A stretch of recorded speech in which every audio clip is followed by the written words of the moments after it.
off, go! Hello, everybody. How are you doing? I hope you're all doing well. No. So, Happy New Year, everybody. Well, it's a bit early to say that already, but I'm joined here with Bear and Justin Thor. The idea was to have a bit of a New Year stream for people that don't have anything better to do, right? And look at that, fucking Justin with a camera. I don't know if it's an improvement or not, but it is. It's not going on. This is like Rianne Johnson level subversion of my expectations. I don't like it. It's creeping me out. I feel a little off since I had to rip up half my office. Oh yeah, stuff. And that's all right. Let's not go into detail there. I started at 8. Really? I'm sorry, I'm a bit late. It is what it is. No. So how you been doing, guys? Welcome and welcome people in chat. I see we have a few people here, and I guess people can multi-stream as well. So we're gonna have people from both channel. So Phil, welcome. Derek Man from on Bear's channel, and GM Cody, Michael Chad, Walter MC, TCG. Hello all, Nick H. Thank you for joining us. Angar, I'll send you the link in private. I'll give me a second there. Hey, Angar. So how have you been doing, guys? Little depressed. Why, what's wrong, man? My grandfather's in the hospital. Yeah, that sucks. Yeah. I know it's not a compensation, but would you like to see an image of Hungar riding a Triceratops? Yes. I think I saw it earlier, but I'm going to share it again because I think everyone needs to start 2024 as Hungar riding a Triceratops. Please go ahead and show that, Mr. Max. There you go. There you go. There you go. So now, nerds, you know what to do next. Get to work, nerd. Get to work. Yeah. Look at that, Hungar. It's a picture of you riding a Triceratops, bro. What the fuck? It's you riding a Triceratops. You riding a Triceratops now. Yeah. Does that make So you happy? Hungar's lore is expanding. I expect to be trampled by that Triceratops at least once in the comic. Okay. Oh, there. All right, you know what? Fuck yeah. Try to do something nice, and that's the reaction I get. Forgive me. That was unexpected, and that is neat, dude. Thank you. There we go. That's the I need a picture of that sent to me so I can put it on a t-shirt. Oh yeah, obviously. Justin, holy shit. Yeah, it's a live Justin. I give him enough shit for him to get a camera, and that's great. It's opening a world of possibility. I knew what he looked like since I've seen videos of him and pictures of him and stuff. Mm-hmm. Yeah. Well, Happy New Year, everybody. Happy New Year, You too. And it will be a happy New Year. we'll do that when we reach midnight. Not everybody in our chat's in the Eastern time zone, though. Some are overseas. They've already done They can apologize if for being wrong. If you oversee and you already did the New Year thing, you're a bit early, but because the Eastern time zone is the only one that matters. God, it's like I'm on Ye Old Geek stream and he's going on about Greenwich Mean Time. Dear Lord. Yeah, but they lost the war, so most of them actually. Well, 20th century, not their finest hour. I just woke up, went to sleep earlier because I was tired and I wanted to be awake for it this evening. Mm-hmm. Yeah. So I'll try to pay attention to Discord. If you if you want to jump in and you want to poke me up there, I'll send you the link. But I want to try to keep things somewhat contained since we're doing the multi-stream and stuff like that. People like sending to their channel as well. When it's my channel and shit go wild, I'm the one responsible. But sometimes I run with a wild crew, so we need to try to keep things. We ride Triceratops into battle. They're so wild. Yeah. So should I hit the multi-stream button? Yes. Yeah. Why not? I don't really care about growing my channel though. Well, you better, because we're gonna start doing a show in 2024. You and I on your channel. I guess that's the announcement of that then.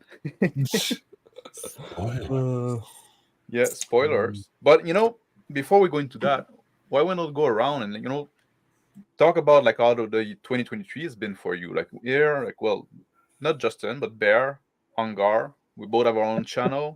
Well, Justin is starting now, I guess. So I that's know, I just something thought it was to funny. talk about later on.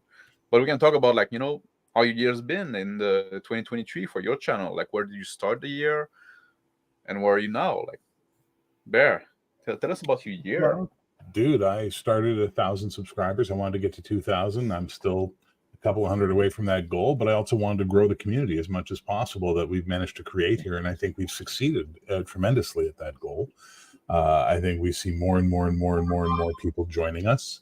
More and more people are creating streams now. More and more people are doing channels. More and more people are communicating. More and more people are role playing together, and I think it's just absolutely fantastic. And for 2024, I just want more of the same. Just keep growing. Yeah, well, getting what, like you're at 1,800 now, I think, something like that, right? 1,868, I think, is my latest number. That's still a pretty good growth for a year, right? It's very significant. And I guess almost in the second half of the year, like that's when we met, you and I, and then we got along great, like on thanks to Max Liao, like, and yes, and I guess thanks to Brian, Gaming with ADHD, that introduced you to Max Liao, and then this community, that's how it grew, this circle, and it's a great thing. Fine. And now I'm meeting people through you as well, so I think that's great. How about you, Angar? Angar, you started your channel this year. Yes, I started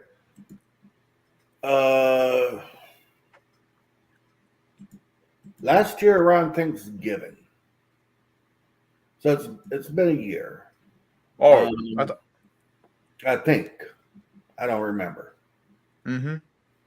But yeah, started a channel because me and my brother were goofing off over at his house, and I went on his show a couple of times, and everybody's like, "Make a channel." So I said, "Okay, I'll make a channel. I don't plan on doing anything with it," and I really didn't do anything at first, but for some reason, I got a lot of subscribers, so I started making content. And I've got to say, I'm very, very happy that I did so, because I've met a lot of really, really cool people just from doing goofy videos and following people on YouTube. Before I'd never really watched YouTube videos. I'd watch my brother's videos and comment because it was my brother and I wanted to support him and what he was doing, but I didn't understand why anybody actually did this until I started doing it and realized that you meet some cool people. Mm-hmm. It's like shit. Started hanging out with Justin all the time, and now it seems like Justin's the person I hang out with more than anybody else on the planet. Yeah, he's my pro. You're the third most common person I spend time with. Yeah, and it's only like the third. Yeah, I live with people. Oh yeah, it's true. Yeah, but yeah, it's like if my channel continues to grow, cool. If I just continue to have the same people that tune into my silly bullshit every week, I'm fine with that too. I'm happy doing what I'm doing. I'm just, hoping things were not bad in 2023. They could have been a lot worse. So, I'm just hoping 2024 is a good year too. I just want to say something really quickly.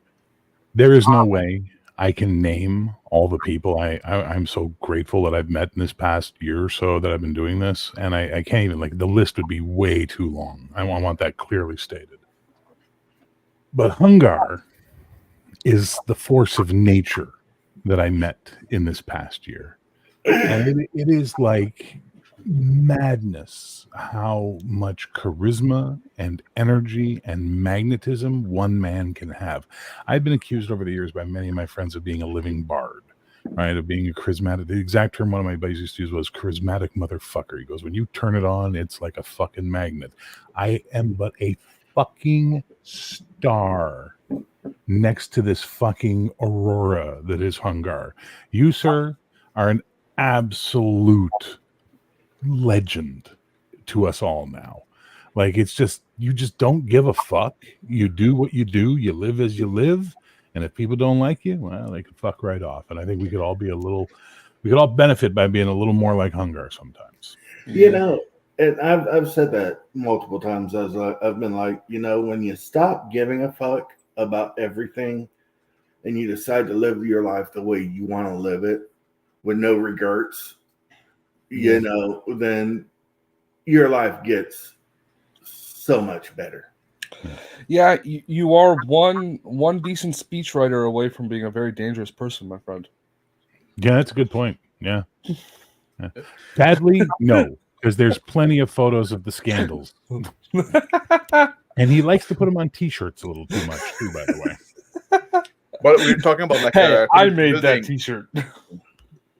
We're talking about community building when we're talking with Bear, and like Ongar, you did that as well. Like, you know, you came into the community and like everybody loves you, like everybody knows you. Like, see, like like Bear said, you're a fucking legend. Like you leave an impression on people, and on your channel you have like very loyal people, which is great. You know, you have like your little corner, and you do like your crazy chaotic neutral live stream.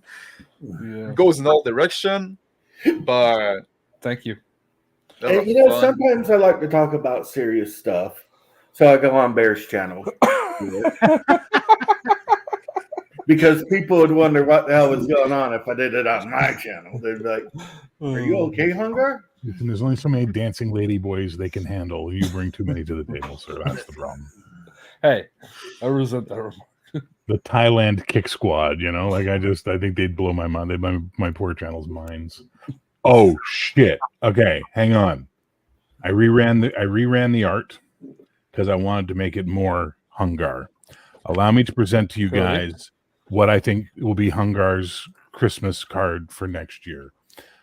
Give me a second. Oh, where is it? There we go. Now with oh yeah, that's it. oh okay nice. okay, never mind. I was gonna say with there it is. notification I could put his face in there. I'll but- send you this one right away, Hungar, and you can put it on a shirt, whatever you got to do with it. Yeah. What's up, Cody? Yeah, what's up, Cody? First time on my channel, so welcome. And Oh, thank you. for Yeah. subscribing earlier. Yeah, I thought I was appreciate it, already by the way. subscribed to you, man. I thought you guess were I as was. well. Yeah. I saw like, oh, Cody subscribed to you. I said, well, it's about time. Well, yeah, I went to your Okay. channel. I went to your channel to see what time the stream was going to be. And then I was like, oh, fuck, I'm not even subscribed to him. How did that? I don't know. Okay, whatever. But Yeah. Cody, you sounded just like a freaking radio DJ just then.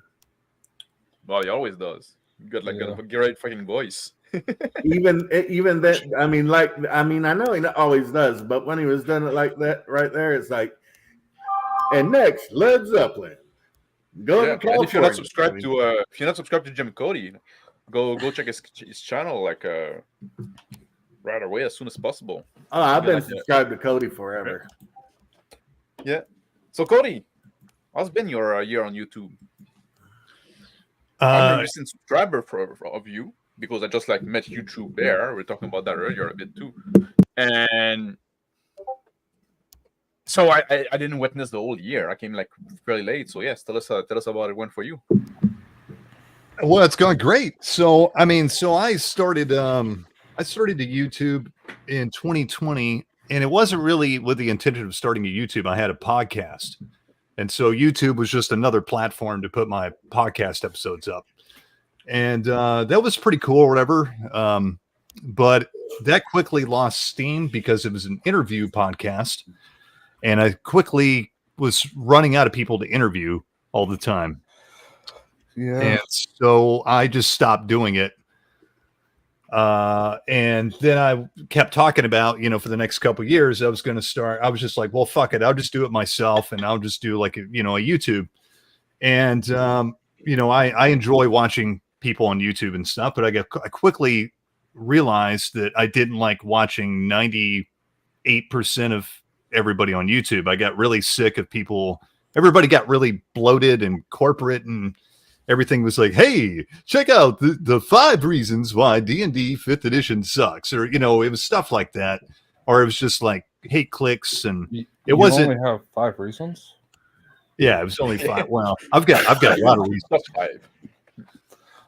5. But anyways, I got tired of all that kind of stuff, and I just really missed watching people in the old days of YouTube just kind of sharing their passions and love about whatever it was.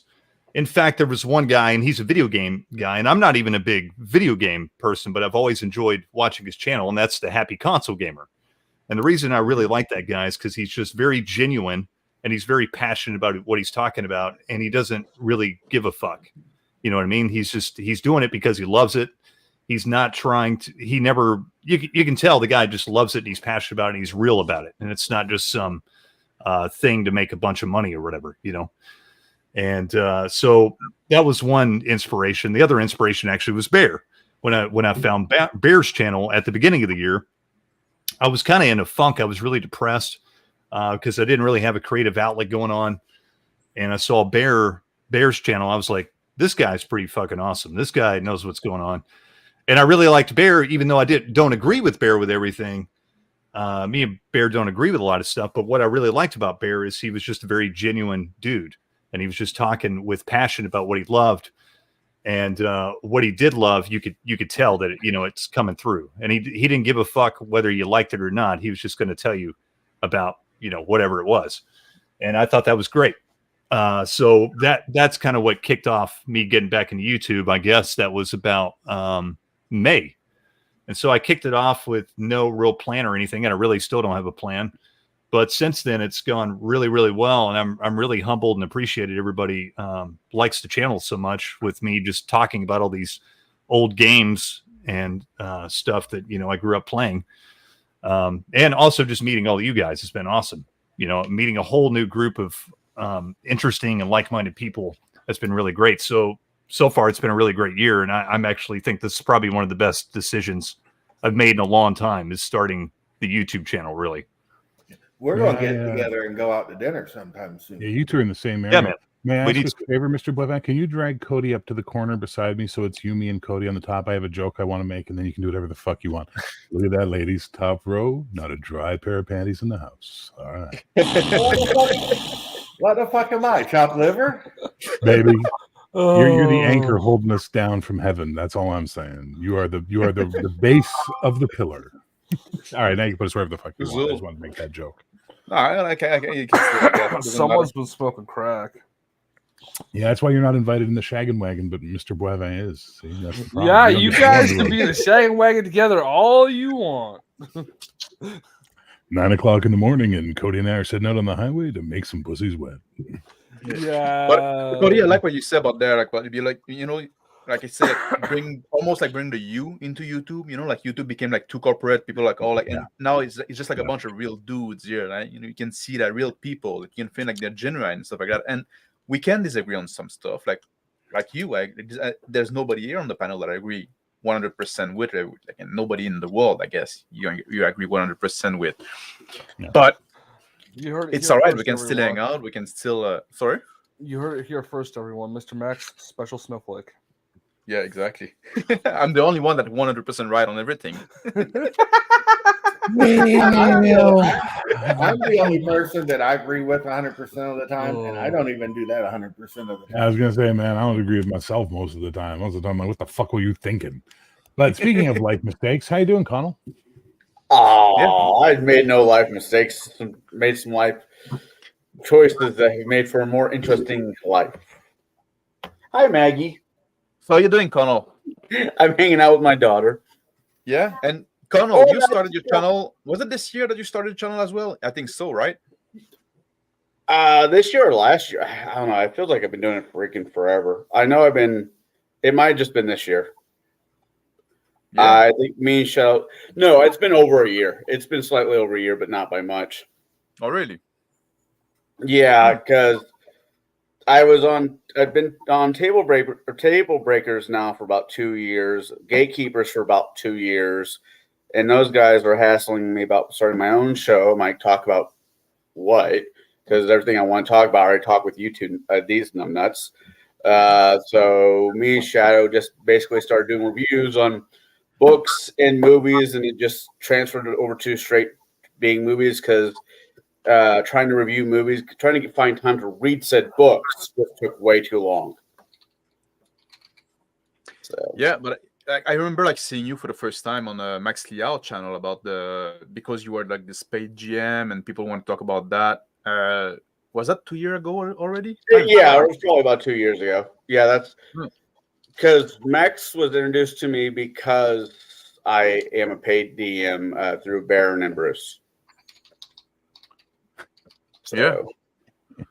So Well. that's why they felt comfortable taking you to task the other day. yeah.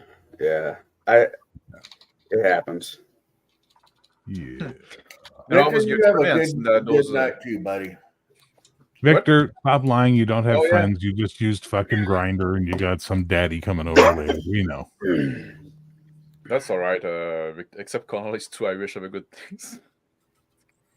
There you go. Everybody have a good 2024 except Connell. It's too Irish. Fuck that guy. Don't you have a finger to go? Never mind.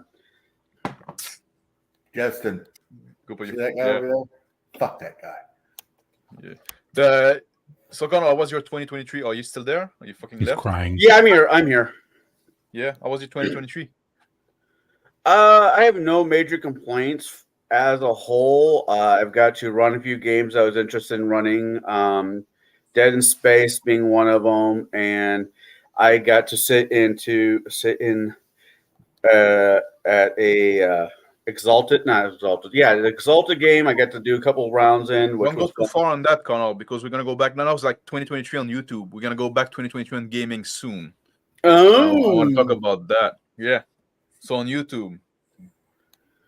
On YouTube, I've done a few movies I enjoyed. We did a lot of movies I did enjoy, but I'm not the only person on my panel. Yeah, and you also do like a lot of the table breaker and Table breakers. Because last year, last year I did a Christmas somewhere in the chat conversation with us, me, Garrett, Bruce, Jay, and rest of them. It's like, if we're going to talk about gaming, let's show them that we can DM. And so Kai's gone. Everybody's gone through their circuit.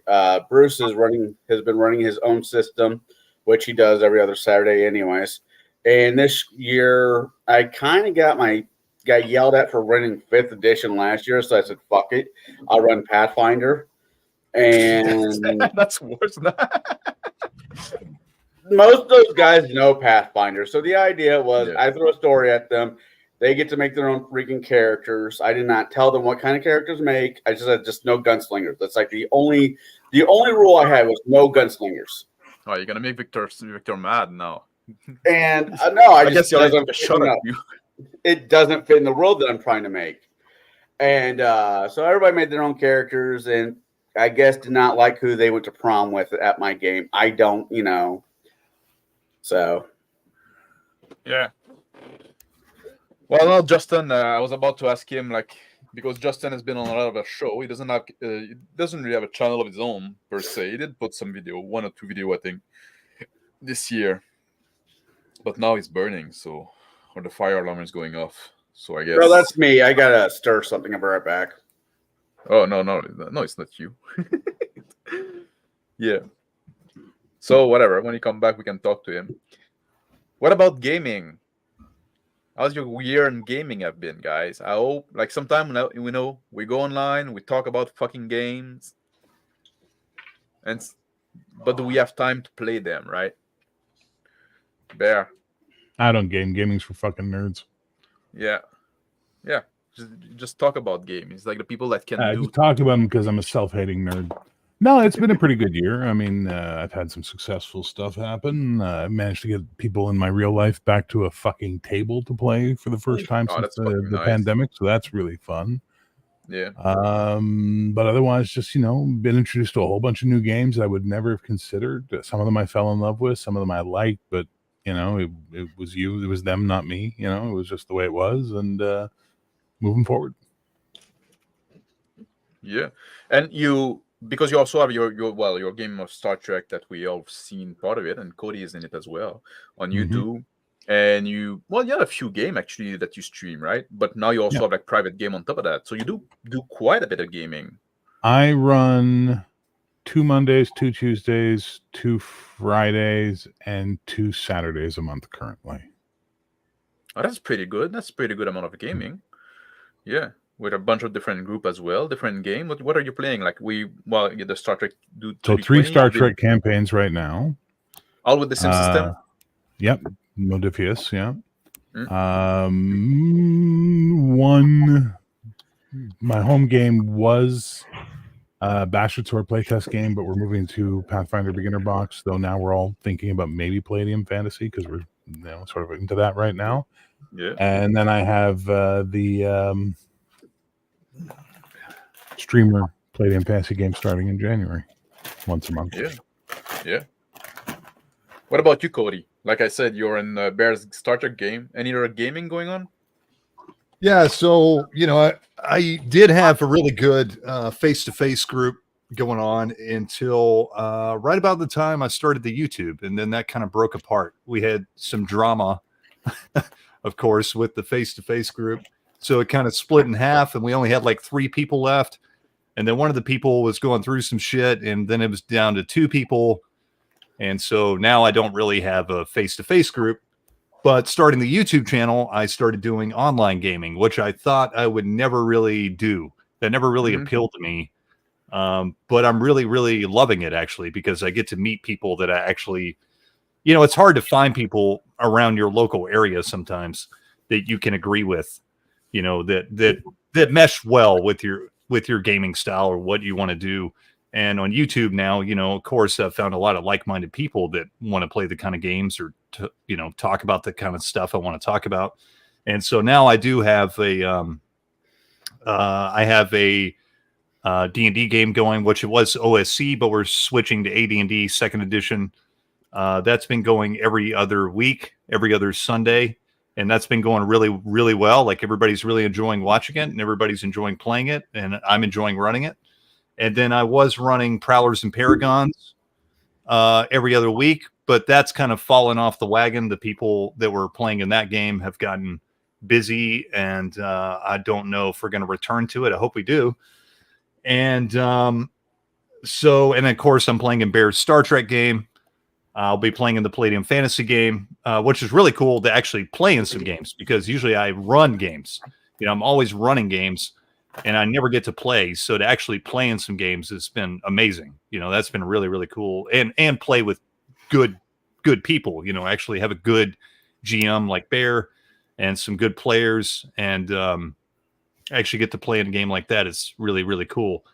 And then, of course, I'm looking forward to the Palladium Fantasy game. And I got invited to play in a werewolf game, I guess, with you and Phil and Crispy, which I don't know. I guess that's just going to be a one-shot. I'm not really sure on the details. It's supposed to be a one shot. Yeah, so that sounds really cool. I mean, just all these kind of things.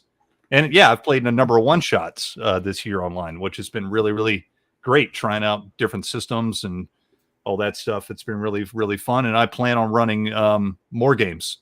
If the Prowlers and Paragons game doesn't get going again, I think I'm going to try to run another game, and I'm considering running a Palladium game since this is the year. I'm considering playing in a Palladium game all of a sudden. Yeah, so thinking Rifts, but we'll see. I'm still thinking. But no, it's been really good. It's been a good year. I'm supposed to be in a Rift one shot sometime soon. But before we go to me, let's go to Ongar. What about? Is you there, Ongar? Yeah, I'm here. Oh, okay. How was your year in gaming? You were playing a game of Warhammer Fantasy with your brother. Yeah, I'm still playing that game. Yeah. I don't know anybody in the area that I live in. Like, Yeah. literally, I don't know anybody. And I don't foresee actually wanting to go to an actual in-person game anymore, face to face. If I was going to play a game, I'd rather just do it from the comfort of my own home online. And that's what's great about this community that we've got built here, is that gives us the option to do that. I mean, I play my Warhammer Fantasy online game, and that's just a blast. Love the game. And I know that if I really wanted to get into any other games, it won't be that hard. Just reach out to some people and be like, hey, I'm interested in playing this or running this. Do you guys any interest? And that's what I think is actually one of the great things about this, is we have the option to play with people from all over the world. That, you know, chances of us without YouTube running into each other and knowing each other in real life is like zero. That's an interesting, like, what both you and Cody say in a sense, because like Cody said, like, well, there's not much people around my area, and I know that obviously because I always live in a place where nobody lives, right? I'm the too social guy, and yeah, like I was also like kind of like hesitant with the online gaming stuff, but then I got invited, and at some point just saw the necessity. I said, you know what, I'll fucking jump, I'll do it, right? I find it's challenging on some aspect, but yes, then you have like a much bigger pool of players to choose from. And then you can find players from all over the world, people that you want to play with, either because you like them, because you like their style of gaming and stuff like that. You mesh, you're trying to do the same thing, right? So, you know, though, that you guys who are saying there's nobody in your area, I've heard on the internet that hot singles in your area are looking to meet with you, and I'm just saying, get them together for a game. I know at least one person that would have a problem with that strategy in my house.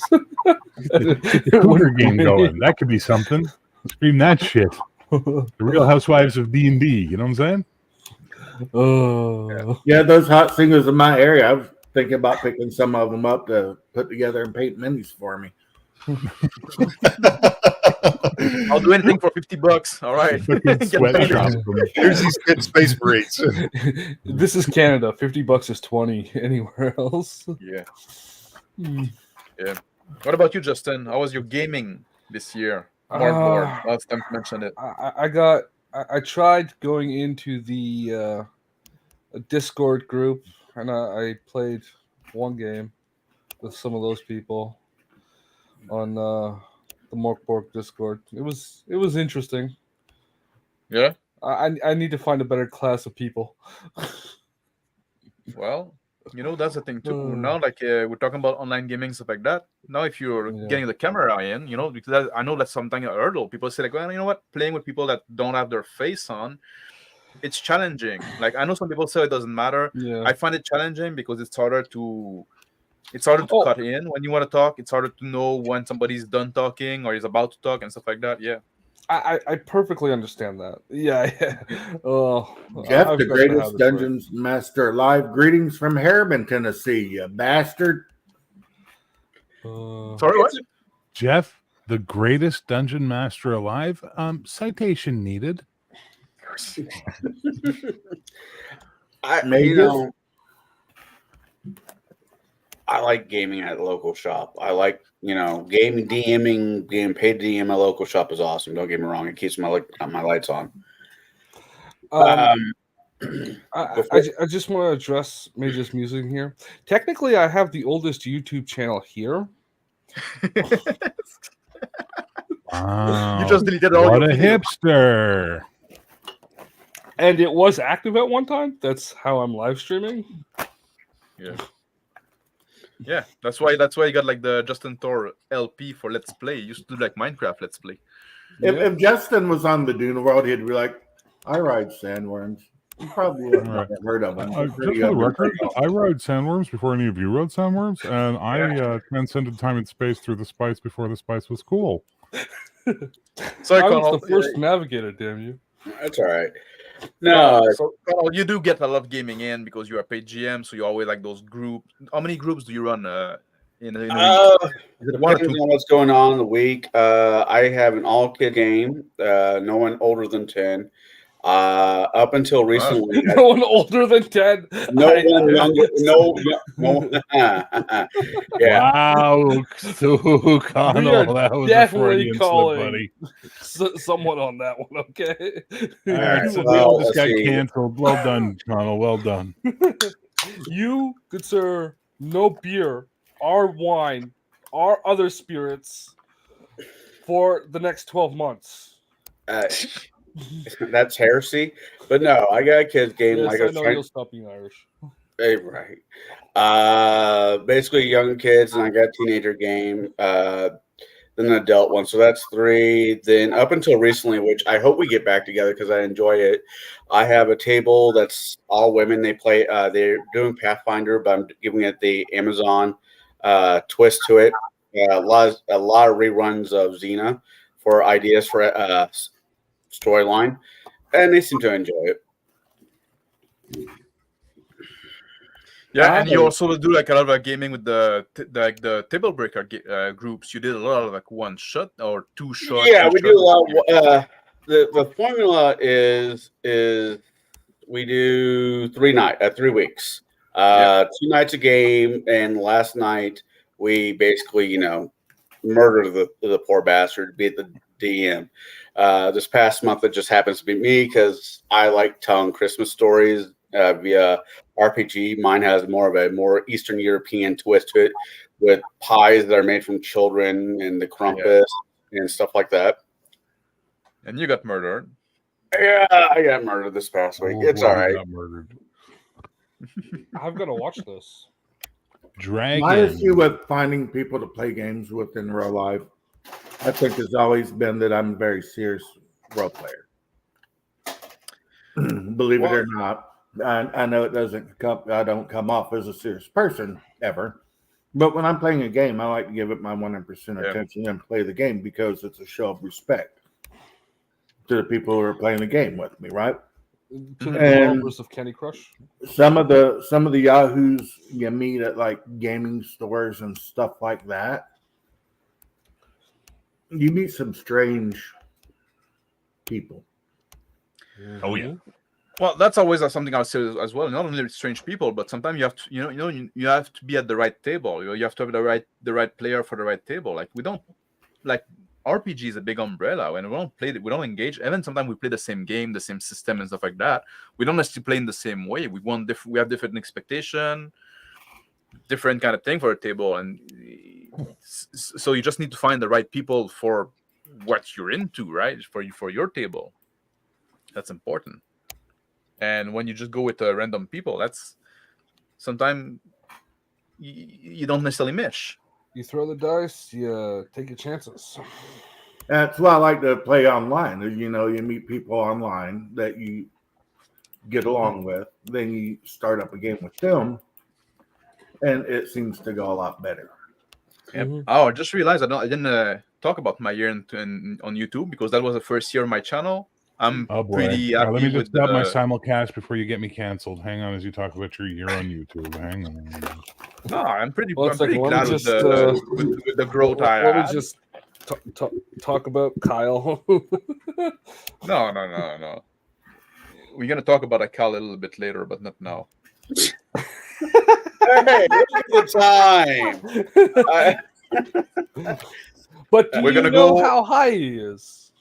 We're gonna go on a review of what happened in the RPG industry during 2023, and there was a certain Kyle that got involved in some controversy. Hey Raven, how you doing? Yeah. Sorry. But so I'm pretty happy with that, with all the channel went, that I found an audience, right? And I started this channel as a way to because in the winter it's always a kind of a quiet season for me, and often I used to live in the wood. Right now I can't move, but I would spend like sometimes weeks without talking to a human being, and then like I would talk for the first time, and my mouth like was even my accent and my capacity to speak was worse than it usually is. I don't. So I said, you know what? maybe going online and talking to people on the camera and stuff like that is gonna keep me talking instead of like being like mute for days on end, right? So I did that, and then like some people got interested in what I had to say, and I got to meet awesome people. So you're telling us were your English lessons? Yeah, exactly. No, he's screwed. Not just English, even every language. When it goes fast. When you spend like a few days without speaking, or sometimes few weeks, right? You go back to being savage. Nice. And then, Raven. Sorry? Raven, when I play, I had a question. When I play with my brother, we just do it over the Facebook Messenger video chat. And I'm down to play MechWarrior. Destiny anytime, bro. Yeah, Mech Warrior. I don't know the rule system for Destiny, but if you hold my hand like a little child, I'll play. Yeah. And what the insert name here say, I don't know if it's a quote from who, but being alone for a while is dangerous. It's addicting. Once you see how peaceful it is, you don't want to do it with people anymore. That's true. I've seen that on a few memes. Yeah. 100%. 1%. I love being by myself. It's quiet, and I only have to hear what I want to. Yeah. Which is like thrash metal or something. Yeah, but you know, when you got to put the blonde puppet on your hand. You're so handsome. I love you so much. It starts to get a little repetitive. I don't even have to do that because I'm so hot. I'm so turned on by myself. I'm that much of a narcissist that I could just masturbate thinking about me. You're so hot, you got to turn the AC on in December, sir. That's right. I guess I'm the opposite in this situation. I actually like being with somebody. I don't know. I enjoy company. I enjoy having somebody to share my life with when it happens. You know, when I'm single and I'll deal with it. But when I'm not, I do enjoy it. No one likes a braggart, Connell. Yeah, exactly. Hey, I've been single now for 4 years. I don't know what you're saying is bragging. 4 years. Oh. And as for gaming, I got to admit, my gaming year was fairly light. I was in a campaign. I was running a campaign of Pendragon early in the year, and then that kind of stopped with summer because the summer we all got pretty busy. It wasn't something that streamed anything. It was just like a private game. And then I joined the Castle and Crusade game with Rick and Big Bad, and now like Crispy joined us, and that was a lot of fun. It was my first time playing Castle and Crusade, and we did this one shot of Traveler recently. It was a lot of fun and very satisfying game. I'm very happy with how it went. Like, so I said, it's a one shot. We didn't reach a conclusion, so maybe we're gonna go back to it at some point. But it was just like a way of demonstrating what we the way we're seeing role playing. Sorry, go ahead, Justin. I really hope you return to that game because it was like listening to an old radio drama. Thank you. It was very smooth and well put together. Yeah, Rick did in my head, all I'm hearing is an old radio drama, but done in the mid-Atlantic accent. Where it was going, "Don't go into that, doll. You don't know what's in there. Oh my God, goblins!" I would also like to hear that radio drama. You're kill like goons. It'll take care of you. Don't worry. You betcha. There you go. You got a challenge now, Bear. You run a game like that. All right. I promise this as my promise for 2024. If I play in anyone's game online for 2024, I will do a character who speaks in that voice. Dude, that'd be perfect. You're in fucking Australia, Mercurius. Exactly. You're 6 inches from the sun. It has to be like only if it's totally out of place. Yeah, fantasy or riffs. It's totally out of place. I still go with what I said last night. I would love to play Musketeer / pirate. If I can get away from fantasy, that would be amazing. But if it just has it's like there's minor magic, that'd be fine. Yeah, well, you run game. The problem is I want to play it. I don't want to. Damn it. Yeah. And for 2024 also, like we're gonna do one more of those one shot. I'm supposed to do one of Rift. I mentioned it briefly. I'm gonna run one as well with the sim group, like we did the traveler thing for. We're gonna go around, do a series of one shot, and I'm gonna be in a one shot with Cody and Phil the Trill. They're in chat. Phil is gonna be running it of Werewolf and some other people as well. Crispy, I think, is gonna be in as well. I think it's gonna be great. I want to get in on and some of these one shots you guys are doing all the time. Yeah, I Sorry? know. Well, I'm actually light, Connell. Oh, okay. what you saying? Wait, is it liked or felt bad for you? No, like he got felt up in the middle of the night. No one likes seeing someone beat a dog, Connell. If you enjoy watching someone kick a dog, there's something wrong inside you. Even I felt empathy for you, man.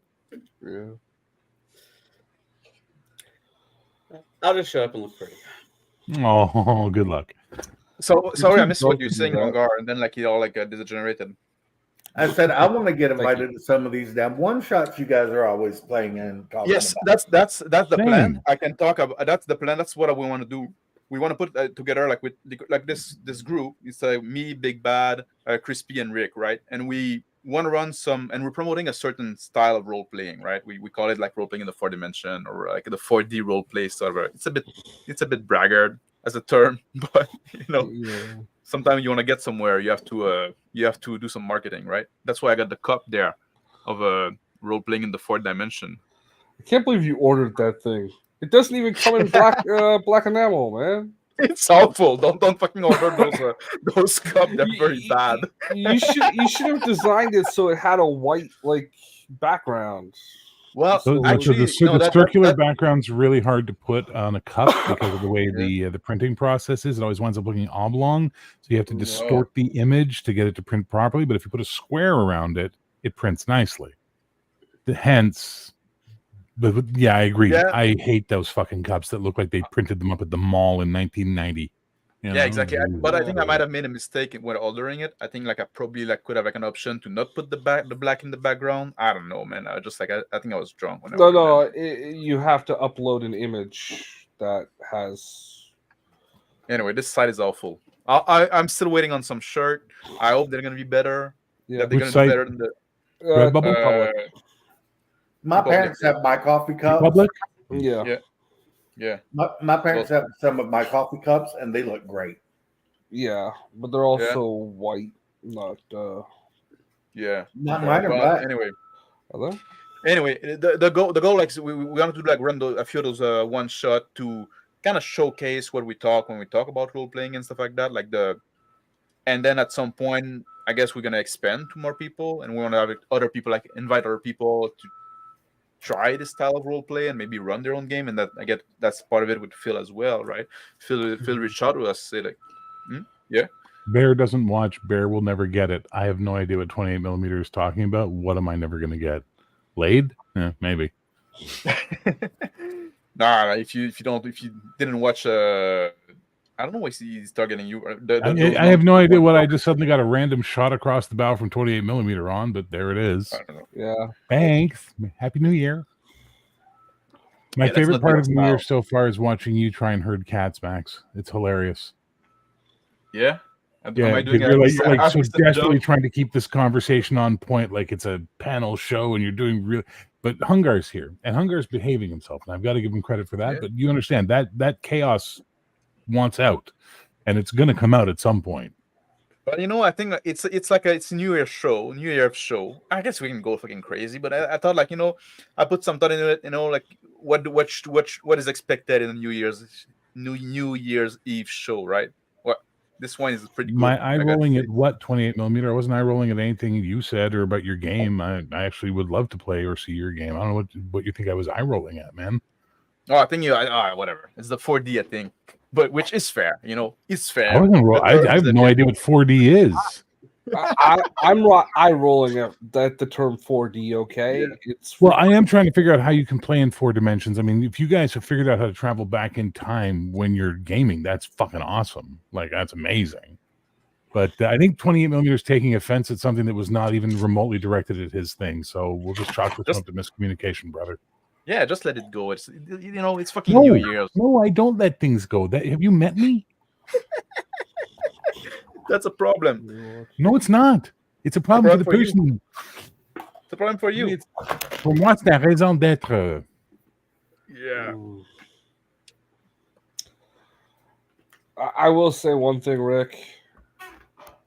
You only need to give the doors one sound effect per opening and closing, not 3. Oh, they're doing like you guys do like audio effects and stuff too in the game. No, Nah, he it's does. just like he does it himself. He does a really great job. He's just a little thick. Oh, cool. Neat. Yeah. Did you see check what out Beetle Beetle Spots Spots. just put up here, guys? Yeah, I saw it. I didn't want to touch it. But that's also like the thing where we want to go around, because like Rick run his game in one way. I'm running the game in a different way. Like I like all the way Rick run his game. I'm gonna do something different with the game I run, and I assume Big Bad is gonna do something, and Crispy is gonna do something different, right? So now it's gonna be seen, and also like part of those one shot, there's also like the discussion part after it, a bit like what the Table Breaker does, except we do it like right after the show, when we talk about like what went well, what could have been better, and stuff like that. We did also like with our Castle and Crusade game, because we're also trying to we're not coming here like this acting like we're the end all be all, right, and we're the shit, right? We also have like room to improve. We make mistakes and stuff like that, and that's all right. And that's why we also do those game live, no editing and stuff like that, so you see how it goes, right? Yeah. Oh, look at Justin. What are you doing there? Flipping off Doodle Squatch with a skull.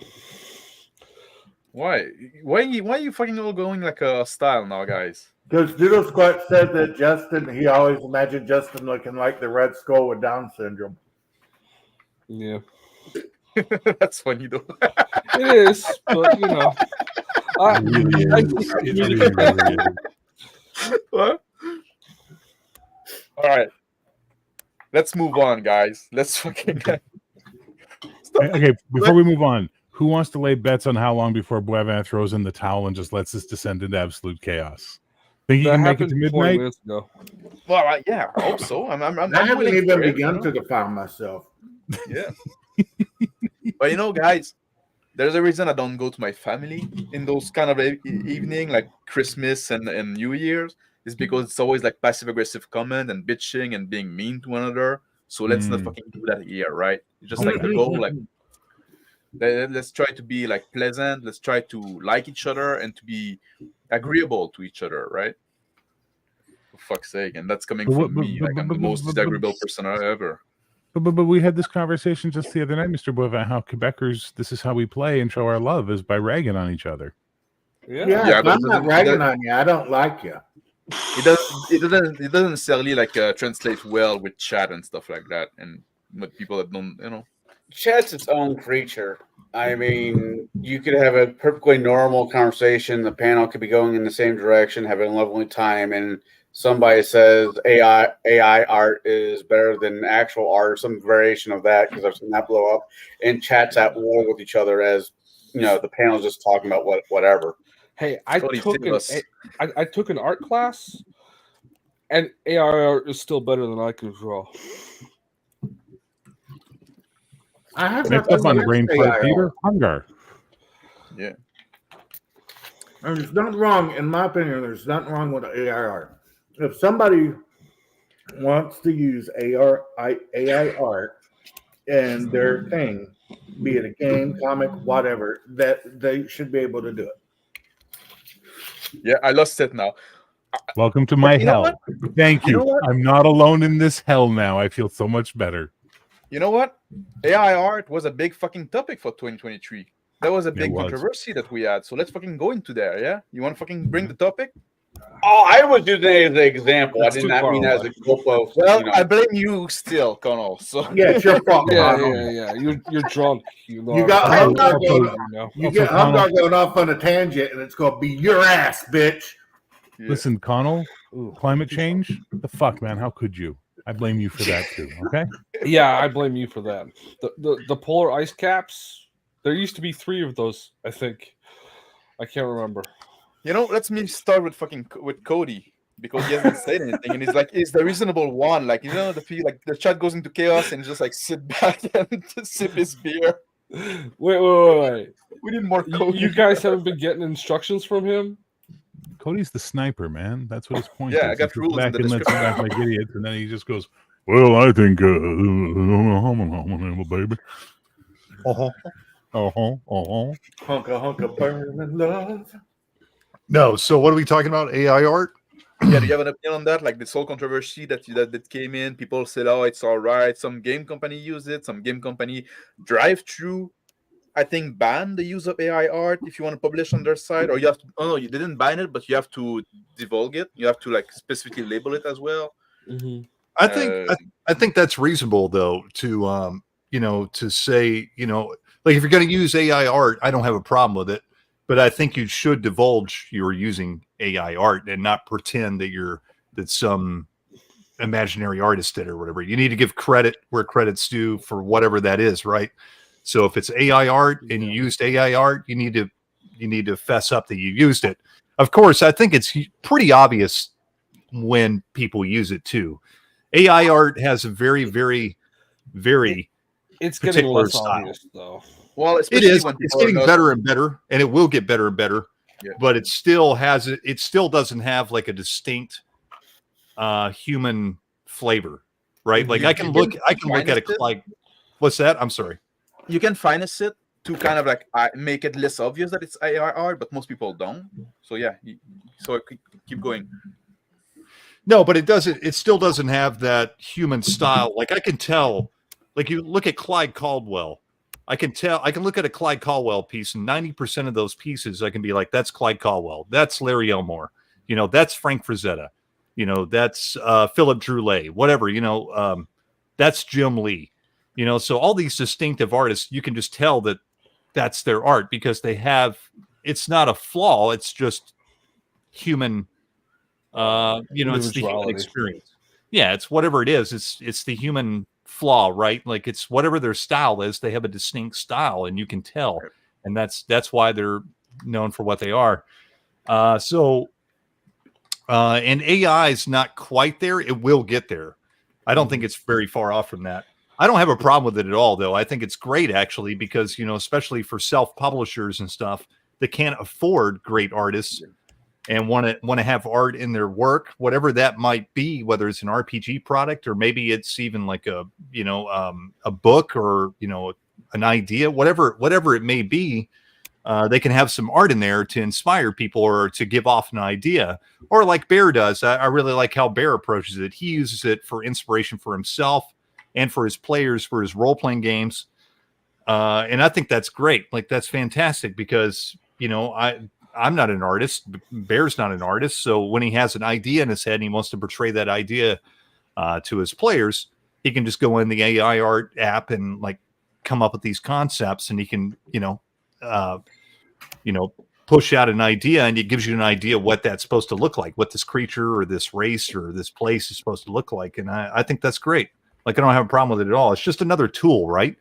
Mhm. Like anything, just like in anything you do, like, whether it be woodworking, are you going to ban like power tools or, now we have robotics, we have CNC machines that can do a lot of the stuff that humans can do, but that still can't replace what a great skilled carpenter can do. Or, in music, the argument. Oh, sorry. Go. No. I was just giving examples. You can have There's AI music apps now, but it's nothing compared to what like Beethoven or Mozart or Paul McCartney can bring out. Yeah, well, Paul Before you McCartney go, also Justin. did simply having a wonderful Christmas time, so let's not give him a blanket pass. Yeah. I want to what Petar Bears, Petar, what did I say bear? Petar Rennie say here, like problem with the AI art that basically sampled from real artists. It doesn't invent stuff from a vacuum. It doesn't sample. It trained itself and it learned. That's a common misconception. It trained itself and it learned from real artists. But that's what everybody does. Like all you think you learn to make art, you look at other piece of art and then you emulate style and stuff like that, and you all start by copying like, oh, I want to fucking draw like Frazetta or draw like Caldwell or whatever. Yeah. And Here's my so- thing about AI art, guys. It's like okay, for the history of history, there's been people who have ghostwriters for a lot of their works, books, and shit like that. Mhm. Nobody's ever said shit about that. So it's okay to use another person and not give them credit for it, but to write a novel with your name on it. But it's not okay to use AI art for the art in a novel that you've written or a book that you've written. If you have the resources and you want to use them, you should be able to use them.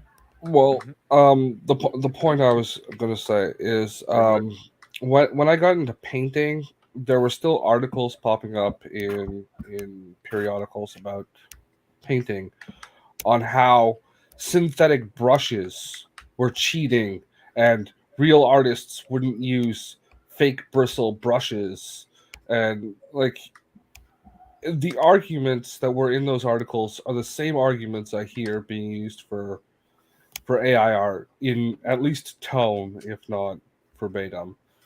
It's like it's new, so it's wrong, and a real artist wouldn't even touch it. It's like No it makes real sense. Scotsman. Yeah, exactly. The not true Scotsman fallacy. It's like, no, it's just a new tool. It's a radically new tool, unlike synthetic brushes. But you know, all it's going to do is give more options to actual artists. And like you were talking earlier, Bear, on Connell show, I can't remember, about using it for no, it was on concept and on Yeah, it's a pathfinding. Yeah, yeah. pathfinding. Yeah, I've never Yeah. been on Connell's show, so it couldn't have been there. no, it was on the old geek. Before I we don't go to even you, like Bear, Connell. because I know you have like I know you have opinion and you use it a lot. Like, let's go to Connell. Do you have like any thought on that? AI art, I find the concept interesting. I agree with Cody. There are certain pieces you could very much tell that are AI art versus somebody actually drawn. Little imperfections, like the person's only supposed to have 5 fingers, but it has an octopus hand with 8. But I think it's a tool. Like everything else, if used correctly, it can make handouts for your campaign to be absolutely gorgeous. Or it could be with the GPA chat. If you're stuck on a campaign idea, shooting some ideas through the AI could getting its feedback could add to your campaign in some interesting ways. Different thoughts that you didn't have. It's a tool. Shauner says AI writing is bland. That's even changing. It's becoming more dynamic there as well. If you know how to pull and push. But I also want to say that AI art is blend as well, like the drawing. But let's Yeah. go to Bear before before I give my thought on that as well. Unless you have something else to add, Connell. No, that's about it. So you're not against it. What about like in published product? Do you find that's a boring? Do you think like, oh, for smaller company that's fine, for bigger company pay real artists? Do you have like this kind of line or? Disney used AI art for their Invasion of the Skrull TV series as their opening one. Everybody had a big issue because they weren't using real artists as tools. Do I have a problem with this? No, because at the end of the day, you're going to use what you're going to use, and that's your prerogative. If people don't like it, they don't have to take part in it. And this goes with your campaigns. This goes with books, movies, whatever. There's always going to be that percentage of people saying, no, I don't like this. Well, too damn bad. The world was not built for you. Yeah. I don't participate in modern art, and it still exists. Sadly. Me as a whole, no. I do Same not thing have a with problem sex, it. Justin. Hey, Me I as a had whole- that yesterday, and it wasn't Oh, even yeah. with my hand. Oh wow. Nobody likes a bragger. Bear. That's my fucking line, buddy. I think everybody is talking about AI art from about a year or two ago with the extra fingers and all that stuff. It's gotten remarkably amazing. It is absolutely inspirational for me. I type in something, I get a bunch of images, and things happen that I don't expect, that I would never have been able to convey to an artist. And then I get something that inspires me, and then I write an entire culture out of that one image. For example, in my campaign of the West, I have something called the Pelethian League, which is this mercantile league of people, and I had no idea what to do with them. And I just randomly generated this one image of a queen, and it lit a fire in my mind as a writer, and I wound up creating the entire culture out of the whole thing. So for me, it is a tool. It will always be a tool. Yes, I would rather pay an artist to produce the final art, so it's, amazingly to my standards. But at the same time, I don't have that kind of money, because artists are insane now. What they want to charge you for pieces, they all think they're Frazetta. They all think they're Larry Elmore. I've literally had people quote me $5,000 for a piece of cover art. Who the fuck are you? For $10,000, I can get Alex Ross, a guy who sells millions of comics by putting his images on the cover of it. You know what I mean? Or maybe not millions. These are hundreds of thousands of comics by having his art on the cover. So who are you, Mr. Rando guy on DeviantArt, who's looking for work, but these are the prices you charge? Now, is the AI art the same argument we're going to have about going and getting Brazilian artists, Nigerian artists, Serbian artists, Filipino artists, who are all undercutting the Western artists by 50 to 75% of the cost, and they're producing fantastic work as well, and they're hungry for the work, they want to negotiate the work, and they want to do the work, and they don't give you stupid arbitrary shit like, you get 2 revisions and then we're done, and if you want the physical art, that's another $1,000, and all these other just doom that makes you go, you know what, I don't want to work with you. I have no interest in working with a mercenary. I want to work with a professional who wants to produce art and help a project come to life, because whatever level they're going to invest in it, they're at least focused on the project and not their fucking condo payments. Now, I get it. They got to make a living. But here's the thing. I came up in the film industry, and there's a thing that happens in the film industry, unless you're just the hot chick that everybody suddenly becomes the it girl and your career explodes. Julia Stiles, look at her career. That took off real well. You pay your dues. I'm sure Cody can say for bands, music, you pay your dues. You play the bar mitzvahs. You do the free industrial films. You do the student films. You get the $25 a day in a sandwich movie that you go in and act your ass off on. Or you do the stunt for $50 and, whatever the fuck they're offering you. And you do that until you build a name for yourself and that you're reliable, you can deliver, and people want to work with you. And even then in the film industry, I don't know if it's the same in music, you're still going to go back and do the cheap stuff every now and then just to pay back to the fucking world that brought you into it all. Visual artists don't seem to have this mentality. They have this mentality that they deserve all the money up front right away, regardless. Well, I don't care how good your art is. If your name does not bring me sales, you don't get to charge me the same prices that the name guys charge, because those guys' names bring me sales. If I announced, hey, Master Sword's coming out and we're going to have a cover by Larry Elmore, there is a percentage of people that will back that product just to get the Larry Elmore art. Now, would I use AI art in a published product? No, I would not. Why would I not use AI in a published product? The political climate, the behavior of everybody about it, all the backlash you would get, et cetera, et cetera. It's just not worth the fucking headache. Better to just come up with an idea, generate an image of it, and then go to a real artist and go, here's some money, baby. Make this into your style so I can, and we'll make posters and whatever. But at the end of the day, man, I ain't got money. Every product I produce, I make zero on. Who gets paid? My artists, my editors, my layout people. They get the money. I get nothing.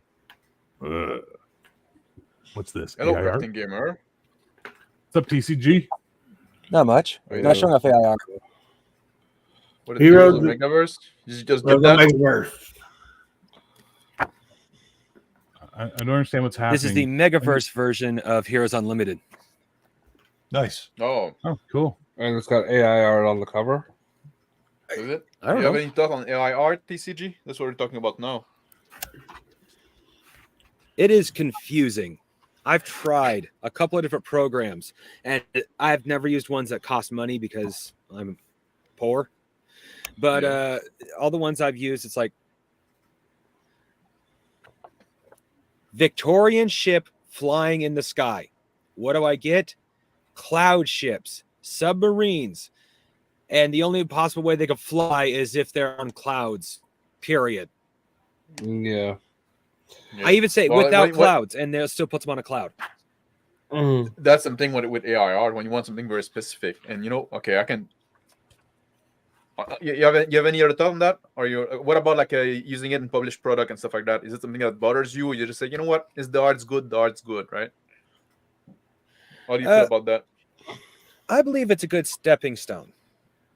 Use AI art when you can't afford to get good art, and then as you make more money, see about getting an actual artist to do it for you.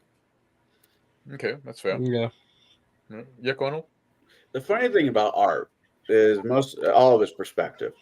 I'm thinking of two great artists of their times, Van Gogh and Leonardo da Vinci. Da Vinci was so famous as an artist that he could charge whatever, but barely got anything done. He was famous for starting a project and not finishing it. Van Gogh has X amount of pieces out there he couldn't sell at that time to get enough money for bread. And now they're expensive as hell. Now they're priceless. That's just no way around it. They are priceless. So having somebody pencil draw your cover and printing it is great. But you don't know if that's art, if that perspective of art is going to be what seals the deal. Where the same with VI. It's both an aspect of it. What? With what? It's an aspect. It's an aspect of what will sell and what will not sell. We're calling it VI now on. Venereal intelligence. Well, almost there. But I'm spilling liquor on me. I'm almost as drunk as Connell. I'm not drinking tonight.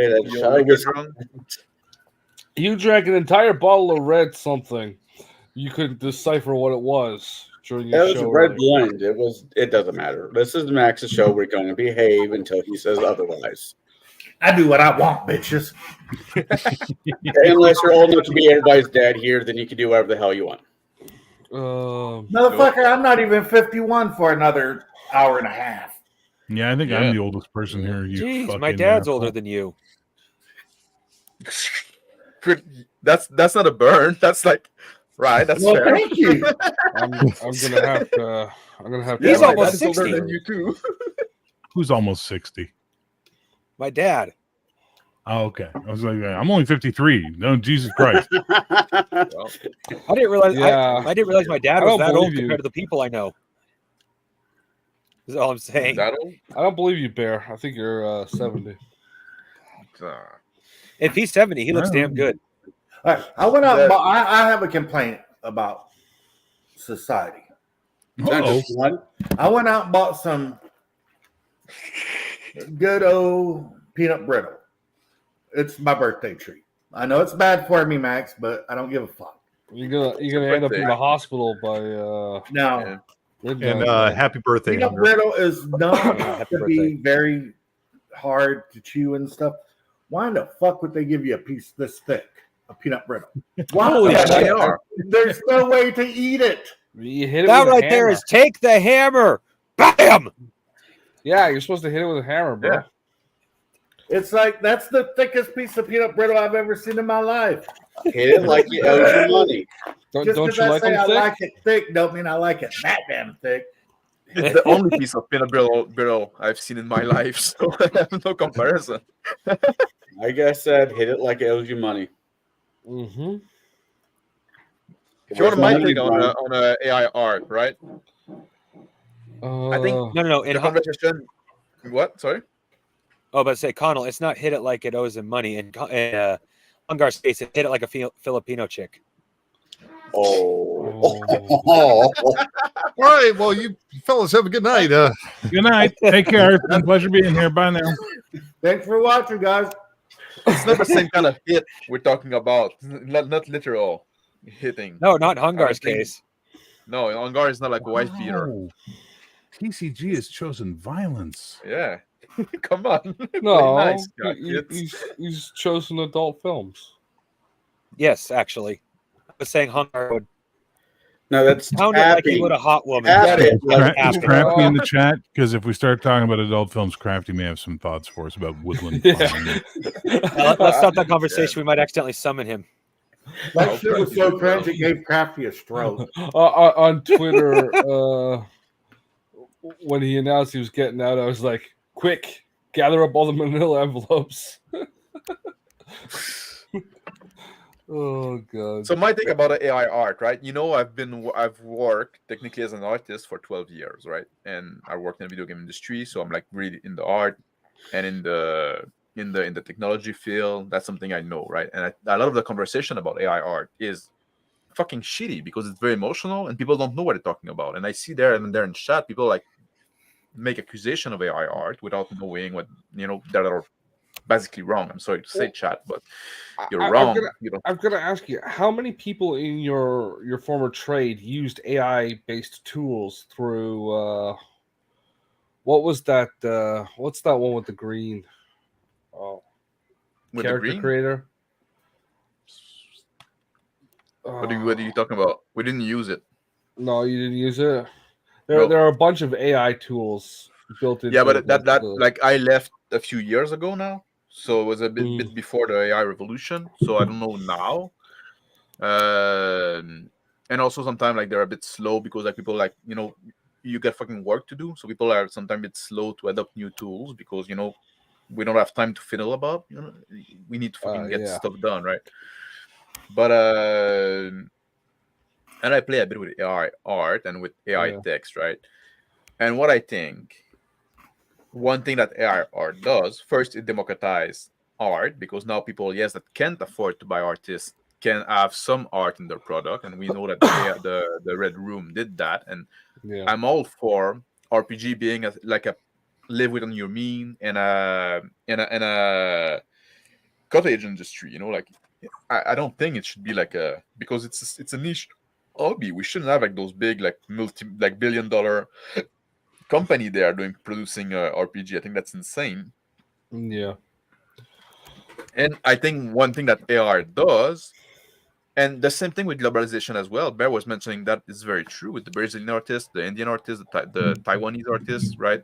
Some of them are very good, and now they can undercut like Western artists and stuff like that, and they're gonna cry about that as well. And like Cody said as well, it's a tool. And the same thing when like photography was invented, people were crying about that. Well, it's shit, it's not real, it's not real art. You just point and shoot, right? It's the same fucking debate we had, and now it's accepted as a piece of art, as a artistic medium as well. Yeah. AI is a tool. You need to learn to use it. It's not that easy. It's not just like, type some word and give you some. If you ever try to use it, you have to work for it, right? If you want to get what it is. And it's getting better, but it's not that great. Oftentimes, they lack the storytelling that you get from a real good artist. You're gonna have a lot of like people. You see like people that use a lot of like AI art. You're gonna see a lot of like people standing straight and then in front, like facing the camera, just like a lot of like almost like American Gothic portrait, right? You're just like standing straight, doing nothing, right? A good piece of art you need to have like some storytelling to it, and AI art is not that great at it yet. One thing I think it does is that it raised the floor of art, because there's a lot of artists out there that try to be professional artists that fucking suck, that are actually bad at it. And I've seen a lot of fucking RPG product and other product with art in it with crap art. And some people that don't have art formations like that are satisfied with it or okay with it or think it's good enough and stuff like that. But it's not. And like AI art is not the best art you can get. A good artist is going to be better than AI art, but it's fucking better than a lot of a bad art out there. And I think that's good. I don't care if I don't care if you use it for publishing product. I understand like with the political climate and stuff like that. You say like, you know what, I'm not fucking like playing that. I'm not gonna put my dick in that beehive, right? I get that, but for me, I don't fucking care, right? If the art is good, I don't care. I don't care what the sauces were made, right? But I don't think it's the best art. But I think it's better than a lot of like bad art out there. Yes, Bear. I'm sharing a picture if you want to bring it up. People are saying that they can tell what AI art looks like just by seeing it. Yeah. Yeah. Sorry. No. It's how you use it. It's how you type it. It's how you talk to it. It's everything. Yeah. It's all about you as the interactor with it. And every now and Yeah. then it will produce something that will make you just go, holy mother of God. And this came up randomly on a chaos render I was doing where I just gave it a chaos factor and I was trying to produce one particular image. And it kept producing weird stuff and some stuff I liked, some of it. And then this just came up as one of the random ones. And I was like, my God, I would love to have that as a painting in my living room. Yeah, that's But you know, that's nice. And like I said, that's what I was saying as well. Like you can finish it to make it like less, because like oftentimes people like go with the default setting and then you're always gonna get the same kind of like a vibe to it, like the hyperrealism, stuff like that. But you can finish it to like use different style. But again, you got a guy like standing there looking like, you know, it's a portrait, right? AR art is good at doing portrait. Yeah. If you want action scene and stuff like that, and you know, I'm an animator by trade. I love action scene, right?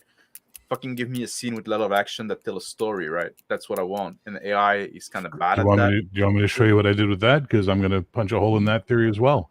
I'm telling you guys, AI art is the time you're willing to put in and the filters and prompts you know how to use and the way you guide it to produce what you want, and then the patience you have to run 500 renders before you get almost one like you're saying usable there's image. skill to it.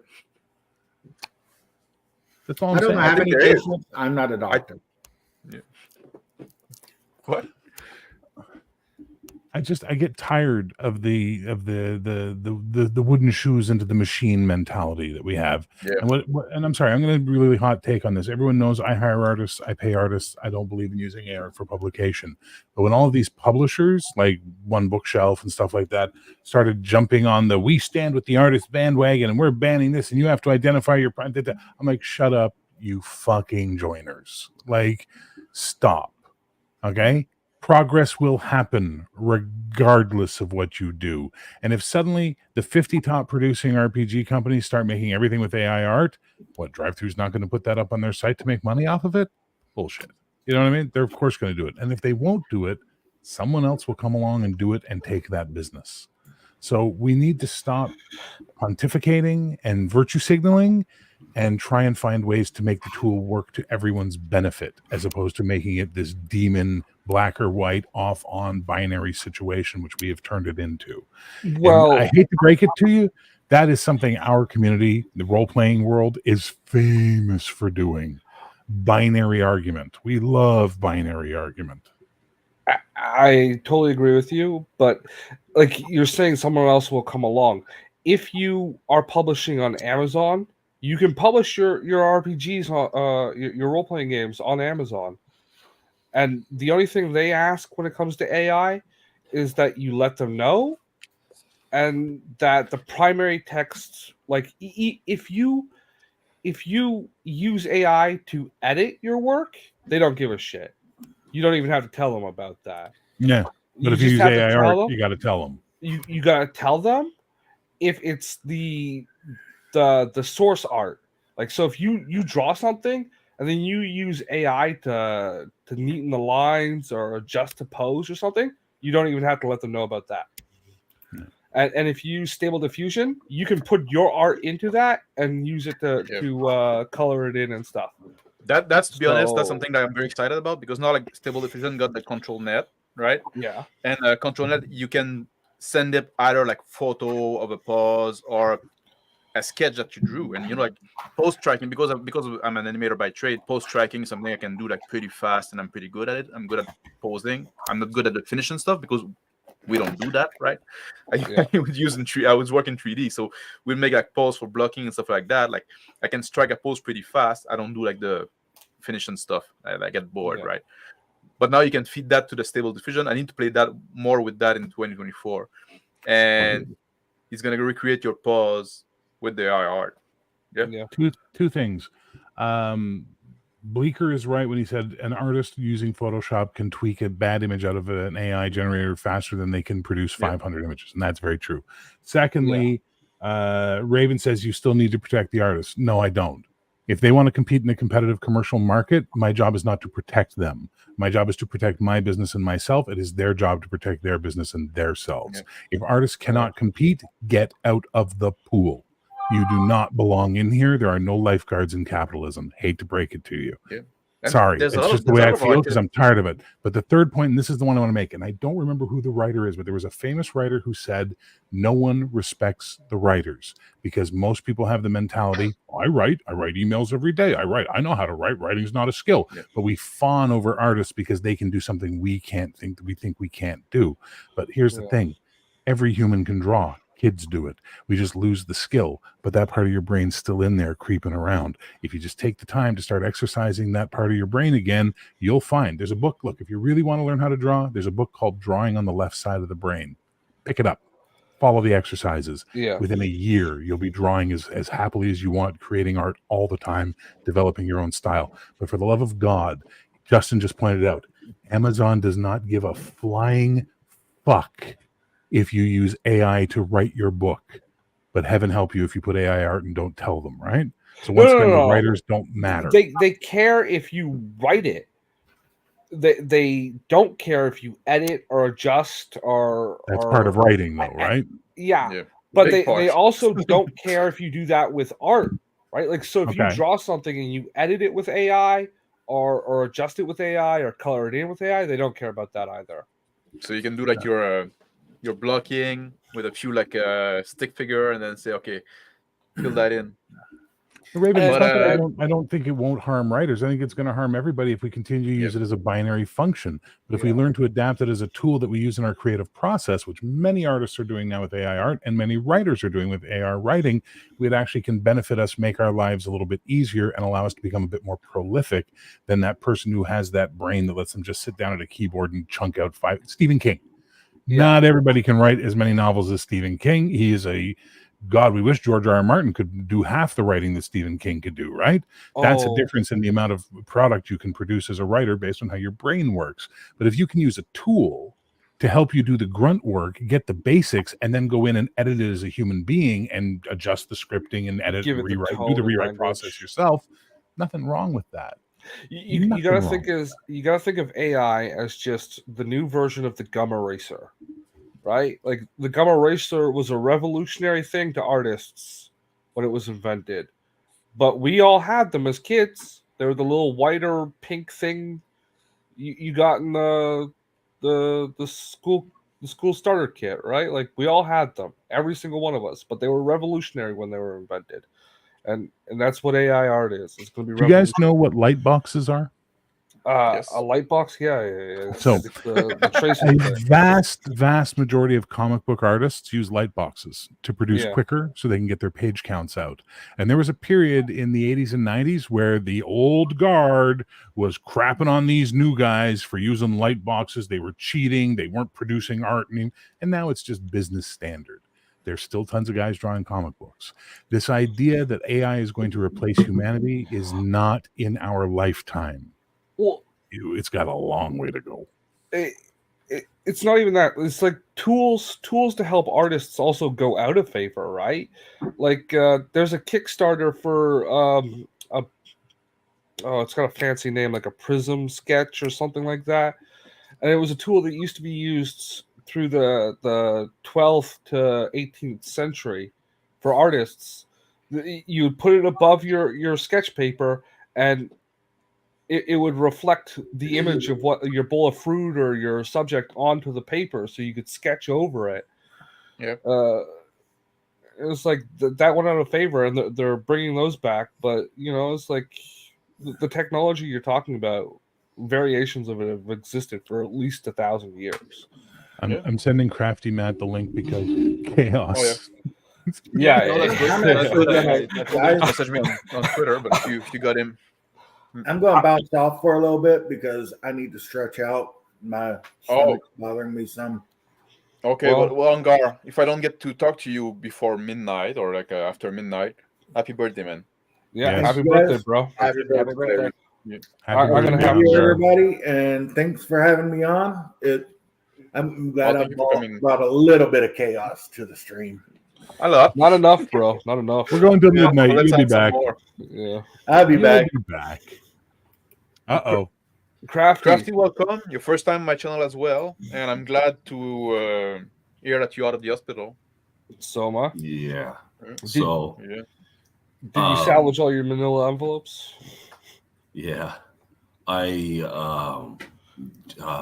just briefly just want to say to everybody that I really thank them for all of the kind things that they have said. And I just, because most of the people who are on here are people that, you know, I know and consider friends. So I just wanted to quickly say, you know, thank you for all of your kind words. And hopefully when 2024 comes up, I'll be better. So I'm sure that you can hear that I'm not quite 100%. Mm-hmm. And but I just wanted to wish everybody a happy new year, and thank you again for all being my friends. Well, Crafty, you know, we had the opportunity to be on the stream together a few times on the Max Liao channel. Always been a blast. Always like the contribution you brought. Even sometimes we disagree and stuff like that, but I like the energy you bring to the stream, and I hope you're gonna doing well in 2024. Crafty, Yeah. I gotta say, you are my brother in D4s and Skia, and that is something that I will never ever not cherish for the rest of my days. That thing that you, me, and Mr. Max got to bond over. Well, Connell just wrote it out like a cunt and sat there making backstage comments, but looking like a Chad up front. So everyone loved him and hated us. But I have the buyer's regret because you said you guys want chaos with a question mark, and we gave you the link, and you came in and made us all sad and emotional. Well, that's what this chaos is for, right? Oh, you didn't tell me you were bringing sappy woman chaos. That's not fun.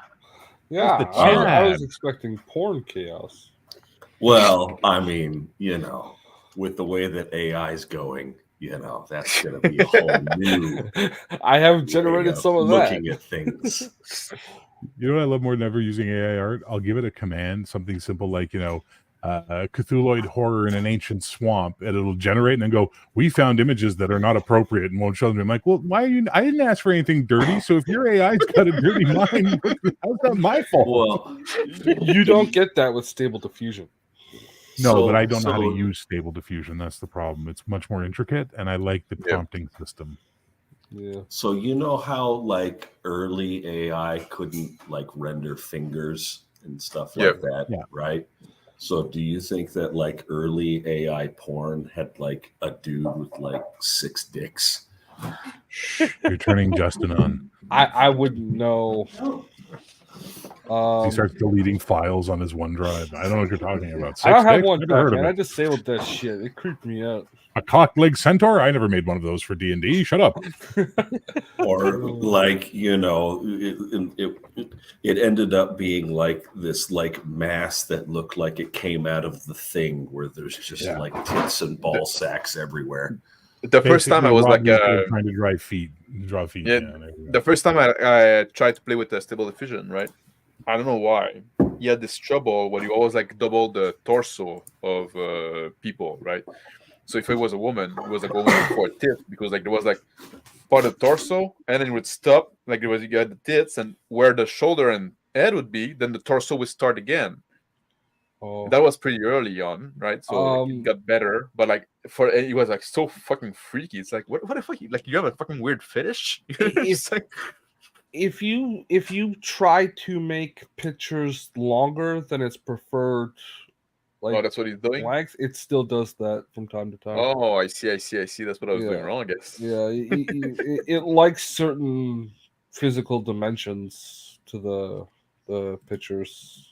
There you go. Well, this is the so thing, there, right? if you want to Internet go also- for tits, But the thing we have to also deal with is the internet is teaching these AIs, right? It's not a bunch of scientists and teachers sitting around in a room pontificating, smoking pipes and going, I think we should teach it to play chess. Those days are gone. They've opened it up to the general public.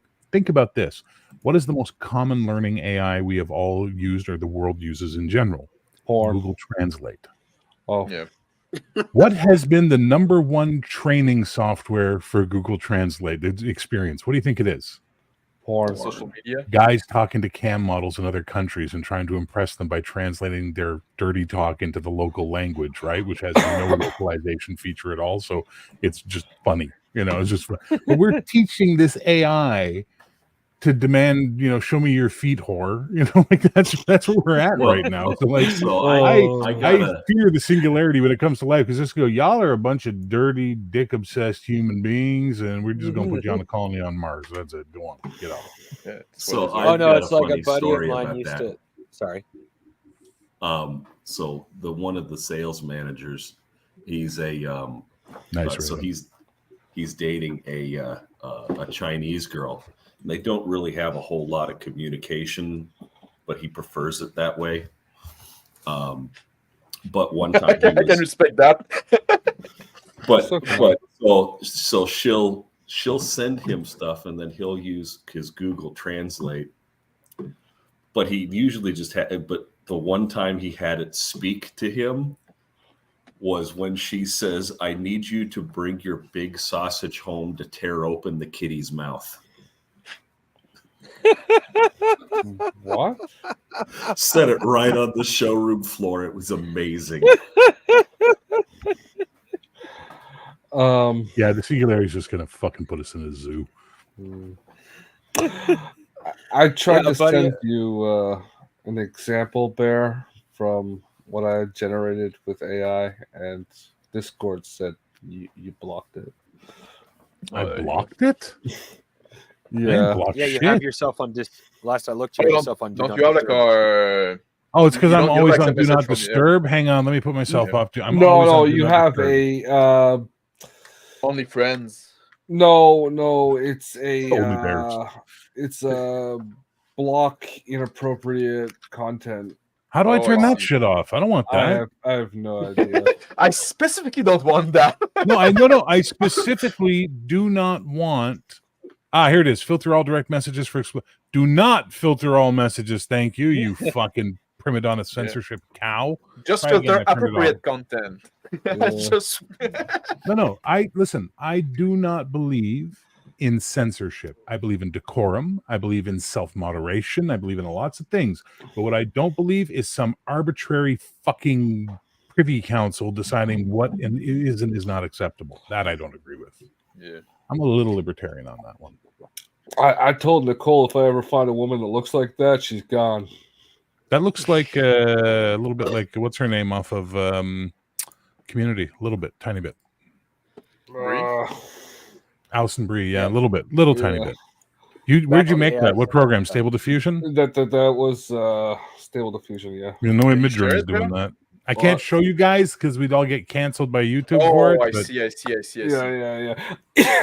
There's a version of it with a booby picture. There's a version of it on one of my T-shirts with a text Fucking block and cat ears. Fucking The sixth YouTube, it's run by singularity. Puritan. That's The coming from me. fuck? Crafty, how do you feel about the AI art using RPG, like in published product and stuff like that? Do you have like this line of like only for small one, not for big one, not at all, don't care? Here's I don't have how I view. Wait, Right. So Oh, you're talking to Crafty. Sorry. Yeah. Shutting up. this is how I view it. I view so if the artist is truly a good artist, he will rise above. Yeah, I agree. And in all honesty, right? If because I've seen AI generated stuff, and you can really only go so far. But if the artist truly wants to excel and put his art out there, then he just needs to be better, right? And or be more competitive. Because honestly, this kind of stuff has happened before. I remember when Photoshop came around and everybody was all, "Oh, Photoshop is going to be, is going to be the death of artists and the death of layout people." And it wasn't. It was just another tool to help, right? And then what was the other one? I lost my thought.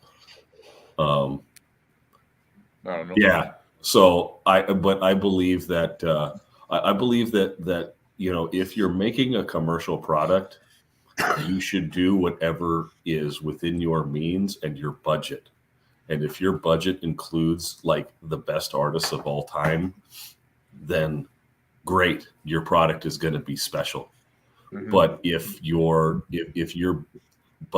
art budget only includes AI art, then so be it. People need to get off their moral high horse of I'm not going to buy that because it doesn't have real art in it. Well, okay, whatever, dude. Whatever. Here's the thing. If the last 5 years, fuck it. If the OGL crisis has taught us anything, We'll get there. 90% of them are going to flip flop once they get past Yeah. the virtue signal point. Yeah, exactly. Yeah. Yeah, and Yeah. that's I want to answer El's question, by the way. When you Oh. get a chance, I want to answer El's question. Is it this one? No, yeah, that's the one. Yeah. Yeah. No, it's really bad at that. Actually, it's really, really bad at trying to Yeah. reproduce an image. It does not do it well. Now, maybe Stable Diffusion does, but Midjourney doesn't do it at all, and it doesn't do it well. And Bing AI, you can't even submit an image to be looked at. So, Yeah. Um. And I wanted to say something. Sorry, just who was talking? Oh, I'm gonna. Talk. you go. You go. Yeah, I wanted to say something about what Raven was saying, and also something about that Bear was saying. Raven was saying like we need to protect the artist. I want to say like nobody has a right to be a professional artist. Everybody has a right to make art. You can make art in your free time, stuff like that. Nobody has a right to be a professional artist. If you want to be a professional artist, you have to be good enough that people find your art worthwhile to pay for. So that's one thing I would say there. I'm sorry to say, and making art is a lot of fun. So a lot of people want to do that. So it's a very competitive environment, and you don't have a Well, if right you're to gonna put make it a living out of art. Sorry. Well, but Go say ahead. if you're going to put it that way, then you have a right to earn that spot, but you don't automatically get it. Yeah, exactly. You have earned to make your art, and you have earned to try to become a professional artist, but you don't have a right to make a living out of art. And I just wanted to highlight something that Bear said, that this community RPG is very black and white, and that I totally agree about. That was like my end of year message for those who watch when I say like we need to accept that people can think different things like that. And insert name here said it very well in the chat as well. It said like people like overuse the word hate because they see everything, like every slight disagreement as hate. Whoa, I hate that concept. Yeah, we need to fucking stop doing that. Like I cannot love something, I cannot like something or someone or whatever, doesn't mean I hate them. There's a whole fucking spectrum there, right? At some point, this whole like binary thinking and black and white shit, that's fucking tiring. Like, things exist on a spectrum, guys. There are a lot of legitimate things that are out there to hate, like genocide and etc. Yeah. Fucking people being assholes in the production of role-playing games is not something that should reach that level. Yeah. And Just hate takes a lot of energy. It's Yeah. like it's not good. It's not good for you. Yeah, Stop fucking ju- hating thing. What just they don't say? participate in. Sorry, Crafty. No. Oh, they say, don't throw stones in glass houses. Yeah. I'm sure that half of these people who are complaining about AI art, when they take a selfie, they're using filters to make themselves look better. AI It's the filters. same fucking Yeah. thing. Yeah. Yeah, that's Well, true. It's not even that.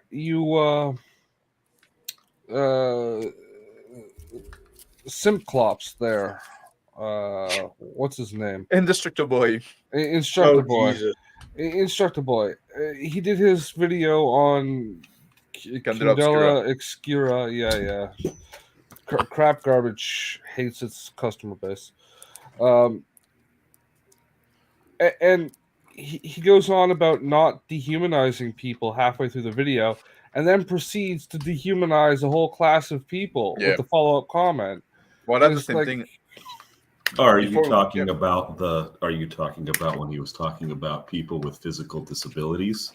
No. When he No. was talking Like about people with different political or worldview. Oh, yeah. Yeah, Oh, by the way, I just want to say hi, Brian. How are Yeah, you? I wanted to say as well, like first time on the channel. I just discovered your channel yesterday, Brian, Game Master. So I'm glad you could join us tonight. Welcome. Yeah. So glad to be Brian, here. you're not catching me at my best. I just got out of the hospital for having a mild stroke. Oh man, So sorry to hear that. Yeah. But Well, I'm having a bad hair day if that means anything. yeah, well, that's worse than the day that I'm having. Yeah. If that's a bad hair day, I want to see you on a good day because honestly, that is envious beard. Yeah. Well, it's Oh, okay, I see. So, well, that's no lady here, so it doesn't matter. no. What I'm Well, really having a would you hard go, time sorry. with is getting this damn bottle open. Oh, give me Jesus. here, I can Game open Master your Dan. bottle. It's not a twist open. It's a and Oh yeah. You Get the put saber. the edge against the glove, the desk, and then just slap down on And it. chip your it has desk. rounded corners. Oh. When will people learn? Yeah, I got a question. I assume it was made by communists. I got a question. You have for a Crafty. do you have a can opener around, Brian? That's what I'm looking for without having to go in the other room. Well, we'll like, if you need to, you know, it's I New actually Year's have Eve. a It's can good that you opener. can have a drink, right? That I'm not alone drinking. I apologize in I'm advance. drinking. It's that time in the chat where I trigger all your cats. Oh, You're I welcome. got my headphone on, so they cannot hear. Oh. But Connell said he has a question for me. Yeah, Connell. you got a Yeah, question for Chris? me and you are both cigar guys. So, what was your cigar of this year? The Buenaventura BV 560. Ooh, So that's kind of my go-to. that's Although nice. I'm probably going to cut down on that a lot now. I can't imagine why. Yeah. So that and other stuff. But yeah. Well, I did I something mean- this year. Sorry. At least I didn't. Don't lose a tooth, man. I've done that already. Yeah. At least I didn't blow half my face off by not reading the instructions like firework facial boy. Oh, Fuck. I don't know. Do not This is point okay. that face and light. All right, Crafty. I'm can you see that ring? Yes. New World. Yeah. I'm really enjoying the hell out of these cigars right now. Yeah. It's not good for you. I have to say that. Don't smoke. I get it, but there's only so many of you guys that I can talk cigars to with, and Crafty just happens to be that guy. And then there's a bunch of here now. So, Brian, we're talking about AI art. We're about to move on the topic, but now you just joined. Do you have any thought on that? Like, there was a big controversy in 2023. People like using AI art for RPG product. Should we? Should we not? Is it only for small product for small project? Any thought? The world needs to embrace it. It's here to stay. It's not going anywhere. The sooner people accept it, the quicker they can get over themselves. Yeah. Yeah. Well, there you go. Yep. He may have more subscribers the than us, panels in but I green. like him because he's based. Yeah. Wow, I like his beard. I'm gonna have to go over there and steal it. I'll shave it and donate it. Justin is gonna come back with like just glued on. He's going to come back with a shotgun wound, I think. There's just like a stitch scar around a sweet ass beard. You bring up what do you guys Both of call them? mine's short. Soy clops? Soy Yeah, clubs, soy clubs, clubs. whatever. I don't know. And the stricto boy. Let's be it's like let's be No, generous. he dehumanized me. I dehumanize him right back. It was funny. It was kind of funny. This he did that hit piece on Max, and half those videos he was on Max. I was in the panel. I'm like, well, fuck. Yeah, once again, the Irish luck shines through there. Doesn't it? I know. Doesn't it, Boyle? You know, it's supposed to be a 7-leaf clover for it to work. Yes, that's Futurama stuff. I I found a just put a 6-leaf 4-leaf clover this clover year. into AI. It'll come out with 7 cloves, just like Yeah. 7 dicks. Who here remembers smoking black cloves? Because Stable Oh Diffusion has God, the the look of '90s! the Don't Irish. please, please. That said, these days I actually miss the '90s by comparison to everything. Oh The yeah. 90s were fun. The I'll 90s, I take mean, Jean Chrétien any day now. Everything was slightly better. my daughter is like, not my daughter, my oldest son Laszlo, who's like, everything is so crazy. I'm like, you didn't live through the 90s. He's like, what are you talking about? I'm like, the 90s in America were just fucking nuts. Well, nothing compared to now. They were You're just a bland. baby in the 90s. Really? Yeah. We Everybody was so we had Ruby bored. Ridge and Waco. We had Bob. Yeah, that was bad. We had O.J. Simpson. We had the Clinton sex scandal. We had Oklahoma bombing. So you're talking about the brackets of the '90s. Yeah. The middle part's what everyone forgets, when it was boring as paste for about 6 years. Yes, but don't forget, Connell, the 2020s also had Baba Yaga. But in the '90s, And we also, had we only just finished Nirvana. 2023, right? There's still like 7 years to go. Sorry, Brian. In the '90s, we had Nirvana, we had Concrete Blonde and Pixies, and great music. Pixies, he got me. The other two, not so much. Well, it was You don't still want to hear my music, man. opinion on Nirvana. It's the people. I will tell Yeah, you the but darkest go on. Nirvana joke I've ever heard in my life. And people get upset sometimes when I say this joke, but I'm going to say it anyway. Stop What's the qualifying. best part of Kurt Cobain exiting? The Foo Fighters. Oh, no. That's, you know, I mean, I've made that joke, so I'm just as bad. So I remember where I was when Kurt Cobain cashed in his Remington retirement plan. I was in my English class. Yeah. And they announced it over the PA that had You just won the stream, bro. So Champion maneuver. So there are certain things that you can't say on streams, right? So Put it on. Yeah, that's the Remington retirement plan. Okay, guys, you'll have to be careful. We have to remember Crafty is now special needs, so we have to be very, very considerate. No, I respect the use of Remington retirement plan. Remington retirement Love you, Crafty. plan I do, man. Yeah. I love you, bro. Now, I want to I'll know. get better. I want to know how many manila envelopes he stuffed into that saying. Dear God, You know, Connell's a come on, evil, man. like a mad evil leprechaun state. We're in a good times. So people now. people mention sim clubs, right? That's something that happened in 2023 Sim as well. clubs. Like our Indestructible Boy, tried to cancel people that we're friendly with. Scott from Diversity and Dragon and Max Liao from Legend of Myth, right? He went big after Max Liao for because Diversity and Dragon made a video about GDD. Then Sim Club decided to go after Max Liao as a retaliation. That was fucking retarded. Well, so to be fair, so Blinky the pirate, Kablooey the pirate, he's got a thing for Max Don't Leo simulcast, Brian. that goes back a long time. And Can't believe I'm putting. I this in don't the even channel know thing what it again. is. I don't.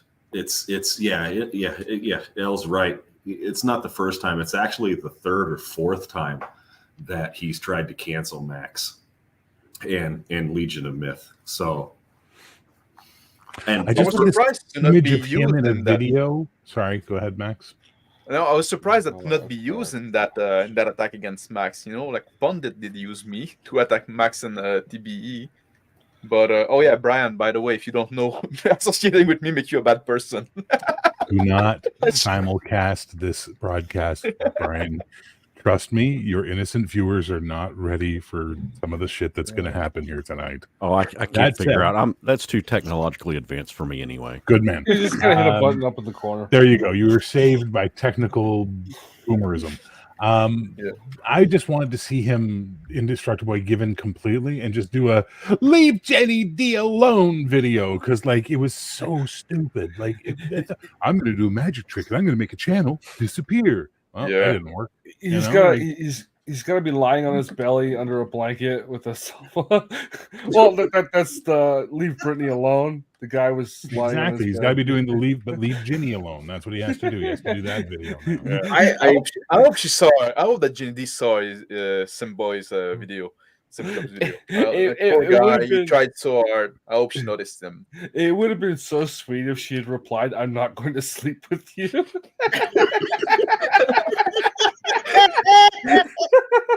That would have been fucking based from Jenny D. I would. You know what? I'd have subscribed had to a her lot if she'd more done respect that. for her. I would have been like, "Wow, Jenny, you got some balls. Well done." You know. So I don't know what anybody sees in Jeannie D. I mean, videos aside, I'm just talking her as a person because to me she just looks like Angela Lansbury. I don't know what she looks like.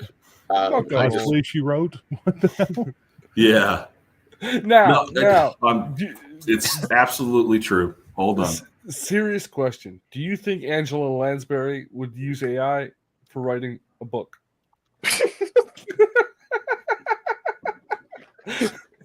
well, her character in Murder She Wrote.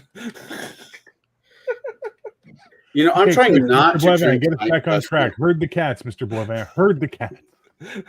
I'm trying not to drink. I have. Good luck. You know, like since it's I'm New trying Year's to Eve, you know, drink, that's what I'm trying to do. Like we're I going gotta back go on pee. the what happened in the year and stuff like that, and you know, that was kind of like something that happened there, like this cancel thing, and we got that as well with Pundit trying to cancel people like Max Lia also, and the Basic Expert. Pundit for some reason got something against the Basic Expert. I think it's because now the Basic Expert is on way to become the most prominent Hispanic like RPG creator.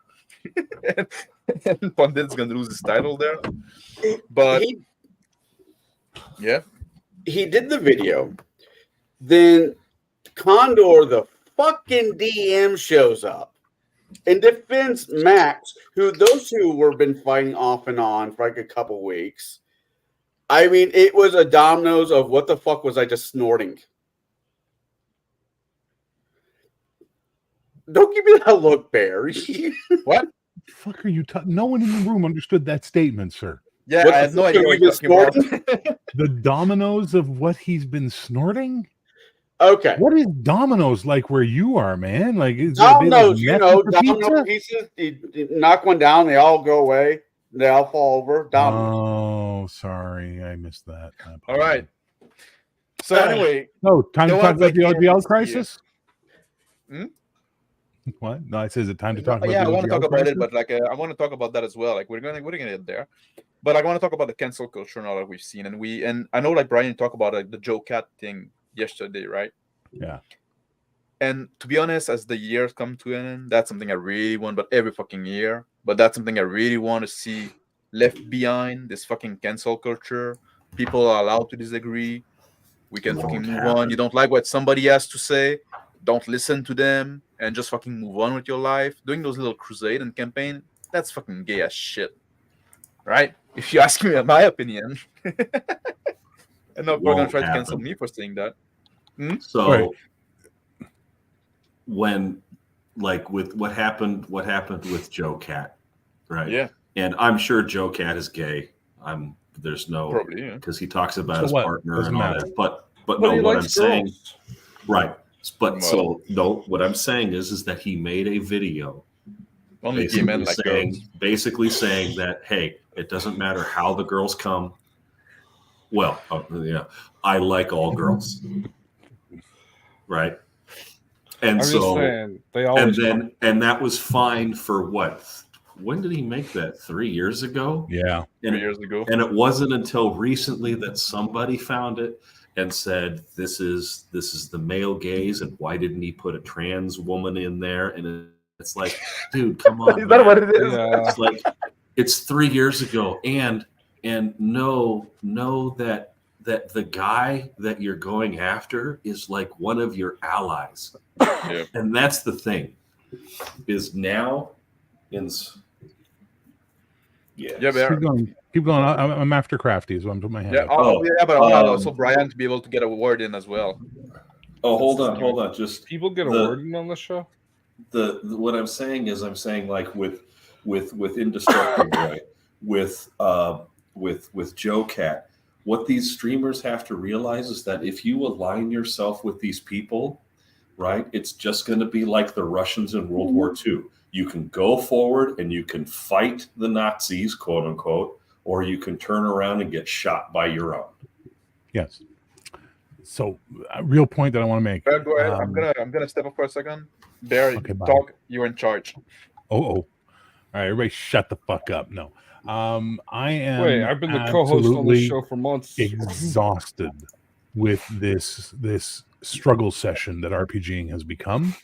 I'm absolutely exhausted with the you have to prove yourself to everybody all the time, and there's only one way to survive it, as far as I'm concerned. Make yourself uncancelable.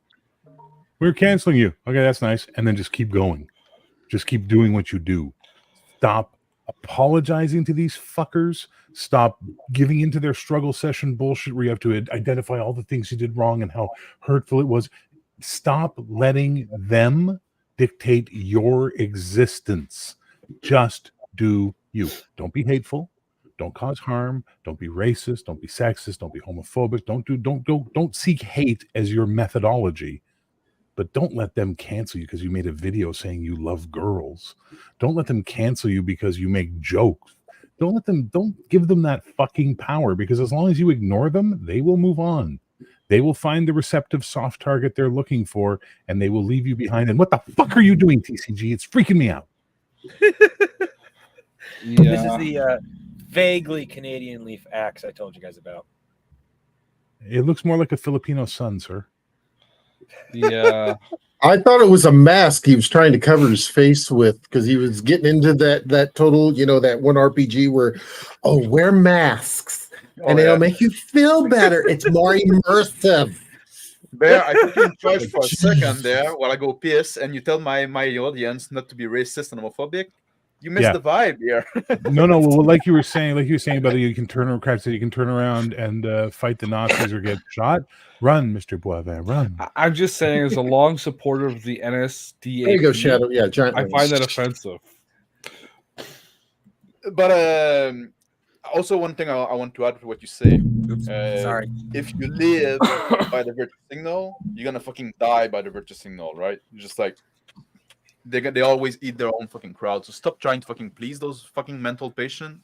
And yes, stop apologizing. Try to be a decent human being, but also try to be true to yourself and stop trying to those people are fucking madmen. They're just looking for blood all the time. And once they run out, they're gonna go for your own, right?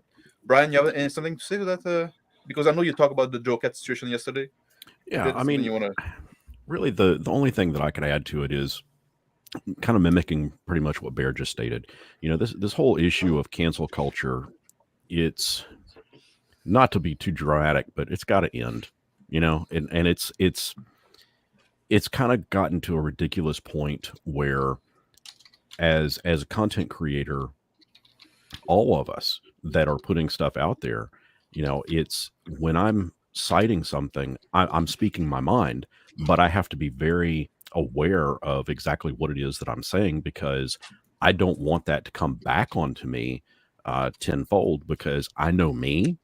I'll go back after them and I go for the jugular, because I don't sit for that shit. It's not something that I condone. I don't condone condemning somebody because of their belief system, because of how they want to dress, because of what they think. But I'm not going to go out of my way to point out you're wrong for doing that. Likewise, I don't expect somebody to come after me pointing out that I'm wrong for believing the way I believe or presenting the content that I present. Yeah. It is a ridiculous expectation to have to put onto any content creator or any person out there as they navigate through life, to expect them to know every nuance of, well, I can't use he or she, I can't use they, because if I use they, I'm going to piss off the she. If I use she, I'm going to piss off the he. That you know what? If your chosen pronoun is they and I call you a he, I'm sorry. You know, there's a lot that I have to keep in my mind as to which person wants to be called what. Where's your sign? If you have words you want me to use when I talk to you, please wear them on a sign around your fucking neck. Well, Otherwise, those, stop expecting me to indulge in your mental illness. Correct. Those No, burn you do you, as Bear likes to say. You do you, I'll do me. And I think the world will be a better place for it. Now, to the topic of cancel culture, that's just flat out goofy to me. That there can be a complete mob of people that I called them last night keyboard warriors, you know, that will sit behind a keyboard completely anonymous and want to go after the next target. I disagree with it. On those prompting, there's like one thing that fucking bothers me. You know, those, oh, hello, Crafty. Those are like third-person pronoun. They're the pronoun we use to talk about you when you're not there. So now you want to fucking police my language when you're not around. You know, like, go fuck yourself, right? Just like, you know, when I talk to you, I use you. Go fuck yourself. Go fuck yourself. Yeah. And the other thing is like, I don't want to fucking self-censor myself. If I have to think twice about what I have to say every time I want to say something, it's killing my fun, right? So I'm not gonna associate with you at that point, and you can just go fuck off yourself again, right? And I'm not gonna cause myself cognitive dissonance, right? If I look at you and you look like a dude, I'm gonna refer to you as a dude, right? If it start like not meshing around my wait, Justin Crafty wanted to say something. If I'm start saying something that fuck up with my brain, well, now you're causing me harm, right? In a sense, so that's no good either. Crafty, go ahead. So to go back to something that Brian said, as far as the keyboard warriors looking for their next victim, I truly believe that there are people out there that are honestly trying to make society better through whatever it is, whatever social justice that they choose. And they're free to do that. 90% of the people who call themselves social justice warriors, they don't care. They are trolls who, as soon as they see somebody falter, they get enjoyment out of watching them crumble, be it somebody they're fighting against or somebody that they used to fight with. If they can watch them crumble, they will. Yeah. Look at Adam Coy-Bell. Look at it's all a part of it. Yeah, it has nothing to do with social justice. They're keyboard warriors, like Brian says, looking for the next victim because they get enjoyment out of tearing people down. Yeah, I just want to go to Baron because he just came in. We didn't say hi yet, man. It's your first fucking time also on that show, and now like I'm being rude. Baron, welcome. You came in. Thank you. We're discussions. Do you have anything to say on that topic and stuff like that? The cancel culture, whatever. Here's the thing that anybody who subscribes to the cancel culture is the problem, for the simple fact of, if you can't, this is the beautiful thing I love, and as Bears put it, we've kind of built a community here, and you know we all don't agree, but the thing is we don't agree, but we respect each other enough to allow each other to speak our minds. And that's the thing, is that with the folks that are in that cancel culture, they don't want to hear any other story, narrative, whatever, because they're right, but they don't want to be told that they're wrong. But when they're sitting there canceling people, they're telling them they're wrong. So it's kind of a catch-22 there. Well, I don't want to hear it, but you know, I'm going to tell you right there, the guy, you know, the weird French guy with the weird freaking beard that can't even speak English, you know, Cody, Cody. But no, that's the thing is that we can sit here and we sit here. Yes, we pick on each other. Yes, because typically with males, this is how we bond. This is, we take pot shots at each other because number one, we know that we're joking. I mean, we see it all the time with Bear and Mr. Max. I do it with Connell on Table Breakers. He'll say something stupid. I'll kick him out of the chat for about 3 seconds, and then bring him back into the studio. But the thing is you're all fair game. Exactly. Connell isn't sober enough to remember, so don't worry about it. Well, here's the thing. I have known Connell for several years prior to this, so Yeah. Andy, I love you to death. And, that's the thing is that, I know what buttons I can push and I know what ones I don't. And the thing is I know like with like some of your personal stuff, I don't touch that. Mm-hmm. But, when you run a railroad, people are going to run over you.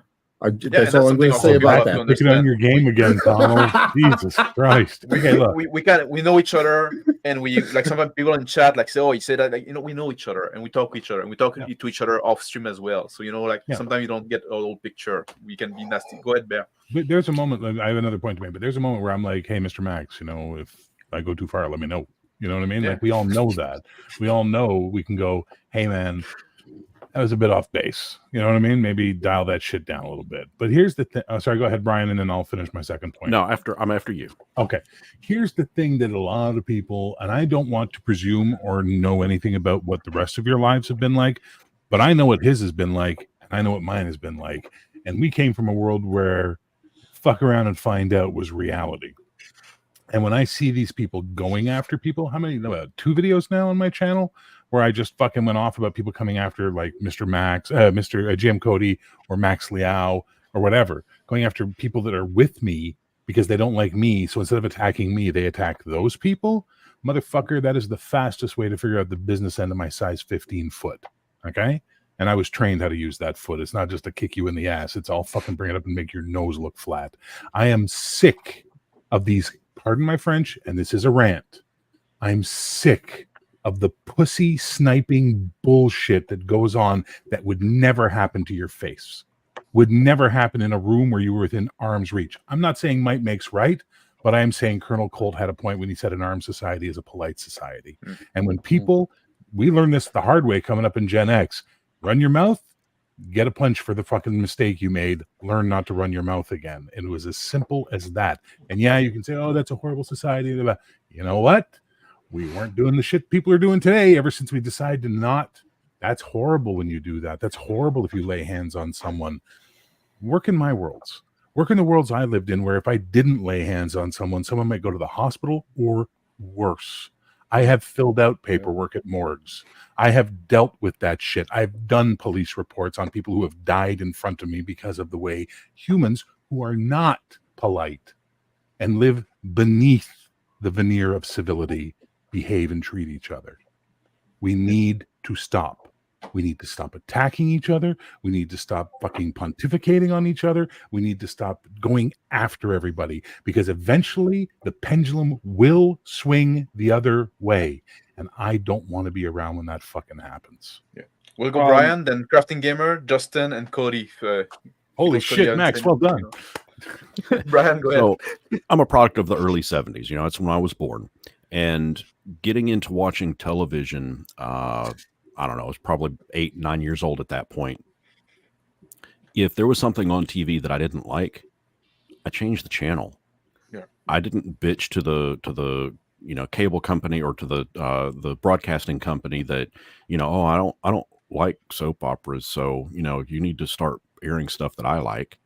I didn't do that. I just changed the channel. And in the day and age that we're at, I cut cable, about a month ago. I downloaded, or not downloaded, but I got a Roku. I've got over 1,200 stations now that I can watch. In addition to Sling, we have Sling. That's another, 1,800 channels. If there's something on that I don't like, there's something else on that I can find to watch. I don't have to bitch to the company that they're airing stuff that I don't like. YouTube, how many different content creators like us are out there for D&D, for any other role-playing game, Pathfinder, Morkborg, Battletech, anything. Morkborg. Awesome game. But how many content creators are out there making that kind of stuff? If there's something out there that you don't like, find a different YouTube channel to watch. It's not difficult. Crafting Gamer, are you there? Yeah. Well said. My thing comes all the way back to when we were saying about giving each other bullshit.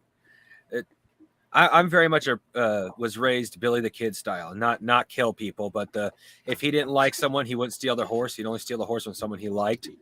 I'll only give bullshit to people I like, which kind of comes over to the second thing. I also only give bullshit to people I know, because I've learned the hard way. You give bullshit to somebody you don't know, they immediately take offense to it. And then I also have to learn that even after you know for a fact someone can really take it, there is such a thing as too much too fast. I kept calling Justin kept saying we had to call ourselves Grundle Punchers. So I was making the joke, oh, no, you could call yourself Justin Puncher instead. And he's like, dude, do you have a serious problem with me? It's like, no, man, once I get to know you, I really give you bullshit. And I knew you could take it. But at that point, I realized I probably the level was fine, but that was too quick in the bro. Too quickly how it escalated. That wasn't what I was getting at. You changed your tone. Almost 180. Yeah, so I wasn't expecting that. I thought I'd done something to piss you off. That's all right. Water under the bridge. No, that's my weirdness. Yeah, you're gonna after we're gonna go to you, Crafty, after Cody. Justin first, then Cody, then Crafty. I'm keeping an order. Train of thought, so skip the Sorry, you lost your train of thought. Cody, you have something to add to the conversation? Yeah, well, my thoughts are pretty multi-layered here, so I'll try to be brief. First off, take your time, man. You don't talk that much. Yeah. Well, first off, I was raised not to talk shit about people behind their backs. So if I got a problem with you, I'm going to tell you to your face. Yeah. Jim Cody, I got a problem with you. Yeah, please tell me if you got a problem with me. No, I'm all about it. But that's just the way I was raised. Like I don't talk shit about people behind their backs. Now I might have thoughts in my head about somebody that obviously I censor myself. I'm not going to like just, oh, fuck you, like not always. I restrain my emotions, but at the same time, if I have a problem, I'm going to let you know about it. That's just the way I was raised. The other thing is the cancel culture thing. I was really up in arms about it a few years ago, but now I realize that the best way to deal with this is just ignore these fuckers altogether. I just don't pay attention to this shit. I don't talk about it. If you go to my channel, you'll never see me talking about it. I don't talk about it on streams. This is the first time I've actually talked about it, period, on YouTube. I just ignore these fuckers, and that's the best way to handle it. Just act like they don't exist. Do not give them attention. That's the problem with the media, right? They give them too much attention. That's the whole reason we know it. Just don't fucking pay attention to them. Just pay attention to the stuff you care about. Now, the flip side of that, though, is also if you want to know something about something, you need to look at both sides of the coin, right? You can't just say everything about whatever the subject is, history, gaming, science, whatever. Yes. You have to look at all sides and all the information, extrapolate all that information, and then you can come to a conclusion about what you think about it, right? And then that's evolving too. You have to evolve your opinion. And the same thing applies to this, right? I have friends that are on the extreme left. I have friends that are on the extreme right. And I've lost many friends over the last few years because of this culture, this cancel culture that's come to be. Now, 10 years ago, I could talk to my friends on the extreme left and the extreme right, and we could discuss a topic we didn't agree with, and we might change each other's minds. We might not, but at the end of the day, we could still drink a beer, shake hands, and go about our night. Now, that's not so. I've lost flocks of friends because we can't have a simple discussion anymore about some subject we don't agree with. And you know what? That's fine, because I wouldn't consider you a real friend. You're not even somebody I want to hang out with if you can't have a civil discussion with me in that manner. So that's basically my 2 cents on it summarized. And really, I just don't think we should give any attention to these fuckers. Don't talk about them. I don't even know who Jenny D is. Like, you people keep talking about all these big YouTubers and stuff. Like, I just vaguely know who they are because I don't fucking pay attention to them. I don't care. Like, I know I've seen maybe one video and I'm just like, okay, this person's a moron. Like, why give them attention? Let's move on. Let's talk. I'd rather listen to Bear. I'd rather listen to Max. I'd rather listen to Brian.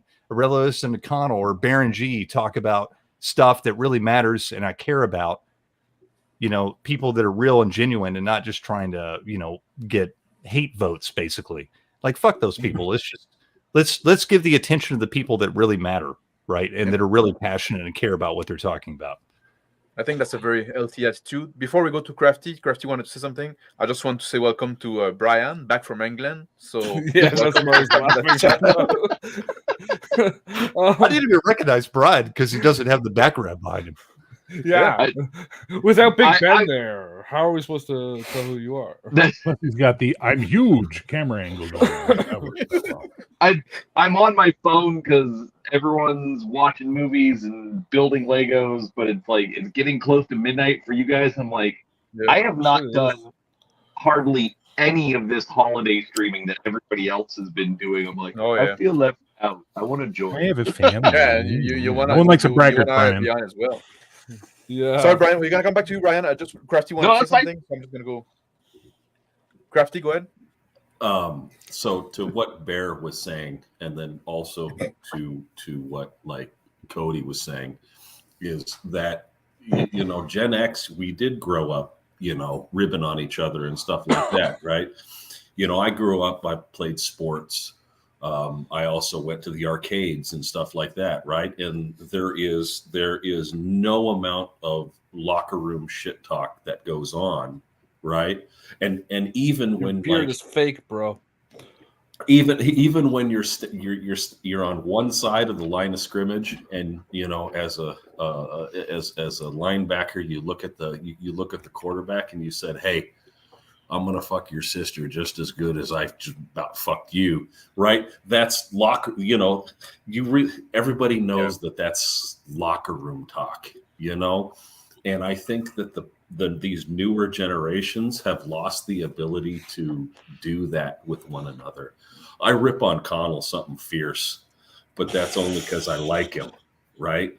And he knows it, right? Just like you were saying, you know, Bear, we're all a group of guys here, and I guarantee you, out of everybody here, I'm probably the most toxic of you all.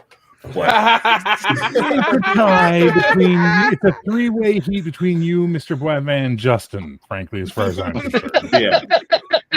But you all tolerate me because you all get me, and I get you. And honestly, I just think people need to realize that, you know, hey, when I'm talking to my friends and you're over there, if I'm talking to my friends and you say, hey, you can't say that, and then you cancel me over something that I said to my other friend, that's not cool, man, because you don't know what's going on. Well, Connell? Sorry, Justin. Sorry, Connell. The point I was going to make earlier that I forgot is someone said we got to stop with this canceling stuff, and it's like no one in our community does that. It's their community. Well, some people kind of did that, but you know, it's also like I think like in our community is also like when somebody like is trying to attack you, canceling you, like don't fucking bend the knee. That's also like you know, even if you're not yourself trying to cancel somebody, when you bend the knee to the cancel culture, you are taking part into it. I'm sorry to say that's part of it. I don't consider pundit part of our community. No, well, it's, you know, Brian, I'm gonna come back to you. Connell wanted to say something, then I'm gonna go to you, Brian. I think it's interesting. Only one of you guys here I've actually met in person, which is Baron, and I've known him off and on for years. Since I've been doing this, there's been a few people I just don't enjoy, and I don't go on streams with them. But as a whole, Bear, Mr. Max, Cody, I don't really know, but seems pretty cool. Justin and his fucked up thoughts. I enjoy hanging out with most of you guys. I don't mind, I take a lot of shit. Bear, you take a lot of shit. And Bear called me, what was it? He called me Barney from The Simpsons. No, compared to you, Barney is sober. Brian, Do you I have have to something give to you the say? John Vernon line, Connell? No, I'm good. I'm good. Okay. No, I just wanted to say thanks, guys. I'm out of this, and I told the family that I was taking a dump, and I've kind of gone past that 45-minute. Sir, I congratulate allotment. you. So I kind of need to escape. But I did have a question I wanted to ask because I'm going to tune in, put my little earbuds in, and keep listening to the show. But I have a question for you all that you don't have to answer right away. But as you get through the rest of the evening, I'd like to hear what everybody else's answers would be. What would be your best advice or course of action should you run across comments that are attempting to cancel you or a streamer or content creator that you can personally vouch for? We With can that, do that. Like, Baron, I'll you leave want to you. take that? Thank you very much, Brian, for joining me. I'm sure we're gonna talk to you again sometime soon. Yes, absolutely. It's been a pleasure. Take care, man. Brian, before you run, Happy New Year. by the way, you're about to spend 2024 eating a lot more fiber because your wife's not going to be like, "What the hell? Why did it take you so long to take a dump?" So your fiber count's going up. No kidding. Just tell her Happy you New Year, felt more Brian. in your stool. Thanks. Happy New Year, guys. Happy New Year. That Baron, you want gentleman, to by the start with that? way, he was just real fast. He was the first YouTuber I met, and he helped me with my channel so much I can't even begin to say so. He is a class act, gentleman, and if you haven't subscribed to him, please do because his channel is nice and he is a good man. I've been watching this Morkborg review while we've been talking. Oh wow! Well, we've been talking. That's yeah. Justin, paying attention to everyone. I know. Yeah.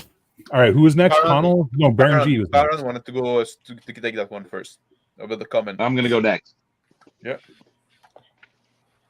So me or Connell? I missed that. you Baron. Then Okay. we're gonna go So, Brian, and then we're gonna go So- Crafty and Connell, I guess.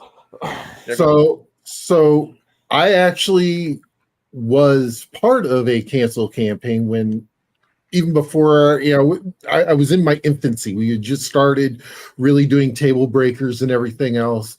And a gentleman whose name's already come up once, I'm not going to repeat it, decided he was going to come into all of my chat stuff and just lay out hate and everything else. And I finally got to a point where I think I was on Legion of Myth when it all kind of came to a head because we were talking about it, and I got it. Max, God love him, he was like, that was intense because I looked straight at the camera and this is what I said, and it worked because he wound up deleting everything off of his channel and then restarting it later, or his channel got wiped out or something. I don't know, but anyways, he's a DM and there's a bird in his name, and I'll just leave that there. Oh yeah, okay. Okay. But I told him exactly this. If I have to be the villain in your story to make you feel better about yourself, then I gladly take that mantle. And I will be the villain that you may not want, but the villain that you're going to need in order to make it through. You can try to cancel me all you want, but unfortunately, the villain always does come back again and again and again. And for everyone who's you're their hero in their story, there's 10 more that you're the villain of. And I'll be your villain. So basically, you just like embrace it in a sense. Yeah. Completely. And it was not quite as intense because the emotions were flooding it at that point, but it literally was okay, if I have to be your villain, okay, I can be your villain. You may not like the consequences, but I'll be your villain. Based on that, I'd like to announce that I am recruiting for the League of Scum and Villainy. Brian, I'd be curious to have your view on that, like on negative comment and people like trying to partake in cancel culture and comment and stuff like that, because you're a nice guy. You're probably the nicest guy in this panel here right now, by far. Well, except maybe Cody. Cody's pretty nice too. I'm a nice guy. No, you're not.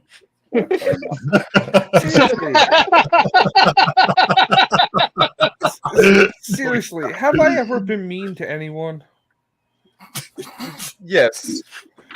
I want proof of this. I think it's Brian's turn to talk right now. You're being mean to Brian. Sorry. Yeah, Brian. very mean. I will do penance. So I do think this is all kind of interesting, because part of the reason that I started my channel was because of just how far down like the cancel culture war kind of stuff had gone, and I wanted to just put out positive content. Like when I started, like I never even put my name out there, because everybody's like, oh well, you're gonna get doxxed and you're gonna get, whatever. So I didn't even mention my name. And I'll be honest, part of the reason that I do have my name out there now, and even my wife's name, like if you paid attention to my channel early on, she's the peanut gallery. It was because I would do live streams, and this was even before the banging of pots and pans. But she would come through and she would, like, I'd be talking about something and she'd just start making snarky comments. Yeah, she is. She's having fun building her Harry Potter Legos. No, she isn't. Yeah. So I didn't really get into any of this to try and just cause controversy. I just wanted to, put out some positive content talking about things that I enjoy. But then as far as like Brian Game Master's question, as far as how do we react to cancel culture attempts,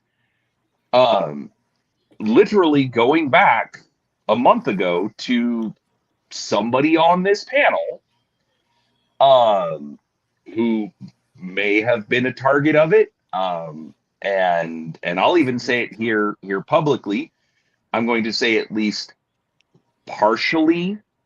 I don't even want to say deserving, but like I understand sort of why it happened. But it did make me stop and think, okay, why do I associate with this person? Are the attacks being leveled at him, being leveled at everybody else? Are they justified? And most importantly, though, I think that what helped me decide how do I actually go through and approach this person and any subjects or whatever was actually talking to the person. And I didn't even I didn't even talk about the specific subject, but seeing how he reacted and how he talked about whatever the situation was, I realized, you know what?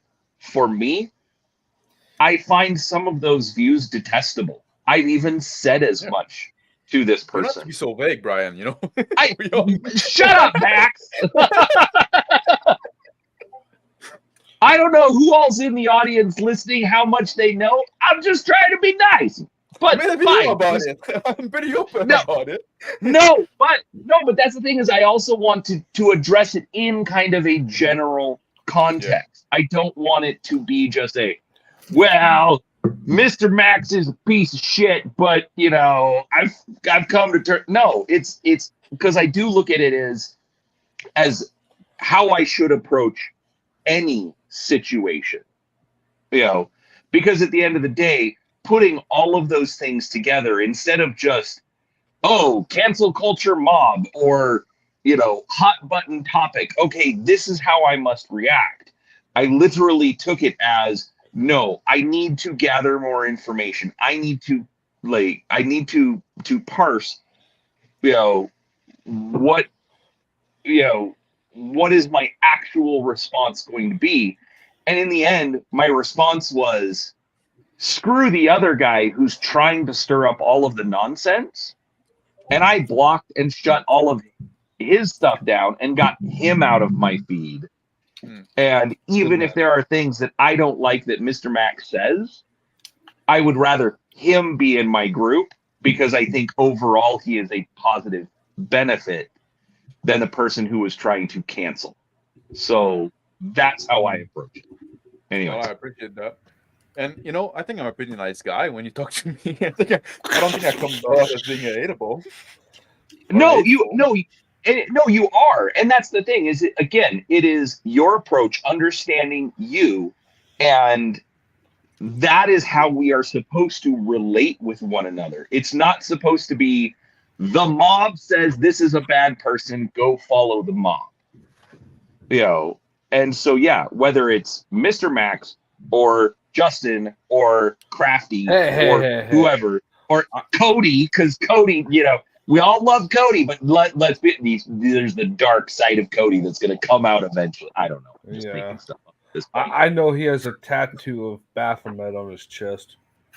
I don't know if he's gone that far, but regardless, my point is, if those kinds of things happen, that is how we should approach it. I'm not saying you. Oh, go ahead. Sorry. This is why Mormons should be allowed to have coffee, because if they don't get it on a regular basis, this happens. Yeah. I was just going to say, and the ink was derived from baby blood. But, You're muted, Mr. Max. One fucking prosumer moment. Yeah, I was just about to say that. It was very professional of you.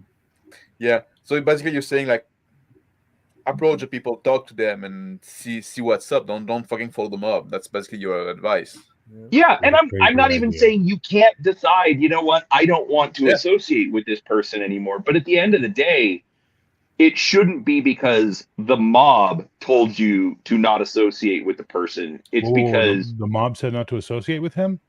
Well, I'm gotta go. Sorry. I kind of know a guy. I know a guy, and the guy said, Hey, I'm just saying that Mr. Boivin, I don't know that guy. I wouldn't hang around with a guy like that if I was you. You got a real nice channel there. Be ashamed if something happened to it. But I think that paraphrase a Hitler quote, but the only one I can think of is you're doing it on the right channel. Go ahead. The only one I can think of is there's nothing I respect less than an irrational anti-Semite. Crafty, you wanted to say something? I don't know if you still. So going to Brian, not Mormon Brian, but bearded Brian. He's not here anymore. We both have beards. Yeah, but much better bearded Brian. No. You don't have a beard compared to Brian than I. So I think it was last year. Last year, I actually dealt with my own cancel. And there is so sometimes. Well, no, this one Bear. So I had made comments about a GM's game and how I thought it was trash. Which I heard about this. Which I'm free to do, right? I'm free to tell somebody that they're a trash game. You can call my game trash. I don't care. So, but this person and his friend decided to paint me as a child molester and use things that I had said in various chats and strung them together in a video. And somehow, some way, that video made it all the way to my work's HR department. And I found myself sitting in front of my bosses trying to explain the things that I have said online. So when you're dealing with that kind of a cancel, sometimes there is no rational thought. There is no rational speaking you can say to the other person. You just block them and you send them a cease and desist. Yeah. You that should have hire also a happened lawyer. here. That should have also Hi, happened to Janet. your HR department. Your HR department should have been told, you will apologize to me right now, or I'm suing the company. Yeah, HR department. Well, no. So the the HR department, the HR departments, they're there to make sure that the company is protected. In talking with the HR department, they said, "Oh, this is stupid. This isn't anything like that," and they even recommended me to go get a lawyer to write a cease and desist and to get this person to stop, and that worked, and it ended there. We'll need to talk about that when in private, Crafty. Huh? We need to talk. You and I. We need to talk about that in private at some point, Crafty. Oh, really? Yeah. Why? Oh, because of Yeah, exactly. He's got some dark web links for you. Well, no, but He's what's got funny, more Hitler quotes than I do. What's funny is that this person, after I sent him the cease and desist and everything like that, this person actually reached out to me via DM or whatever and said, "Hey, I'm really sorry for what I did. I'd just like to bury the hatchet. Would you like to come on Discord and just talk about it?" And it's like, no, fuck you. You've gone too far. You went too far in trying to take away my livelihood. So in answer to Bearded Brian, Brian the Game Master, is that sometimes when it comes to cancel culture, you can't say anything to those people. You actually have to go a legal route. Yeah, you get a lawyer up. Yeah. Yeah. Well, Connell wanted to say something earlier. I don't know if you still want to. Connell, Yeah, I'll just comment really quick to Yeah, Brian's question. I hang out with Bruce. I hang out with Baron. Bruce is one of my favorite people in the world, but he doesn't always come off, nor do I come off well. I have had people say, "Hey, I'd love to have you on the show, but you hang out with table breakers." And I'm like, "May I ask where the issue is?" And most of the time it's just, what was brought up. I'm like, okay, whatever, go fuck yourself. Because me and my friends are having a conversation on YouTube. If you don't like it, that's awesome. You go do you. And the thing is, and the thing is kind of piggyback on that with Connell, is that most of us have known each other, with the exception of Crafting Gamer, have known each other for at least 15 to 20 years. Outside of YouTube and everything else, we've sat at tables together and everything else. So, that's one thing that's huge with the way that's set up, is that we've just known each other for damn near ever. Right. And the second thing is, there's actually no one on YouTube I would have canceled for the most part. I mean, there's people out there I don't get along with, people out there that don't like me. Prime examples, I probably watch like 2/3, no, more than that, most of Shauner's videos. Shauner's not a big fan of mine. He says things about me that are not cool, but whatever. But I watch his videos because I think he produces some good shit. I'm not going to say, "Hey, we should cancel somebody because he's being an asshat to me." If I said, "Hey, I want to cancel somebody because there's asshat of you at me," then how many, even in this panel, would I be, Would be me. I've never been an asshat to you, bro. In fact, I've told you should stop being an asshat to yourself. Oh, that's how it was. My bad. Yeah, it's true. Justin, you want to speak next? You want to say your piece next? Deal with cancel culture. Then we go to TCG, and then we do the top row. What? I'm a little too. Yeah, I'm getting there too. TCG, something to say about like cancel comment and like the cancel culture, cancel mob, going after people in comments, shit like that. I haven't had it happen to me, other than, I don't know if he's still here, but Shauner made it clear that I was just a waste of space on that's my Legion title. of Myth stream, and I'm like, It's it's just not worth it. Yeah, man. Well, fuck. Tell him to give you your own title. Chucklehead right out, because that belongs to Victor Gorchev. No, Chucklehead too. So for a little while, I thought I was like going to make some sort of video about it. It's like, you know what? That's a lot of freaking effort, and it's like, Unless someone comes, well, I think I can't say for a fact because it hasn't happened, but I think if someone comes after friends of mine, like in Bear's case, I might do something. But against me, I don't think I'm going to really feel like it's worth it. Yeah, but people are allowed to dislike other people as well, right? It's like it's no crime. Fuck's sake, man. It's the internet. It's a big place, right? You're gonna have people with different opinion. People have a right to have their opinion, right? We need to stop fucking being so pissy about it, right? You're just like, this guy didn't say something bad about you or about this guy doesn't like you. Yeah, so what? Just fucking move on. Why do you care about the opinion of people that don't like you, right? I care about the opinion of people who likes me. I care about the opinion of people I like, my friends, stuff like that. Their opinion matters a little more. People that don't like me, well, I'm sorry. I'm sorry you feel that way. I hope you don't lose sleep about it. But, I got other stuff going on in my life. Sorry, I'm thinking like that's, I guess, maybe that's my turn. Yeah. Cody, and the what do you second want thing us to oh, sorry, you wasn't done. Sorry, Crafting Gamer. Finish your thought. Yeah, that's one more thing I was going to say, which is a Nerds bingo card for Bear needs two more things. Silently agrees and silently disagrees.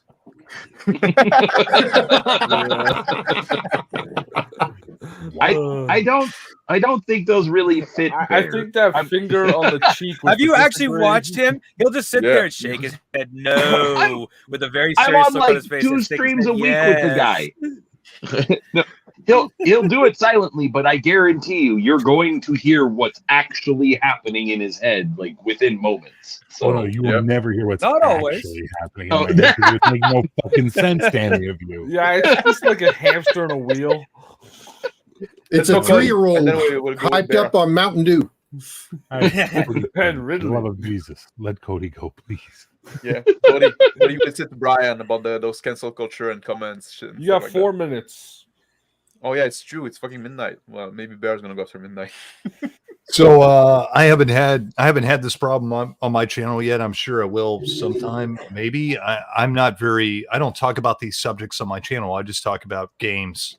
I keep it to that. I don't talk about like political subjects on my channel, and probably never will. That doesn't really interest me too much. I like talking politics with people one-on-one or in a small group, and I only like talking politics with people I know are not going to, that are actually interesting and smart people and know what the fuck they're talking about, not just talking out their ass. So that's the only time you'll find me talking politics. If you notice, I'm pretty silent about it because I just don't talk about it very much. But if somebody actually came at me and tried to cancel me, I would probably be just polite to them first off. And then second off, I probably would just, if they really press the situation, I'd probably just ignore them. Yeah. I'd probably just write them off. Okay, well, cool, dude. Like, that's fine. Or I'd probably be like, okay, I'm sorry you don't agree with it. What did you not agree with? Let's talk it out. And like, that's the way I am. I want to hear their perspective and, hear what they have to say. And, whatever you want to cancel me, go for it. Have fun. I don't really care, to be honest. Like I didn't create a YouTube to become a celebrity. I didn't create YouTube to make it a job. I didn't create a YouTube to get viewers or subscriptions. I created YouTube to share my passion with people that share the same passion I do. So if that is 10 people or if it's 4,000 people, I don't give a fuck at the end of the day. So cancel me all you want. It doesn't really matter to me. You know what I mean? So generally I just don't really care, and I would just kind of ignore it and probably be polite and just move on. Mm-hmm. Good sir, that's a rational approach. You're dealing with irrational people. Yeah, Bear, I was about to give you the floor, but now we're approaching midnight, so maybe I'm just going to talk a bit about like what Cody said. I think it's a good advice. Usually, if you wait 48 hours, usually like if you don't respond and you don't buy it and stuff like that, like you and the people you associate with you, just fucking like let it go, and then it's gonna blow out over. And yeah, like that's usually what I do as well. Like I don't apologize. That's what I would say, and I just say like, you know what, you allow not to like me. It doesn't bother me, right? Don't lose sleep over it, guys. We're coming up on midnight here, so 30 seconds on my clock. I wanted to put a fucking clock on stream, but I failed. This Still got program 3 hours sucks. where I am. What? All right, turn it off. I'll get to it here in a minute. Let it cool down, bud. So yeah, I think we so got for- 1 minute. Yeah, Oh, well, you're whoops. not, yeah, Sorry. for My brain's broke and I don't know which finger to use. like for people in the Eastern time zone, we're gonna do 5, 4, 3, 2, 1. Happy already New midnight, Year! Happy There you 10 go. o'clock. Yeah. No, Happy 11 Move to a o'clock. real time zone, Brian. Yeah, I was like, it's Yeah, 11 move to- here. I'm like, oh, okay. Move to the only true time zone. Yeah, This but one. people that are not in the Eastern time zone, well, you get to do it over again in 1 hour. So Aren't you lucky? it is what it is. Your celebrations are 9 o'clock. fake and late and words we're not allowed to say on YouTube. Bear. It's not 9, Crafty. That's the stroke talking. Oh, yeah. It's not a stroke. Yeah. I'm sorry, I couldn't help that one. That's have a okay. bad I look like influence on shit. you. Crafty. Serious question. How many manila envelopes do you think you've permanently forgot about and will never find? On percentage. That's not a serious question, but On percentage, like how many I- stashes do you think you'll never find? Is that a That squirrel? joke's never dying, is it? No, Yep. no. The last hunter gatherer of Gen X. Absolutely. In about 80 Um, years, when they tear his house down, it'll just like they'll knock a wall down and it'll just porn will fall out. Well, you see, That happen all the time. that's the thing. You know that I'm your friend when I tell you where to find the box. Do you remember where the box is? It's in the forest somewhere. Let's just move on. Bear, give you an answer to Brian. Thanks. What? Please. No. I mean, if Save us from it's that. anywhere, it's hidden in a bunch of old cigar boxes. It's No, taped Connell, to you the missed bottom it. of the drawer in the hallway on the second Yeah. floor. No, see, you missed it. You missed the talk. I was saying that, for Gen X, we're the last hunter-gatherers of porn. And in every single city there is around, right, there is a forest, and there's always a random box of porn in the forest. This is something that is not unique to my town. It just exists in every town. That if there is a forest, there's guaranteed to be an unmarked box of porn in it. And when you find it, it makes the Zelda sound. I never found one in my forest. I found a woman's vibrator. But same. It just means Happy that New Year, bye. it just means that the person that found the porn left their other things. Guys. Bear, can you give your answer to Brian, please? God, no. Not anything anymore. It's a new year, so here we go. Baron, shut up. Here you go. This is the new year. I'm going to tell people to shut up. And Mr. Max, work on your dad voice. It's how you control a room. You know how to do this voice. You were I'm not a about dad. Yeah. Doesn't matter. All right. No joke. All bullshit aside, cancel culture is bullshit. You can't cancel me because I don't give a fuck what you say. Okay. I want to talk about something else. I want to talk about Bastard sword. No, I don't. Miniatures. So shut your mouths. Rattlejack. Listen, do not let me start 2024 by explaining to you how you're bad children. Now, Yeah. Nerds made the bingo card that has gotten a lot of jokes and chuckles, and I thought it was funny. I wasn't offended by it at all. And then people started going, "You should put this. You should put this. You should put this." And she went, "All right." It started to we're feeling like we're on the edge of bullying, and I'm like, can't disagree with her at this point in time. Well, So this is the on it. nerd card. If you mind, Mr. Bax, if you could just punch up the image that I've got loaded up there for you. Yes. And then, so this is the one. It's all jokes and chuckles and and you can read it at your leisure, about all these things Bear does on his stream. Then last night, she sent me this one. And it was her way of letting me know that she cared. And it was all the nice stuff I do on my stream. And it literally touched me. It touched me deep in my soul. Like I felt it. That's why I do this. That's why I'm here. And that's why you can't cancel me. Because people like this exist. We can take the shit out of each other one day, and then remind each other why we like each other the next day. And anybody who's got a fucking problem with us, or anybody's got a fucking problem with something we say, or someone who's got their fucking panties in a bunch, let them. Like Cody said, ignore them. Just fucking live your life, man. I'm not even going to have a conversation with them about why they got a problem with me, because that's their fucking problem and I'm not making it mine. I know I am not a nice person. I'm aware that I'm not a nice person, and I had to learn to not be a nice person so I could survive in some very bad places. But as the person who nicknamed me Bear said, I'm a good person. And you can rely on me when the shit hits the fan. You can rely on me when the chips are down. I will be there. I will have your back. I may tell you you're a fucking moron and give you a smack in the back of the head, but you'll be safe when everything's said and done. And if more of us were worried about being good people instead of nice, likable people, this world might actually be a better fucking place for a change. Thank you for attending my TED Talk. Apparently, so you can there's like a flying car in 2024. Not so far. I haven't seen any. So far, everything seems pretty much the same. Yeah. Now, I just want to. I have a place for you. I have a room for you if you want, Crispy. By the way, I want to reiterate one point. No one in our community needs X cards at their tables, or thinks they're needed. Everyone in their community thinks they're a minimum requirement. So that should tell you about the personalities in these two communities. You know? X card? Fuck the X card. Exactly.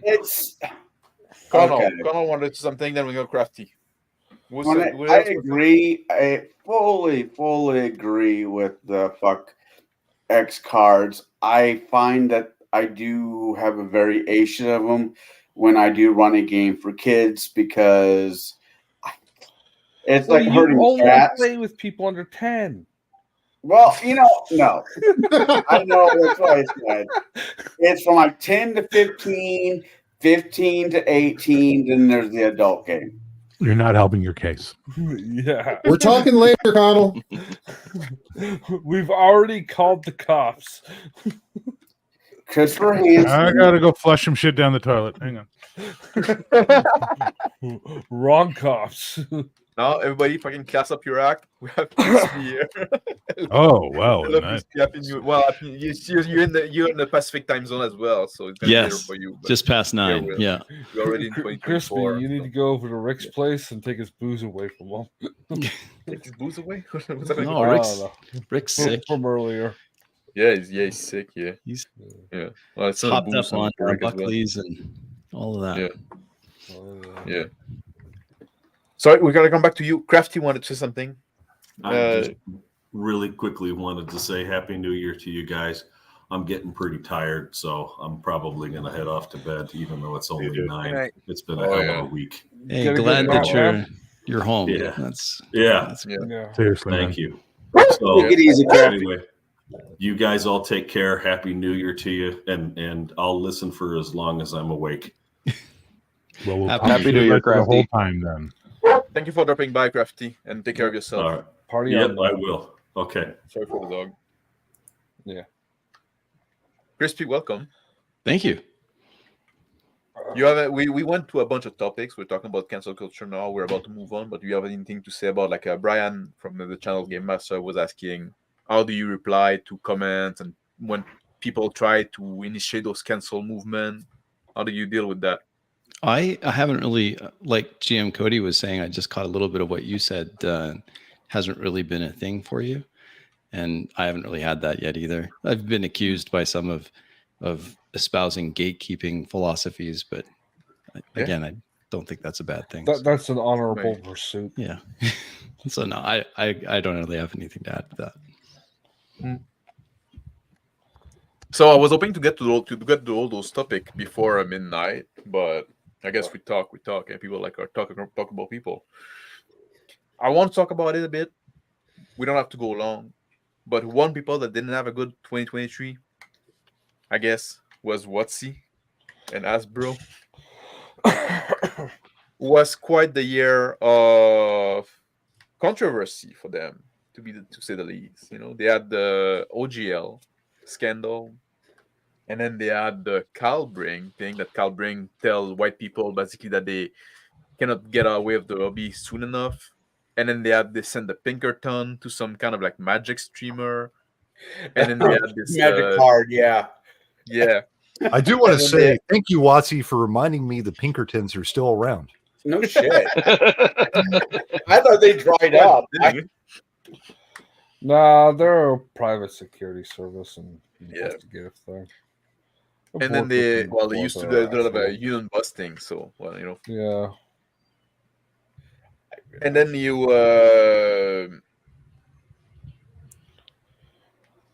I lost my train of thought with that. The Pinkerton, and then they did they had like the creator summit when like the people asked to the executive at WWII that you know what, you never played D&D. There's a bunch of us GM here. We can run a game for you, and they say like, no, we're not. We're fine. We're not interested. And then they all like a fucking stream when they played on laptop, trying to promote those VTT and those AI GM and stuff like that. And just by the end of the year, when they were kind of in the clear and people forgot about those scandal, they did the old fucking firing 20% of the staff, including out of like what I was Hasbro, but a lot of people from WWII got the door. Yeah. And now, like in 2024, supposed to is the 50th anniversary of D&D. So now, like, they're going in there with this new edition coming up, or is it like a continuation of the same edition, but they're reworking? That was WWII, like 2023 year, a rough year for them. You have any thought on that? Like, we don't usually cover like WWII and D&D on this channel, but we talk about RPG stuff. They are the 800-pound gorilla in the room. And they had a rough year, I think. If you wouldn't mind me taking it first, go ahead. I will reiterate: don't buy things from people that hate you, and I hope D&D becomes another one of Hasbro's shelved properties, a thing that stops getting produced, and we all forget. Like, I don't know, Micro Machines or something like that. I don't know. Micro Machines are not done anymore? I don't know, just some random property that they and own. It was also interesting that at some point, like Hasbro had RPG made for G.I. Joe and Transformer, and they didn't go to WWII. That was interesting as well. Somebody else got any other thought about this whole thing? Like, what is WWII doing? What's happening in D&D? Is D&D going to be sold off to somebody else? Is it going to be shell? They don't sell. They'll never sell it. Yeah, go ahead, Cody. Yeah, they'll never sell it. Here, Cody. Have you heard about Palladium? Yeah. No. What my point in saying that right off the bat is like I like haven't given a fuck about what Wizards of the Coast has done in the past 10 years. Like, I wrote them off 10 years ago when I took a look at 5th edition, and this is before they went, with all this other shit. Just when 5th edition came out, I took a look at it. I was like, okay, this is definitely not the game for me. Actually, go further back in that. It's actually started back in 2008 when 4th edition came out. And if you like 4th edition, if you like 5th edition, cool, man. More power to you. But that was not the D&D for me.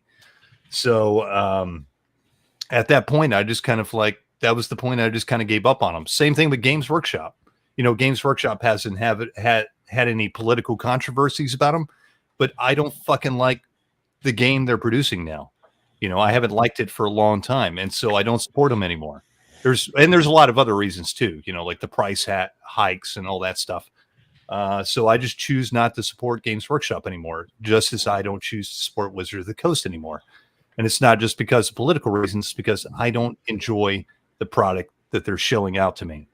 And there's much better games out there and much better companies and companies that actually care about gamers, that are actually still ran by gamers, because I grew up with these game companies that were created by gamers, ran by gamers, and created games for gamers, and they're these amazing settings like Shadowrun and Palladium with Rifts and 7C and like all this stuff that came out in the 80s and 90s, and even D&D back then. They had Dark Sun and Greyhawk and Planescape and all these amazing ideas and all this amazing art, like that Larry Elmore portrait behind me. But now it's just all this bland, boring, spit out corporate bullshit. So why would you support that when you can go support all kinds of stuff that's been put out by smaller companies or independent creators? And just don't give them the time of day. Don't talk about them. Don't look at their products. Don't buy the shit. Go play something that's worth your fucking time. And go support somebody that really cares about the hobby and lifting our hobby up and creating something great. Yeah. We're going to go Baron, then TCG want to do something, and then if somebody else want to chip in on that, yeah, Brian, and then Bear. Sure, I'll take a crack. Anybody else? Yeah. Go ahead, Baron. So the whole thing is that, you know, the whole thing about with WWII and all that, and this is my personal thinking, is that you've got people who are trying to redefine with being led by people who don't understand the history. So you've got the folks where. So I'm going to go back to where when they put out the was it Spelljammer or whatever it was, where they put in the monkey folks, and then all of a sudden, that's like whole complete racist. I think they're doing this, and this is what I personally think is that they're doing this, and then what they're doing is waiting for backlash because they're following the single rule of any press is good press. And if they can't make any type of stink or any good points, they're going to start making these bad points. Yeah. Your mic is acting up a bit. Yeah, your mic is cutting up like every half second. So I don't know if you can check that up. It's very hard to understand what. How about now? It's good now. Okay. It's easy fix. Yeah. So, but you know, the thing is that I going back to where I was saying. Yeah, so he was another scandal, and they also had the one with the AI art as well. Like so, yes, so much. Yeah, but the thing is that the right hand doesn't know what the left hand's doing, and that's clearly what's going on here, is because the folks who are in control. It's WWII trying not to allow me to speak. That's what it is. It's like let me do this. He's missing his like. If you need a moment, we can come back to you. Do you want to take a? Okay, we'll go to Crafting Gamer, and then we'll come back to you later on. Jirok, try to figure out what's happening. Crafting Gamer, you want to say something about that? Go ahead. All right. Well, I want to say two things. Number one, and then I'll get to the topic. Bear, what is sitting on both of those bingo cards is the main reason I watch you. It shows just how animated you are as a person. And honestly, I enjoy your topics, but the topic is secondary to you as a person because you are so animated. You are deeply entertaining for me. On topic. On topic. Nothing to show love. The only thing I really know about WWII and all that bullshit is that before Hasbro puts him in the vault, I'm hoping WWII is forced to sell Magic the Gathering and Palladium buys it. Yeah. Oh, well, I don't know if they would. That'd be. No, they probably won't. But that's just a personal dream. Yeah. Yeah. Anything else you want to add? I don't know much about it. I'm not a D&D person. I don't. We're gonna go Brian, Bear, Crispy, and then Connell. Brian, go ahead. All right. So as far as D&D and WWII is concerned, like, me personally, I don't really care. But my 18-year-old, that's what he likes to play. That's what his friends like to play. So you know what? If I see stuff on, like, we were literally at a game shop last night that I had not been to. And they had a clearance table, and they had one of the newer books with the fancy covers, and I picked it up for my son because I knew he would want it.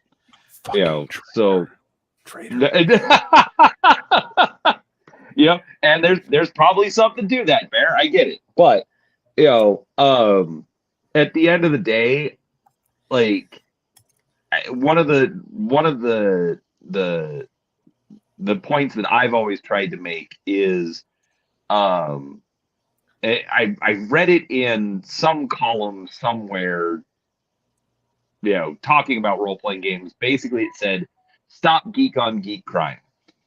Just because I hate something doesn't mean me telling somebody else that I hate it or that it's a bad product doesn't mean they're necessarily going to come over to my side. Now, some of our discussions, we do get into that, and that's perfectly fine, because generally we try to keep it to what is WotC doing, or what are the weaknesses in the particular product. But I'm never going to crap on anyone because they like to play 5th edition. I'm not interested, but it's their game. But I can be really positive. I can talk about Palladium. I can talk about Shadowrun. I can talk about whatever that I enjoy, and maybe they will be interested and want to come over my direction. Now, one other thing I will say is this year I am very grateful for Wizards of the Coast, right?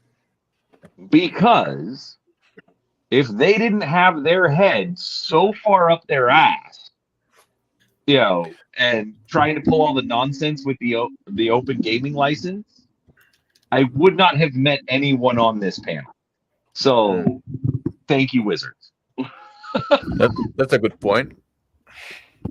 Bear, you want to add to that conversation? Most of us here are Gen X, correct? Yeah. I think so. And most of us here, and myself included, have raged against the culture war and the young people, what they want to do, and they want to have an adventure where they play baristas and Ravinica and all this stuff. And we have forgotten the most important lesson we were taught in Gen X. Play more. And these children that you spit on as they try to change their worlds are immune to your consultations. They're quite aware of what they're going through. That has not changed. We have become old. And like the generation ahead of us, we are now shitting on the stuff that is not for us. So I don't care what WotC does. It's not for me. I will focus on the stuff that is for me. Palladium, Troll Lords, etc., etc., etc. And I am done. In 2024, I am done talking about the culture war. I am done talking about WotC, and I am done sowing negativity. I will only sow positivity moving forward, because we have been co-opted by the incompetence of others, and it would be better if we were more competent than that. But don't you think that we have a duty for the younger generation? No, we do not, because they're not listening to us. They don't care what we say any more than we cared what the generation ahead of us said. When all those fucking boomers were telling us, you gotta be peace, love, and Paisley, man. We're going, you fuckers are gonna blow up the world. Remember those days? Remember those days? We went through them. We lived through the hippie era. Yeah, we Bruce, survived. we gotta come to you, Bruce. I want to go through Crispy, because you have something to say on the topic. Go ahead. I was just going to echo. I think Bear said it well. We're of a generation that, for some of us, WotC products weren't like Dungeons and Dragons was not my introduction to role playing games, and so I don't feel like there's, for me, and I know that's kind of rare because it is the elephant in the room, but I don't feel any loyalty to them. I also somewhat question whether or not the tempest that they created for themselves this year is going to actually have a demonstrable impact on their revenue long term, because I have a good relationship with our local gaming store, and all of his games that he'll rent out at $20 a head to go play a role-playing game in his basement of his store. They're all 5th edition games, all of them. Yeah. So we're a niche within a niche, and that's okay. It's all right to be that. But I'm optimistic that there'll be some that'll be willing to try something different than just the flagship brand 5th edition or whatever it is they're going to call the new one. but it's, and maybe this is where I disagree a little bit with Bear. I do feel a certain degree of responsibility to show that there's other options out there. So I'll introduce different game systems to new players and say, hey, you know, this system does this really well. Why don't we try that? So I will do that. That's different. That's different than assuming we are some sort of herald to them. I like what you do, and I agree with what you're doing. That's different. Introducing them to new ideas is a great idea. Saying that we have a responsibility to guide them is the pretension of our age. Oh, of course. Yeah, no. I'm not trying to That's fair. Be a sage on the stage. Just to say, look, there's some of us there's also other options out there. So that's all I was going to say, is that I don't think that they've shot themselves in both feet to the point where they're going to cease being a going concern. I just don't think that's going to happen. But that said, I do think it did create a bit of space for those of us that have other interests to maybe find some other like-minded people. Maybe. That's it. Yeah, that's always a good attitude, to find like-minded people, find your tribe. Yeah, Bruce, welcome. Hey, and I know you're still like 35 minutes out before the new year, right? Yeah, about 35. Yeah. Well, any thought on that? Like this fucking crappy year that This is not a crappy year. Hold on. As much as I love fantasy games, my life doesn't revolve around big corporate games. No, I'm talking for WWII specifically. For WWII, I kind of, you know, when I was in my 20s, I was going to go to school to be a journalist. And I was going to go be on radio. And so the guy that I started talking to at college, my professor, he says, why do you deserve to be a journalist? He was curious. He's like, why are you interested in it? And I said in my naivety, I said, because people deserve to hear the news and what's going on. And I want to earn a check. And he's like, that's really not the answer I'm looking for. I'm like, what do you want to hear? He's like, why are you here? I said, because I feel I'm probably one of the best voices out in middle America. And he said, what makes that? What have you done? And I said, well, I went over to the Baltic Sea and I blew up stuff from World War II that was still floating around being a hazard. Not many other people have that experience. You know, I actually did have, you know, some active duty time and such. And I thought that was a big rock to stand on when I said this. He's like, you're 20 fucking years old. You don't know shit. Sit down and go learn. And I kind of feel like nobody says that to young adults anymore. And a lot of companies have these people that they've been on social media since they were teenagers. We've completely gotten the people out of corporations that had a GeoCities account, and we're almost done with all the people that had a MySpace account. And in another 15 years, nobody will have a spot in a corporation that had a Facebook account or a Twitter account before the Elon took over. You know, the machine demands youth, and it demands people that are just willing to shill a narrative. So when you talk to me about any big companies that are having problems, I will look at it. I will look at a few news stories and why did this happen? And if it's because they thought that, you know, well, the old stuff just wasn't working for us, we want to bring in some new blood. That's where I just kind of laugh, because I realized I was totally correct in being told, go sit down and shut up and learn. Because I had no knowledge of the real world aside from the limited activity I had as a seaman.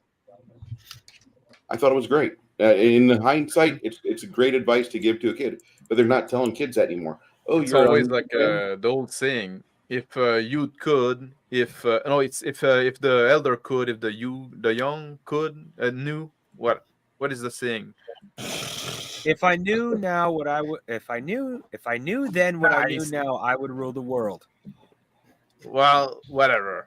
Like if old people could still do stuff, and like if young people knew stuff, like whatever. You know, there's a saying for that. You know. I'm a bottle of wine in now. So your mastery of English is astounding when you're drunk. Bismarck was the greatest threat to the SS regime, and that's why they forced retirement upon the Germans. Because Bismarck was allowed. Bruce. Only I quote Hitler on this channel. Go read the rule in the description box before you go ahead on that direction. I'm just going from a historical standpoint. They had to get rid of the guy with the most influence. That's not allowed. That's not allowed on this channel. That's not allowed on this channel, Bruce. You're missing the point. Go read the rule in the description box.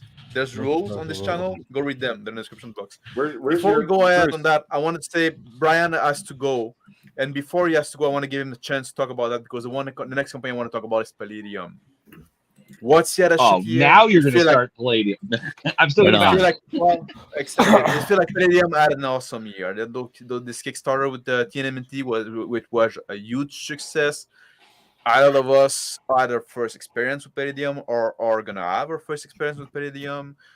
It seemed to getting much more momentum. So, Brian, you wanted to say something about them before you go? I do actually. You know what? That's great because I'll actually kind of bridge this. Where Bear was saying he's like, you know what, the kids aren't, it's not our job to mentor and tell the kids the way that they should be doing things because they're not going to listen to us. And to a degree, he's right. But one of the things that we can do, especially everybody here, because we do all have our channels, we do have the things that we talk about. The fact that we are putting out other content, the fact that we have things that we are talking about that aren't D&D does give us the option to help spread that. The kids may not necessarily say, "Oh, well, I'm a fan of bears," because whatever reason they don't, because they're kids and they hate old people. But damn old people. Right, exactly. But they will hopefully see, wait a second, there's other things. My 18-year-old, his big thing is 5th edition. But, he's been reading the books for the Avatar role-playing game. Sadly, it's powered by the Apocalypse, and I don't think I'm a big fan of that one, even though I have next to no experience with it. But I've also talked to him about Palladium. I've shown it. Like he sees all of the books that are in my collection. So, Palladium. I think, I think it really started last year because of Legion of Myth and their year of Palladium, and so every single week they were doing a couple hours on something from Palladium.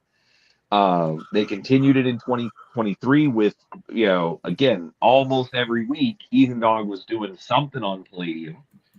So I think they are poised for a decent resurgence, especially the amount that everybody here is getting excited. Mr. Max, Pendragon's the greatest game. I'm only doing that one because it's just humans and I don't have to do anything. Boom. Mr. Max is jumping in on Bear's Palladium game. Bear's running Palladium Fantasy. Cody wants to run Rifts. I am feeling woefully inadequate, and everybody keeps telling me I'll do fine, but whatever. But I'm trying to come up with a one-shot for Rifts. I haven't played enough, but I'm going to try running this thing. This year, I think is going to be very interesting to see what comes out of Palladium. Especially because it's not that they're a new company breaking into the scene. No, this is a 40-year-old company that is poised for a resurgence. So short answer, I'm excited to see what's going to happen. Ryan? I know I've played Rifts, but I don't remember anything about it. Yeah.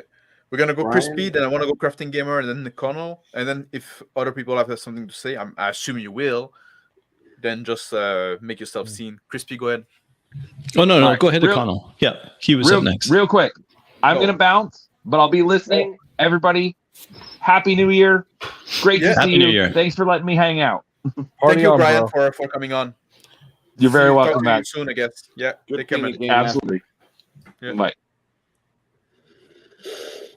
I want to go on to, I think, as Brian has said, or Crispy, about the game shops. I have 2 game shops I'm very much invested in. One I work at, and the other one I spend most of my money at. And the one I work at, the main game I've been asked to run is 5th edition, WWII, because it's the 500-pound gorilla in the room. There's just nowhere around that. Yes, they had a bad year. Is this going to kill the company? Most likely not. Are they going to get a little wiser from this? Hopefully, but I don't know if they will. Now, with that being said, it's hard for. I'm not a big 5th edition person, even though I run it. It's not my system of choice. I like Pathfinder. Pathfinder to me is close enough to 3.5 where it makes me happy. But trying to get younger people to play a game that is jokingly called Mathfinder is a little bit of a pain in the ass. Jokingly. So with that being said, what's more important, having kids at the table that they're willing to play, or trying to force a game that you think they should play and they have no interest in it whatsoever? Oh, is this a question? Well, no. This is just a very open-ended statement. I think WWII is going to figure out what WWII is. They've been around forever and a day. If they close down the D&D department for 10 years, don't worry, kids. They will be back. Yeah. So that's more or less what I have to say. Yep. Crafting Gamer, you're quite into Palladium as well, especially like Robotech, right? You want to say something about the Palladium's year and your experience with them? Oh yeah, well, I actually backed the Palladium Kickstarter for TMNT, which cost me enough money that I couldn't actually get a Palladium surprise package until they extended it to January, so I still need to order it. And I like when Jeremy know.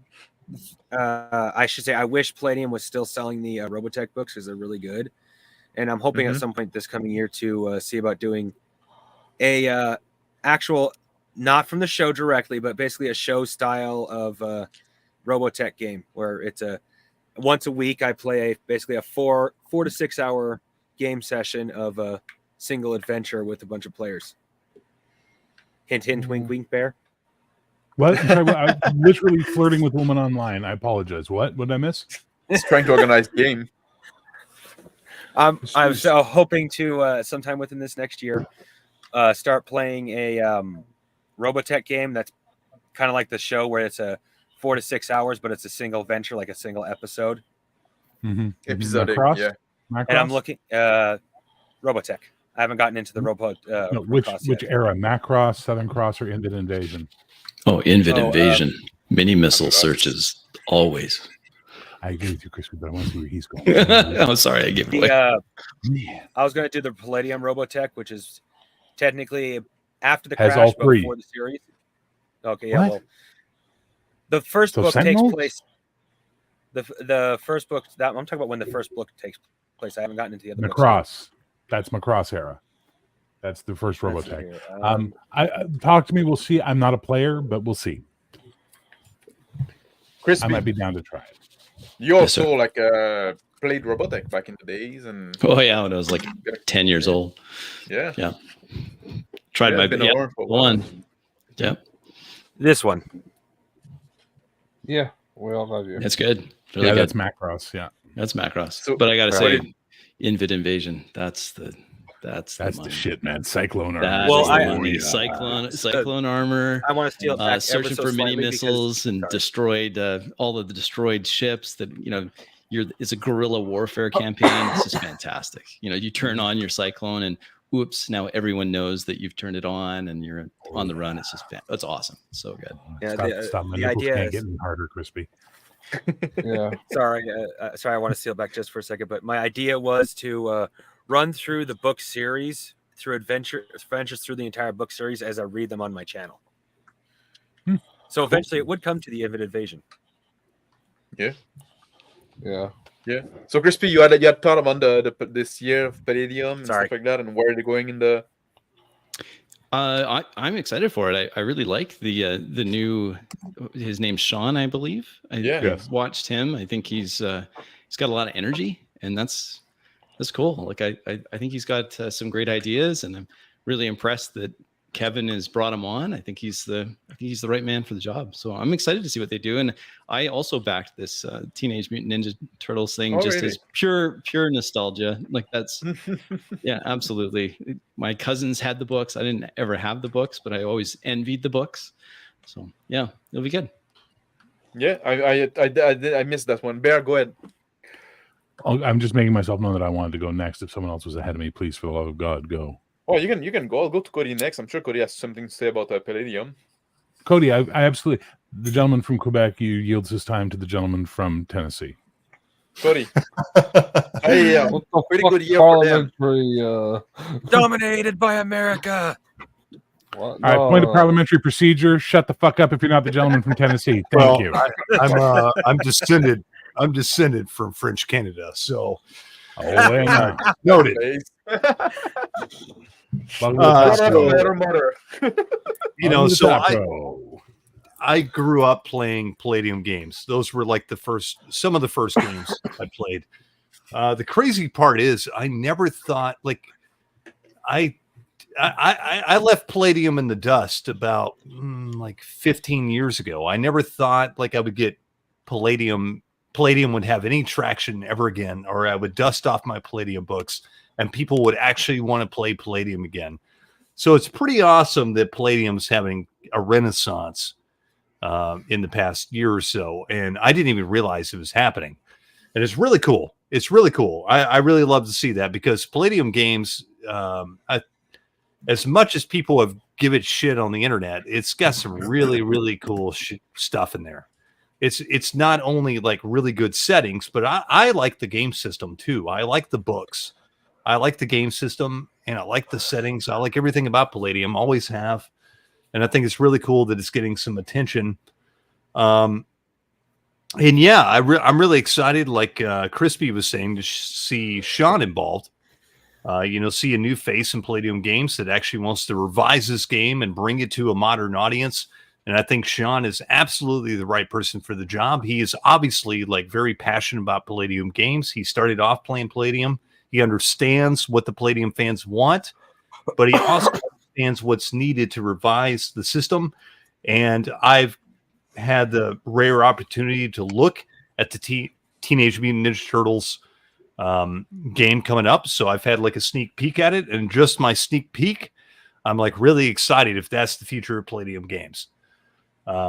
So yeah, I'm pumped, man, because I love Palladium. I still do. And I'm really pumped that like people are pumped with me to want to play Palladium again, because it's one of my favorite like role-playing settings and all the worlds and stuff. So I'm really excited. I literally did not back the TMNT because I don't care about TMNT. But now that I understand that it's going to be the way they're going to be doing their books going forward, I want to see it. So my friend who backed it, I'm jumping in on his backer kit to get an extra copy because I'm like, you know what? I might as well fucking see this in the end, right? Mm-hmm. It's like, it's the way it is. I'm absolutely, it's not the system. Never the system. It's the way they interact with the community as a company. It's the way they actually give a shit about the people who are spending money on them. It's the way the Christmas box alone is this absolutely amazing thing they do every year. And I'm blown away by this kind of stuff. This is the kind of stuff we need more of in the community.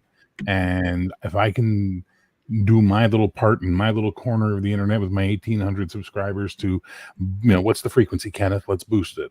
To get more people looking at Palladium, I will happily do so because I really respect the shit of them. I won't play Heroes Unlimited because Heroic's a better game, but I'm biased. Yep. Yeah, but if you have the two systems good enough, you can steal powers. So, Baron, Colonel, Bruce, you have something to say about Palladium? Well, with the Palladium, I've been. Am I cutting out again or no? Yeah. Yeah, you're cutting out in and out. Yeah, I don't know what's happening with your headset. You're very Bruce. You have something to say about it? I hope his system is giving him grief here and there. For Palladium, Palladium's a good company. I like them a lot. They feel like gamers. I'm not a fan of the system by any means. I just put in the chat. I don't like really blended systems. I didn't really like TSR's D&D version. Whenever I started running D20, I'm like, oh wow, this is easier for me to interpret to players. I can do easier it'd be an easier way for me to interpret the game for players. So I did like that. I'm not a big fan of WotC's politics. I did like the people from TSR a lot more, but I was a big fan, huge fan of hearing Palladium on the Legion of Myth podcast and seeing Kevin and Sean, even though Sean advocates for fucking Savage Worlds. I'm not a fan of Savage Worlds. Who? What now? They went with everybody else and they bought a Savage Worlds license for their game. I'm not a fan of Savage Worlds. Use the game you start with. Use Deadlands RPG with chips and cards. Mm-hmm. A lot of people are actually, like, from my understanding, it's the other way around. Savage Worlds bought the license from Palladium. Yeah, well, yeah, but I mean, whatever. I'm not a fan of Savage Worlds. That's all it is. But Palladium, I like the guys from there. I haven't heard much from CJ Corella in over 15 years. Last time I actually talked to him was at a convention. He seemed like a very nice guy. He used to go to not Gen Con. I'm sure he went to Gen Con, but he used to go to a place in Carbondale called Egyptian Campaign. And so whenever I've had bump-ins and run-ins with people that are affiliated with Palladium, it's always felt like it's a good group of gamers. Great gamers. So I'm very happy that they're still rolling hard. And the steal of this fucking century happened last week when we were all talking in Bear's channel. And Bear's like, I don't know what edition of D&D to run. I want to run a fantasy game. I want to have people enjoy it. You know? And I'm like, well, I want you to not look at D&D. So maybe if you want to, you can circle back to it. But fuck D&D, really. And I all gotta say that was pretty awesome. Bear going to stream like what edition of D&D should I run? And the conclusion in the end was Palladium Fantasy. So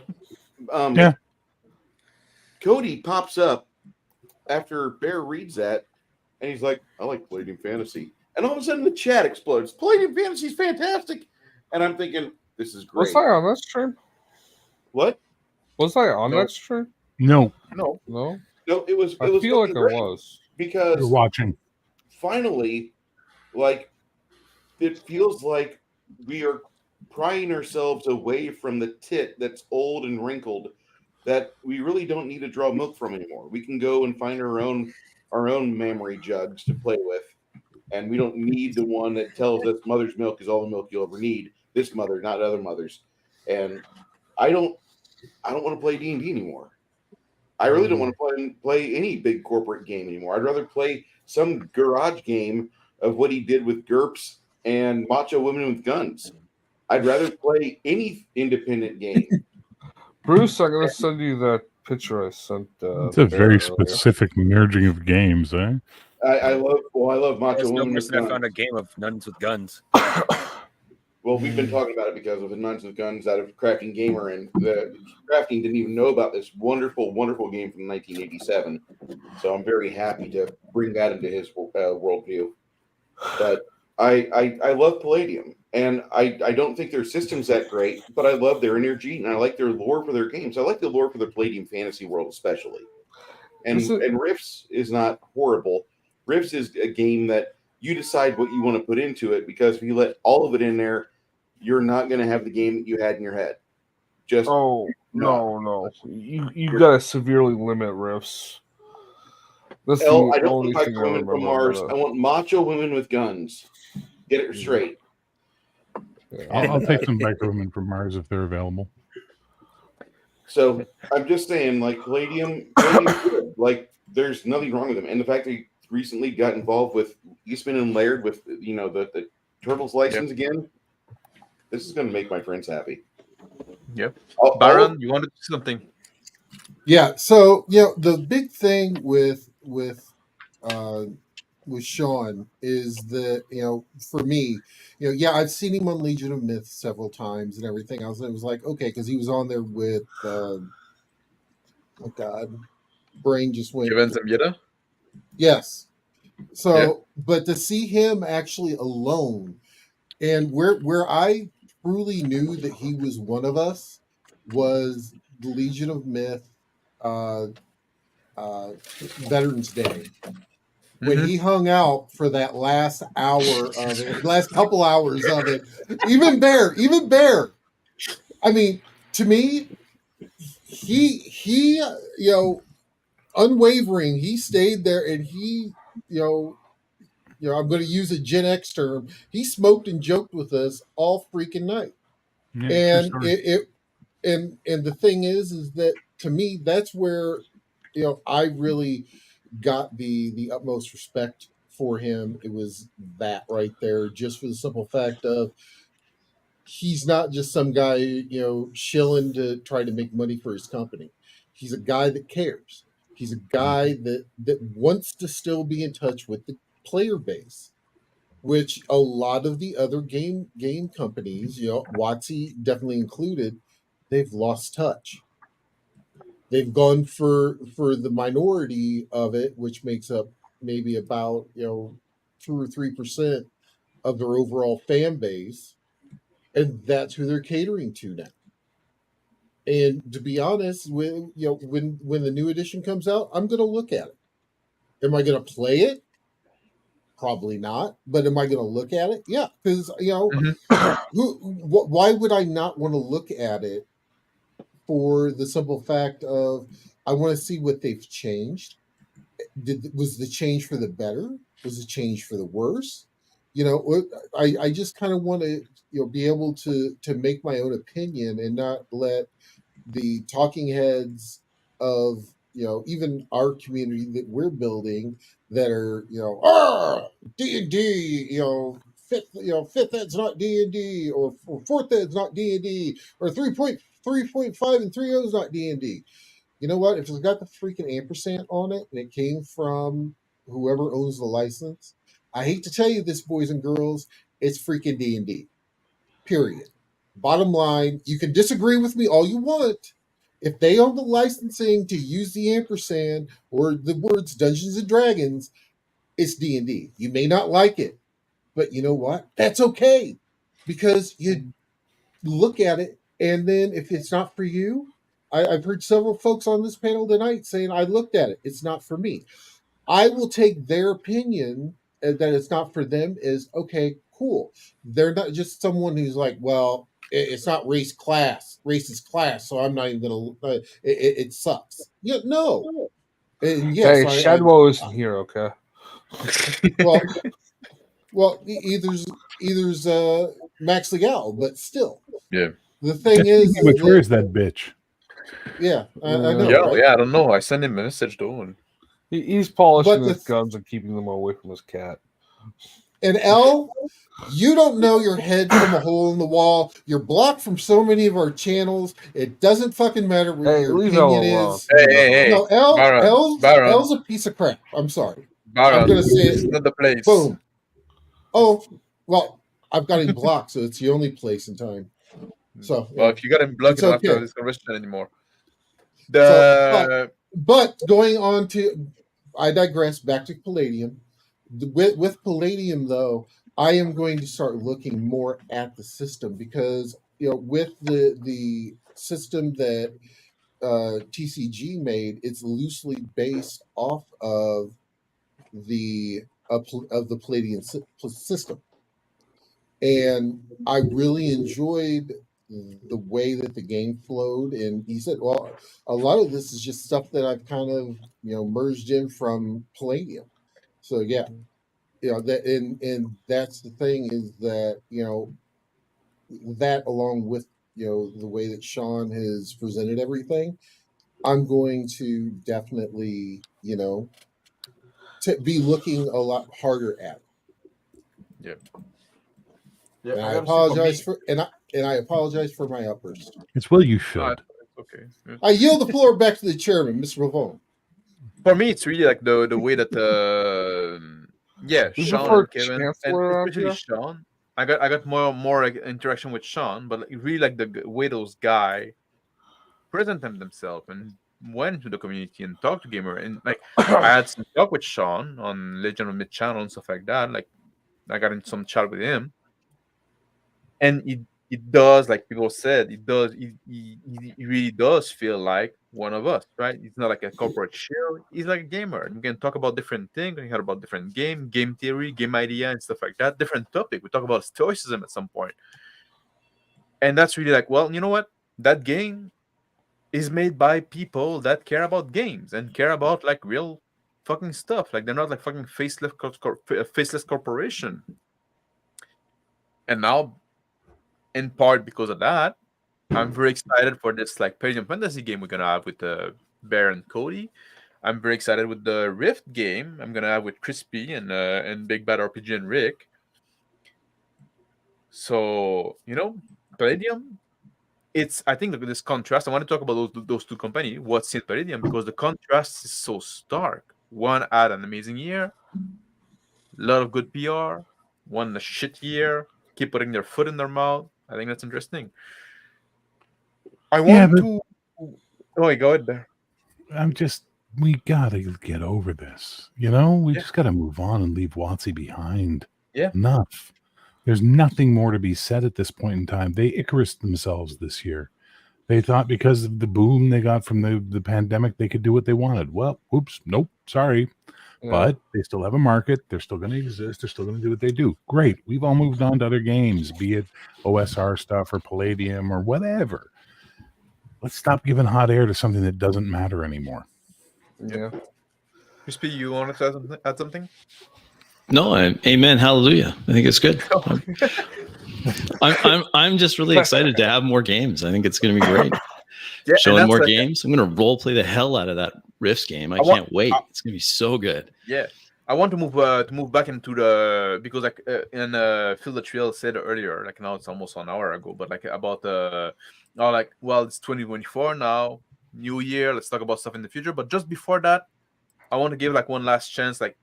Is there anything else you want to say that happened in 2023 you thought were awesome? Maybe we can talk about Shadow Dog. That was a big thing as well. 50 years of innovation. Just 50? They made a lot of money. And, there was this thing about this, a lot of big Kickstarter went this year. We can talk about that. You want to talk about that? If I could just for a moment, I just say it. Yeah. This was a big year for me. I created a YouTube channel. I kind of got out of it. Put my name out there a little bit, met a bunch of people. Congratulations, man. It was really exciting. I think it was a great year. I'm really glad we got to meet Crispy. Yeah, so it's just great. I was like, oh, this is great. It's Bear, it's a little different to be like this, but it's awesome. I like it a lot. Bear, you got your Cody. For me, that's Crispy. Crispy's ride or die. Yeah, absolutely. Yeah. So it's been a really exciting time. Like for me, it was a bit of a renaissance year. Like, hey, this is me rediscovering a hobby that I thought I was already pretty good at for the last 20 plus years, but realizing there's a lot more that I could be doing in it, and it's been just really exciting and invigorating even. So it's good. It's really good. No one likes a braggart, sir. No one likes a braggart. No. Serious question. Are those candles behind you real? No, that's my wife has some decorations back there. They're just little houses with lights in them. That's it. Look at that. You got a wife that put decoration in. Yeah, like an actual living plant and all of that. Yeah, exactly. What is wife? Not loud down this end of the hallway. I'm sure I'm not the only one. I'm sure Mr. Maxey, if you could find a woman, she could do this type of stuff for you. Yeah, and you won't have to make a lot of work out of driftwood with hatchets anymore. Well, he doesn't live in the woods, so he does. He has to. No, I live by the beach, so I got driftwood. Yeah, I didn't say fallen trees. I said driftwood. Yeah, living in a van down by the river. So anything from 2023 that you want to highlight? That's maybe a new game that you found like very amazing. Morkborg. I don't really know if there's anything to say about anything. Let's head into 2024 now. Let's leave 2023 behind us.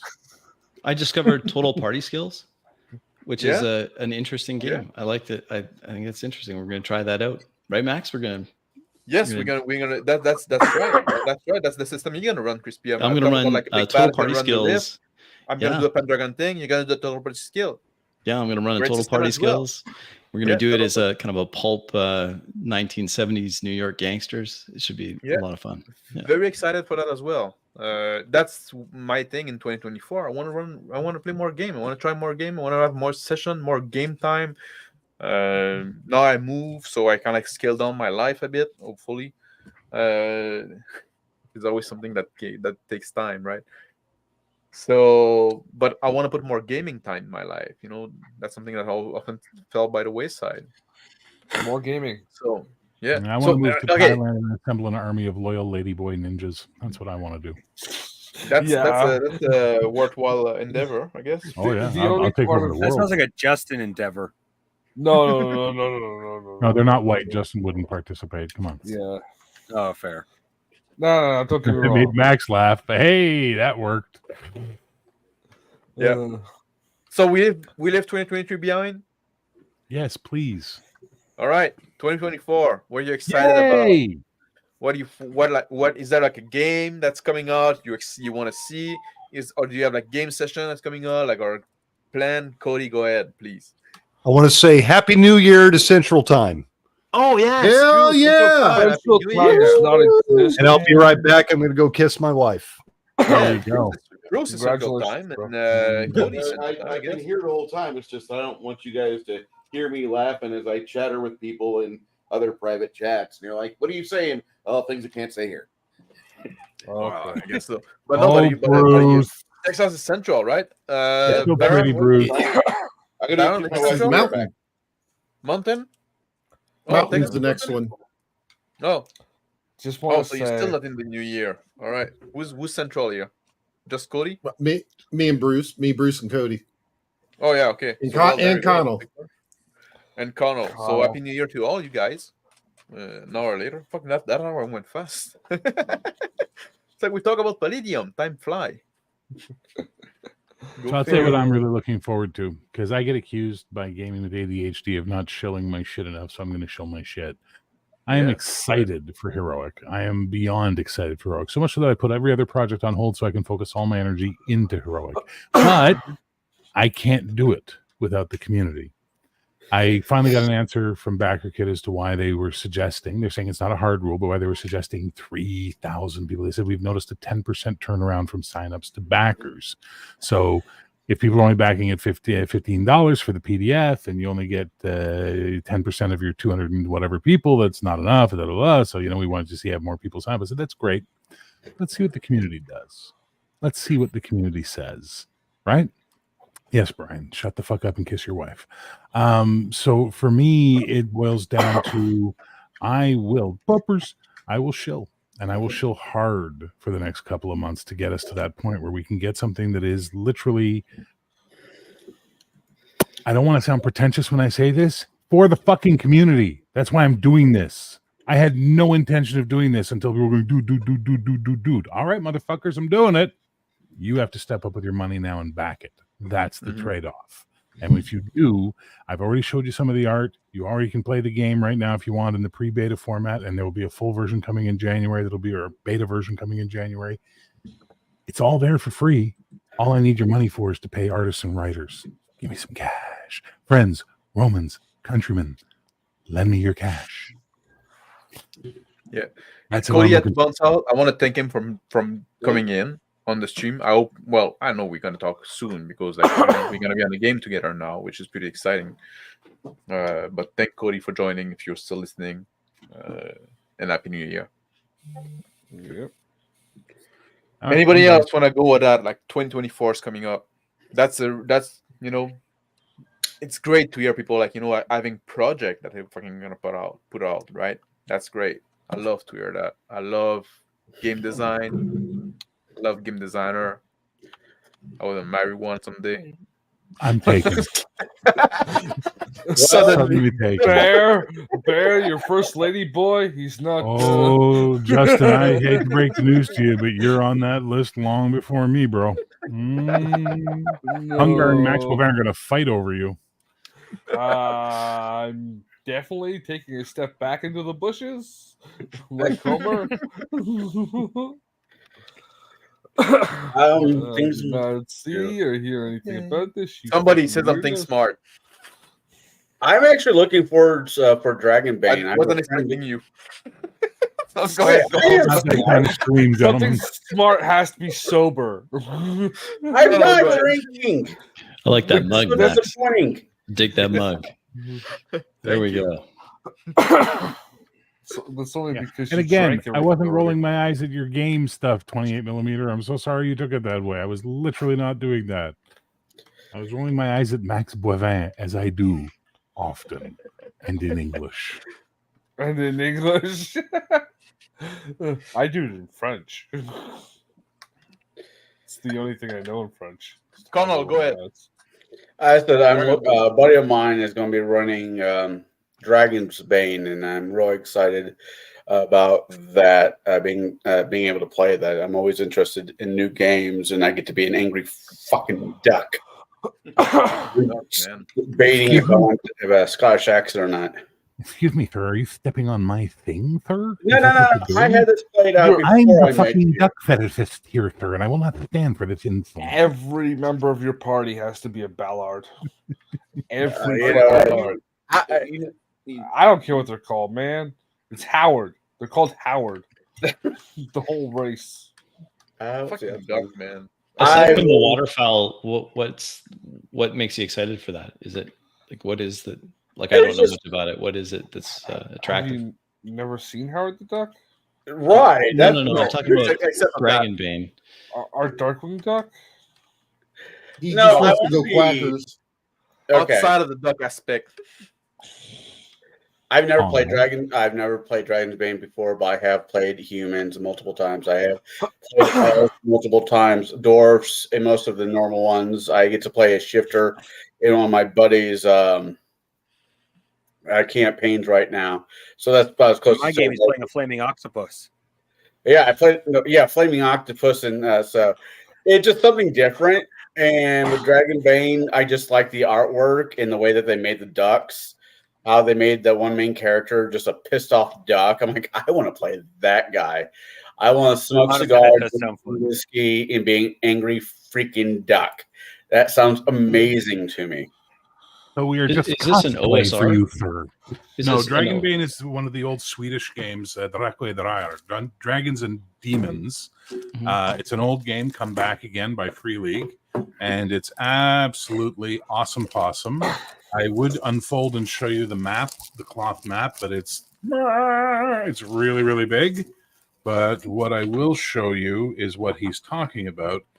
Sorry, it's really a jam-packed box, to say the very least. It's a free league game. Yeah. Darkwing Duck. Yeah. Mallards, baby. And there's a night duck as well, if I can find the picture. No, I can't. It's too big. So what is the system? Is it like a It's its their own house system. It's really good. It uses a D20, but it's a roll under system. Okay. And that's really cool. I need to get Jade to play it then. It's absolutely amazing. And the production value, this is the only Kickstarter I backed in 2023, and I couldn't be happier with the results. I really wish I had backed it. I was tempted. Speaking I of, only just I discovered think the duck Kickstarter. took me off. speaking of ducks, Maggie, how was the duck? I Sorry. probably did back it, and freaking DM What? James got my copy because apparently he got half the run. Yeah, James got like 3 copies of that. Justin, you want to say something that you're excited about for 2024? You know, I'm just excited that I'm alive and that Taco Bell exists. Yeah, somebody has. No one's happy that Taco Bell exists. I haven't eaten at Taco Bell in like 5 years, man. Those are two statements that aren't usually in the same sentence. Oh, I'm man. happy to be alive and Taco Bell exists. Taco Bell's not real. It's a diet plan. That Dude, we live in you're Toronto. gonna That's a high watermark for them. Like, really. Yeah. You know, I used to work in a Uh, Mexican restaurant. Yeah, we're gonna make a show in 2024, Justin. Role play rehab, where we're gonna do like a kind of like a Taco Bell we run. talk about. Yeah, we're No, just we gonna talk about talk it about now. Taco Bell. No, we're gonna look at like a role playing game session, like role playing stuff like that, and kind of do a critique, but not just like trashing on people. That's the point. We want to see like how we would have done it, right? How we like, if they're not like stellar, like if it's good, it's gonna say it's good. Yeah, If it's not good. be able to say, like, you know what, this is how I would have handled this situation as a GM or as a player or stuff like that. We're not going to pause to critique a thing and then get distracted by somebody's virtual background or doorknobs or I don't know what else. Listen, if you guys are doing a show about you guys making a Taco Bell run and then Mr. Boivin eats Taco Bell, I'll fund that. For the first time. I would I never ate actually Taco Bell. I would actually put some money in a super chat to watching some of you Northerners eat some of the good peppers from down here. You know, some habaneros and some good burritos. And hey, I can eat spicy. I had some mayonnaise today. Hey, let's not get crazy with that mayo, sir.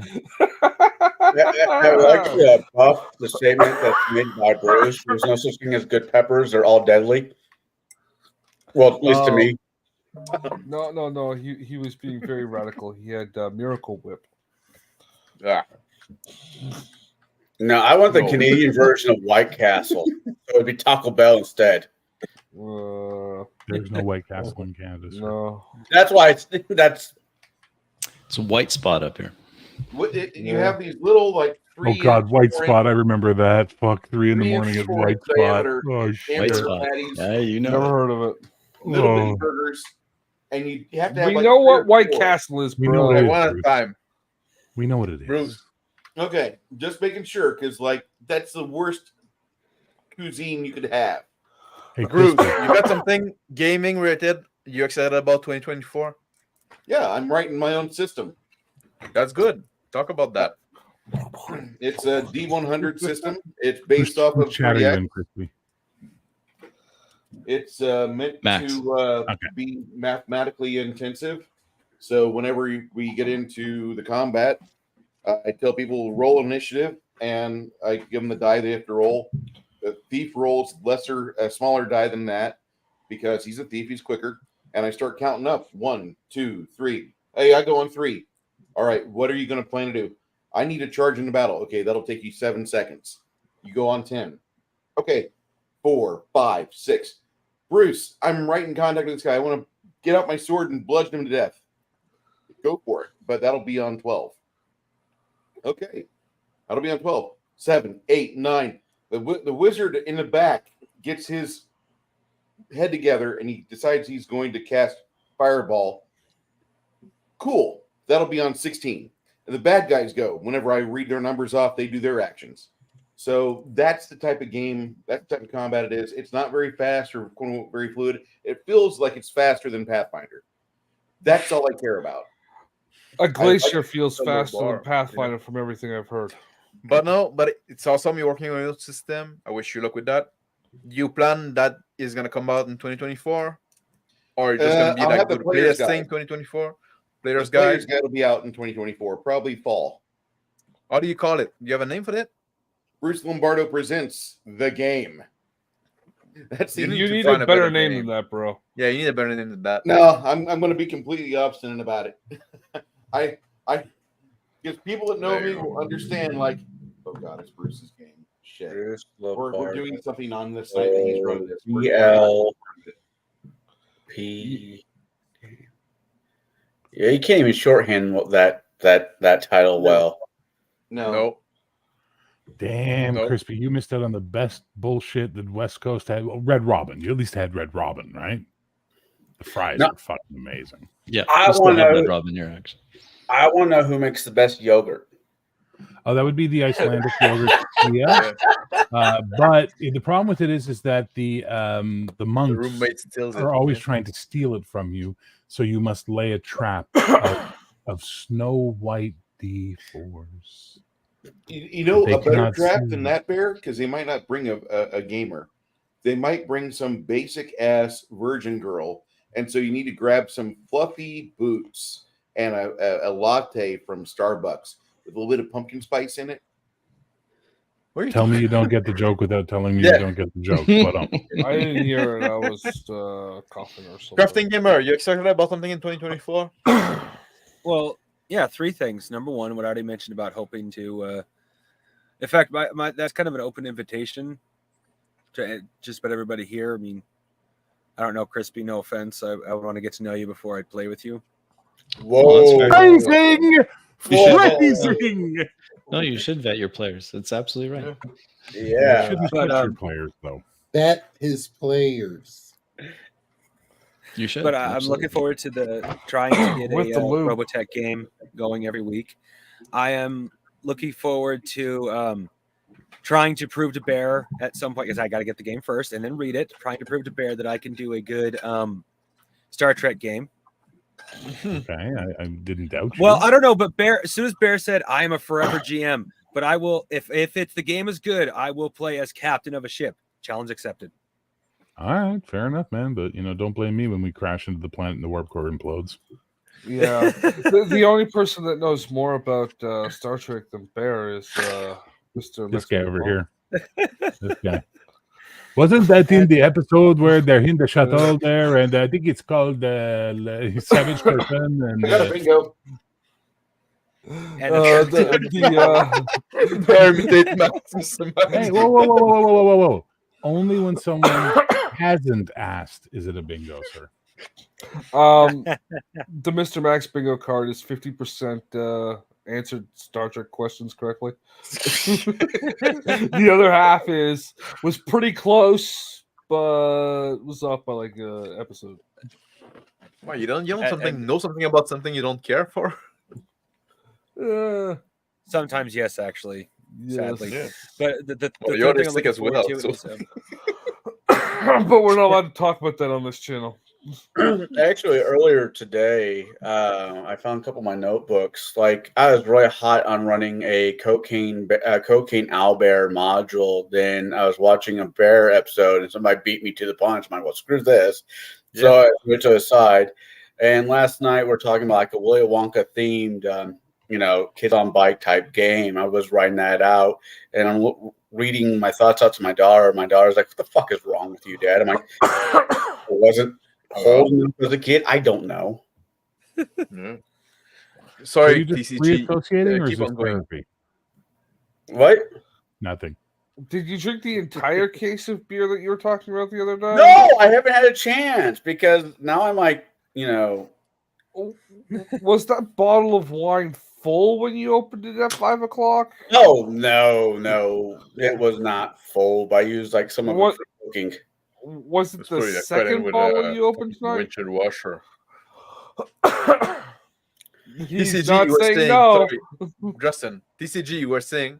Sorry, man. Yeah, and the third thing I am looking forward to is the fact that I have my own game and doing long-term play tests, because everyone who I've showed the game to so far says I need to fill out more of the back world, but the rule set is good for testing. Yeah. Oh. I'm big about rule set. I don't care about setting.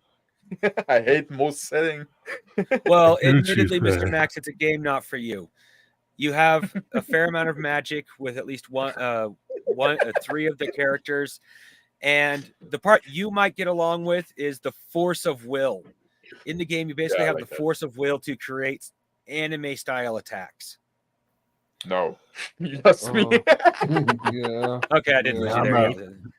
You had him until you said anime, and then he was like, "No." It's the Baron, one go subject ahead. he knows more about than.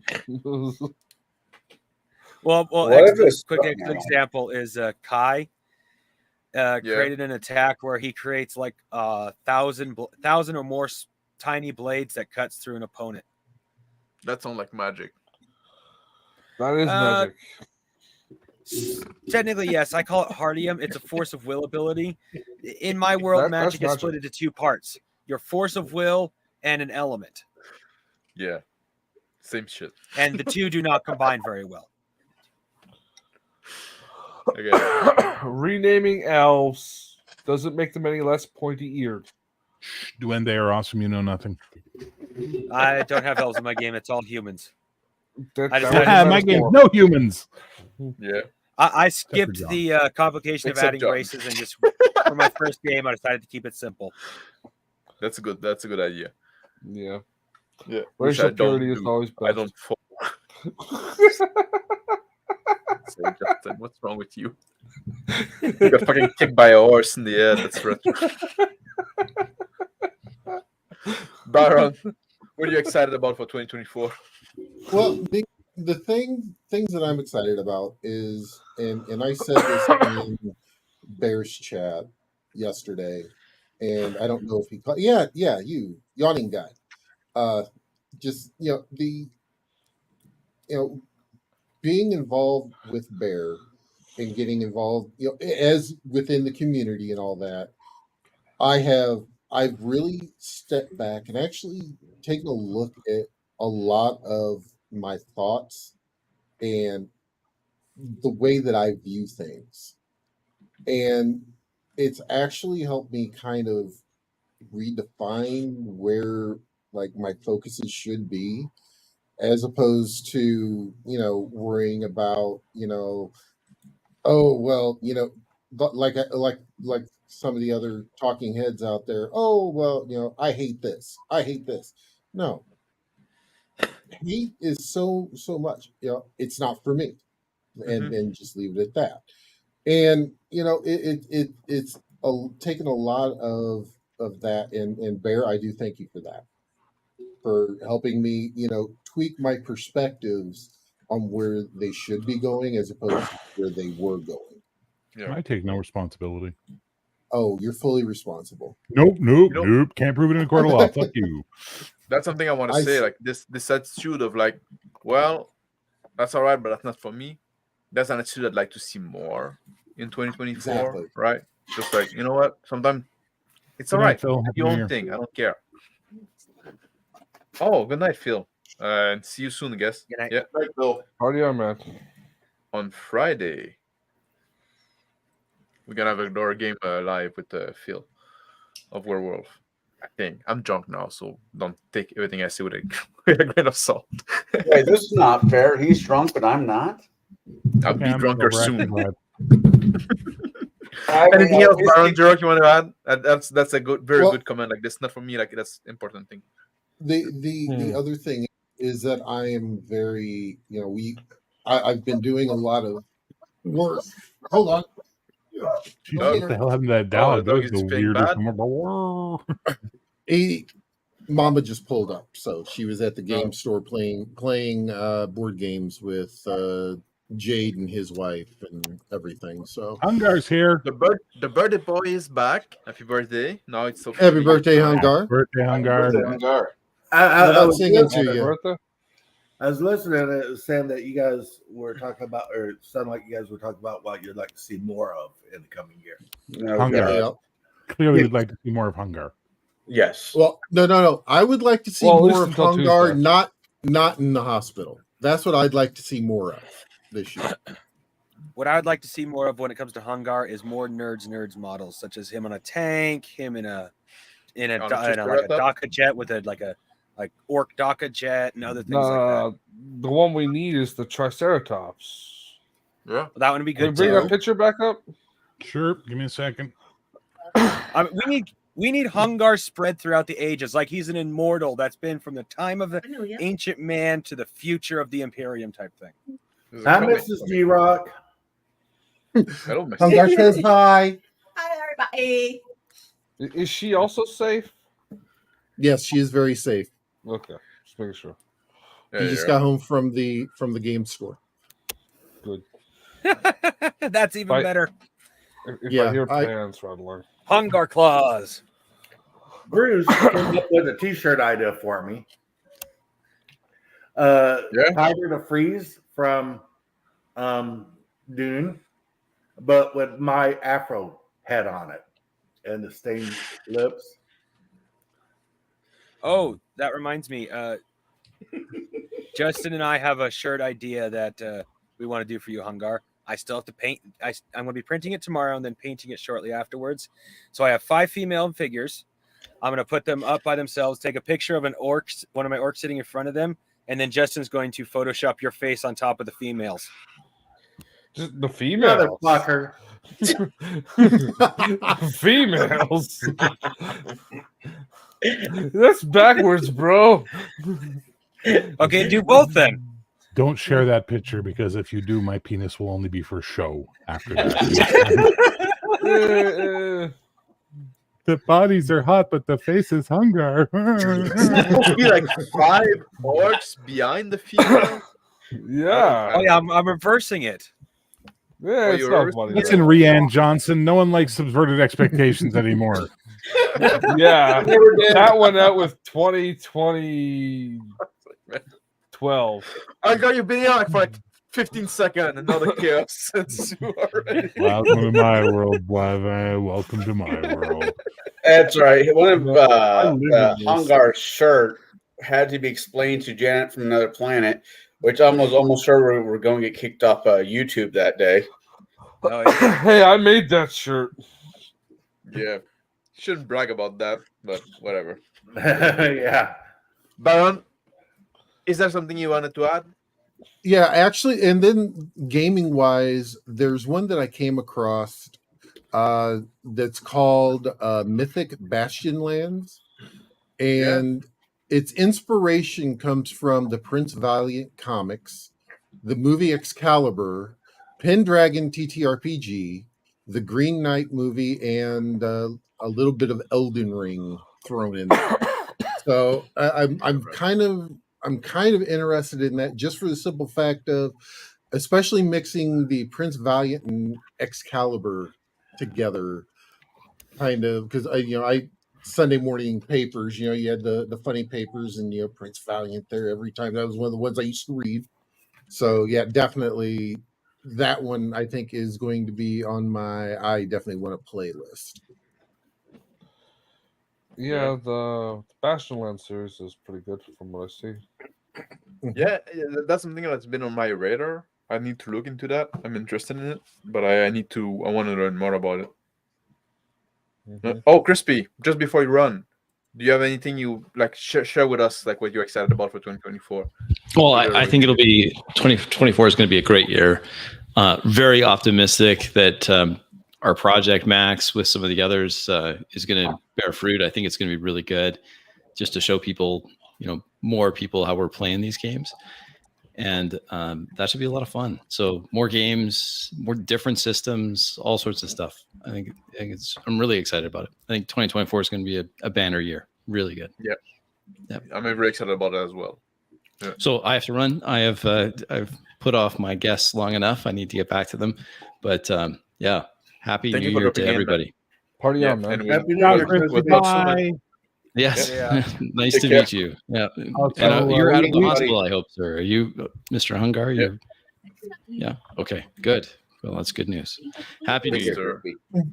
I have to say, we don't go for law and order around here, law dog. Back under the crushing weight of 6 men. How do you feel being a pillar, Hungar? I can handle it. Max, put me down where crafting gamer is, because I think I got to do some heavy lifting there with Hungar. There we go. I got you back, son. You wanted the good looking dudes on the bottom. I wanted the handsome men on the bottom. That's right. Wait, no, I'm not a bottom. Whoa, no. Oh, yeah. I don't know with all those. I'm gonna clip that and send it straight to Victor. Victor's coming here? Polar bear? No, I wish you was. Bipolar But, bear. Yes, we've all heard the bipolar bear joke. Thank you kindly. That's the first time I heard it. It was fun. I will send my loyal army of high ninja lady boys against you, and you will all pay. Yeah. You never heard the okay? I will tell you the bipolar bear story just because it's fun to say. I was a big fan of the character Bipolar Bear on the Tick. Trouble afoot, but some days I can't get out of bed. So I went on to a forum at the time, and I chose a username, and I put bi-polar bear, thinking it was bipolar bear. Turns out people were reading it as polar bear, and I got treated like a woman for quite a while, and I got a lot of things I never needed to get shown to me or sent to me, or hey baby, and I was like, okay, it's time to change that name real fucking quick. The worst thing that ever happened to me with something like that is I got a new phone number, and it ended up being the phone number of a very promiscuous homosexual dude who liked to give out that phone number still at bars and shit. So I'd be hanging out. It was like text message, open up dick. And it was like the nonstop dick pics. After a week, I changed my number. I was like, this is fucking ridiculous. Didn't you used to be on Amigo? After a week, my phone was like big, like watermelon. Oh, okay. I'm sorry, what the fuck was that? We have We have a very fucking popular. gremlin go. No, we have his daughter in the background. Yeah, we have a very popular pizza chain in this country called 2 for 1. They used to be a lot bigger in the 90s. Their phone number was 2 for 1 02 for 1, and for some reason people couldn't get that their number wasn't 2 for 1 8 1 8 1. Yeah. So you keep like having call for pizza like 3 dozen times a week. I had a friend like his phone number was close to Domino's Pizza, and when you actually call him, he always answered Domino's Pizza. There's a song from the 80s. We did that for quite a bit. Jeannie, I've got your number. And that was an actual phone number that was in service for quite a while. I think it's 8675309. Come on, man. Yeah. You're talking to Gen X, Connell, please. You can go up to anybody.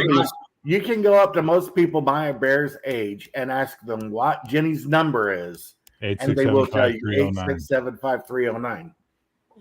Just in Jenny, I got your number.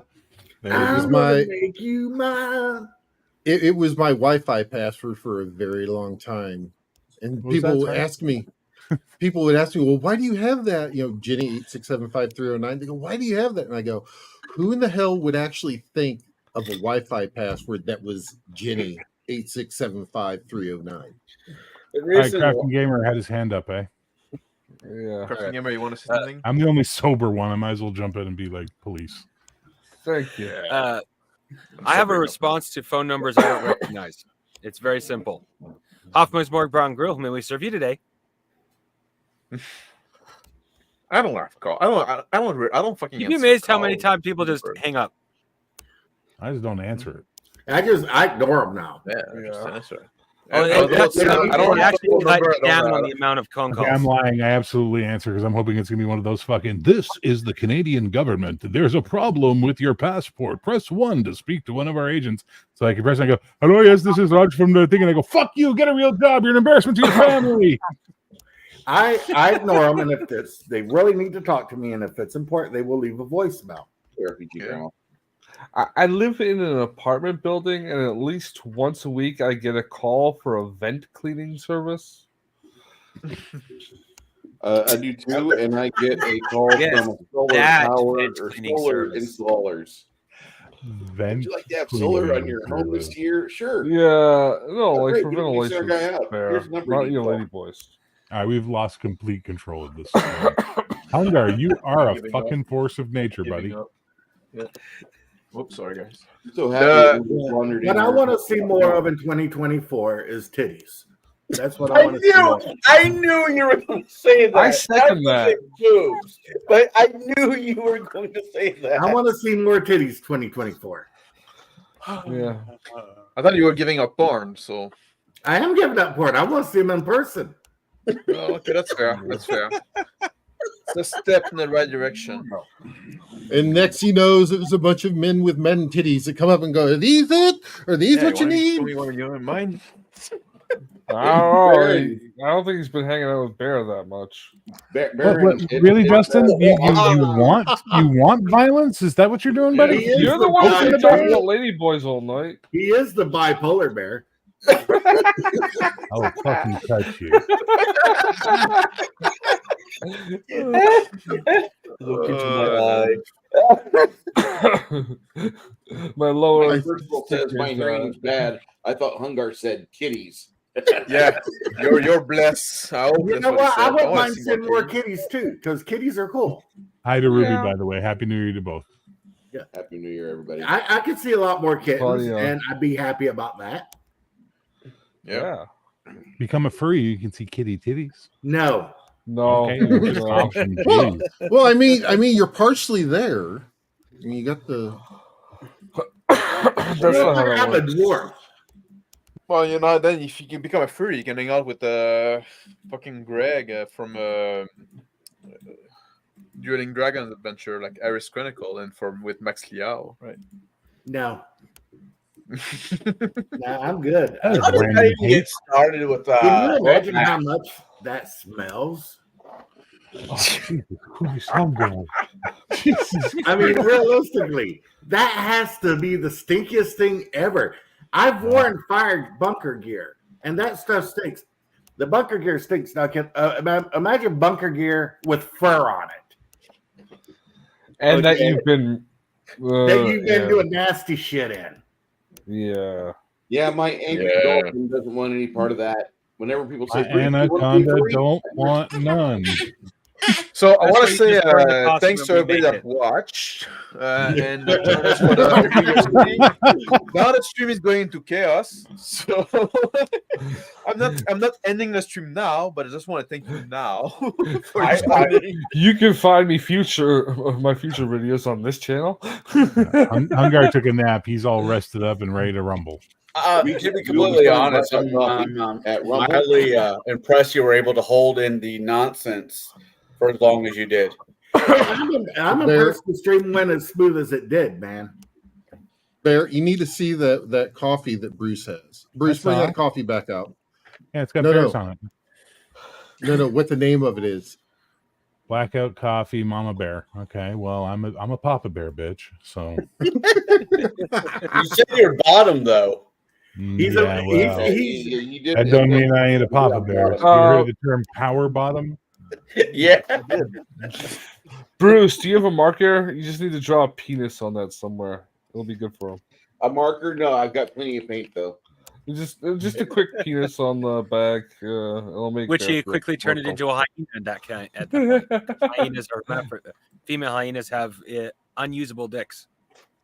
Wow. Oh, I didn't ever need to know. It's called a pseudo penis. This stream brought to you by Mutual of Omaha's Wild America. Up next on What the Fuck Theater? We cloud our eyes. I thought we had a good stream. We thought we could be about like. Winter D says, ending on a stake of a furry costume outfit post lovemaking would have been a bad or bold move. Oh my God, let's see how it works out for him. Just watch the last 2 minutes of Max Boy Vaughn's stream where they're talking about the stank of a furry costume after they peel the famunda out of it. It's great. So Winter Willow wants us to talk about RPG Jesus. Well, let me tell you about this great campaign setting in a comic I have. It's called X-Apostles. And it's the whole idea that basically the apostles are actually X-Men and that Jesus is the first mutant and they have to defend him against the Roman sentinels who are coming to take him down. But the X-Apostles are there. How about nuns with guns? Nuns with guns and muscle cars in the wasteland of the post-apocalypse. Wait, okay, listen. I'm gonna fucking talk about what I'm excited about for 2024 and 2024 because I didn't fucking get to. How do you know he's drunk? He started with listen. Listen. We don't need to hear in French. You would have said in French. Good luck. You know what? One thing, one time when I'm drunk, I fucking put my hand on people's neck a lot, and it fucking like drive my sister crazy. Like I talk to her, like Manfred guy just said, "Did you just make that shit up, or is that really a thing?" It was it's on my channel. My regular stream. The X-Apostles joke is an old joke, but it actually came from we were standing around in the 90s in a fucking comic shop, me and a bunch of my friends, and we just saw XXXXX titles and everyone was going on about it. And I went, well, Jesus was a mutant, so let's, and then I went off and rambled about X-Apostles for 20 minutes, and it's now it's a very old joke. But yes, I made it up. So what I'm excited about for 2024, I said a bit with this game with the bear there, the Palladium game. That's gonna be a lot of fun, I'm sure. Not with that much expectation on it. What? Well, not when you put that much expectation on it. It's going to suck now. I said before, RPG are like sex. I don't get any. No, RPG are like sex. You have to bring your own fun. You're responsible for your own fun, right? Mr. Max, can I clarify something for somebody? Maybe. Well, it's a comment. Commander Pot Gaming Post Gaming. Yeah. The Nuns with Guns I'm referring to isn't a porn. It's an actual one-page RPG of guns. No, it is a porn. Guns and fast cars in the post-apocalypse. No. New nuns with big guns. I think that's what they're referring to. It's not really porn. It's like a sleazy movie, but it's not porn. It's just a bad sleazy movie. I don't know. actually know. I've never seen it. I ain't that much of a degenerate. Bruce and I got Mr. into Max is discussion sitting of there. nuns Yes. with guns. Hit me with the ruler. Hit me with the ruler. And a bad boy. And he's just saying that to the TV screen. There's no one else with him. Exactly. And also, because other people got to shield their shit, I'm hoping in 2024 I'm gonna have like a complete version of WinterDarn, which is gonna be renamed. It's not gonna be like a final version, but it's gonna be a complete one that's gonna be playable and stuff like that. And what? Well, the question I have is, when are you and Bear gonna make it formal and switch your game names? Yeah, at some point we're gonna trade in the game's name. Monsieur Boivin, m'écoute. Would you like to have ownership and logo of the name Bastard Sword for your system, sir? It's a pretty good name. It's a pretty good logo too. I'm very proud of the work I did. Yeah. Would you like it? Would We'll you like talk- it? No. we'll talk, man. No. The deal is on the table now. Yes or no? I don't want WinterDarn, but would you like the name? Yes or no? Yeah, I think I'd like. Merry Christmas, sir. I will send you the files with the SVG and everything else. You may have Bastard Sword, and I will rename my game something else. You could do better than something else, bro. No, I'm gonna call it I'm gonna call it the Bruce Lombardo the game. That's what I'm gonna Bruce, you can call yours WinterDarn. That's what we do now. now. Guys, give me a second, Mr. Boivin. You have been nothing but a friend with me. You are currently living in my favorite place in the world, and I have enjoyed every moment of game design conversation we have had. And nothing would make me happier than to see the game name go somewhere where it will be of value. So, sir, it is yours. Merry Christmas. I'm going to make a game kind of based off of Bastard Sword, if you don't mind, but it's going to be thief-centric, and I'm going to name it Sneaky Bastard Sword. Well, I'll talk to him. He owns the name now. Now, Bruce could change his game name to the Donkey Show, because every time I'm in one of his games, we're using donkeys to go somewhere. Yeah. And one of the players is summoning a donkey for combat. I actually labeled the Donkey of Doom, and now even he's calling it his Donkey of Doom. I was just being a smart ass. Works. Donkeys make sense. We use donkeys to ferry everything. All the material goods, wheat, flour, goods. We use that's the way they do it. That's the common Shaking a cobalt to the point that it's literally broken into almost multiple pieces. Lots of fun. You see, I knew what I'm talking about.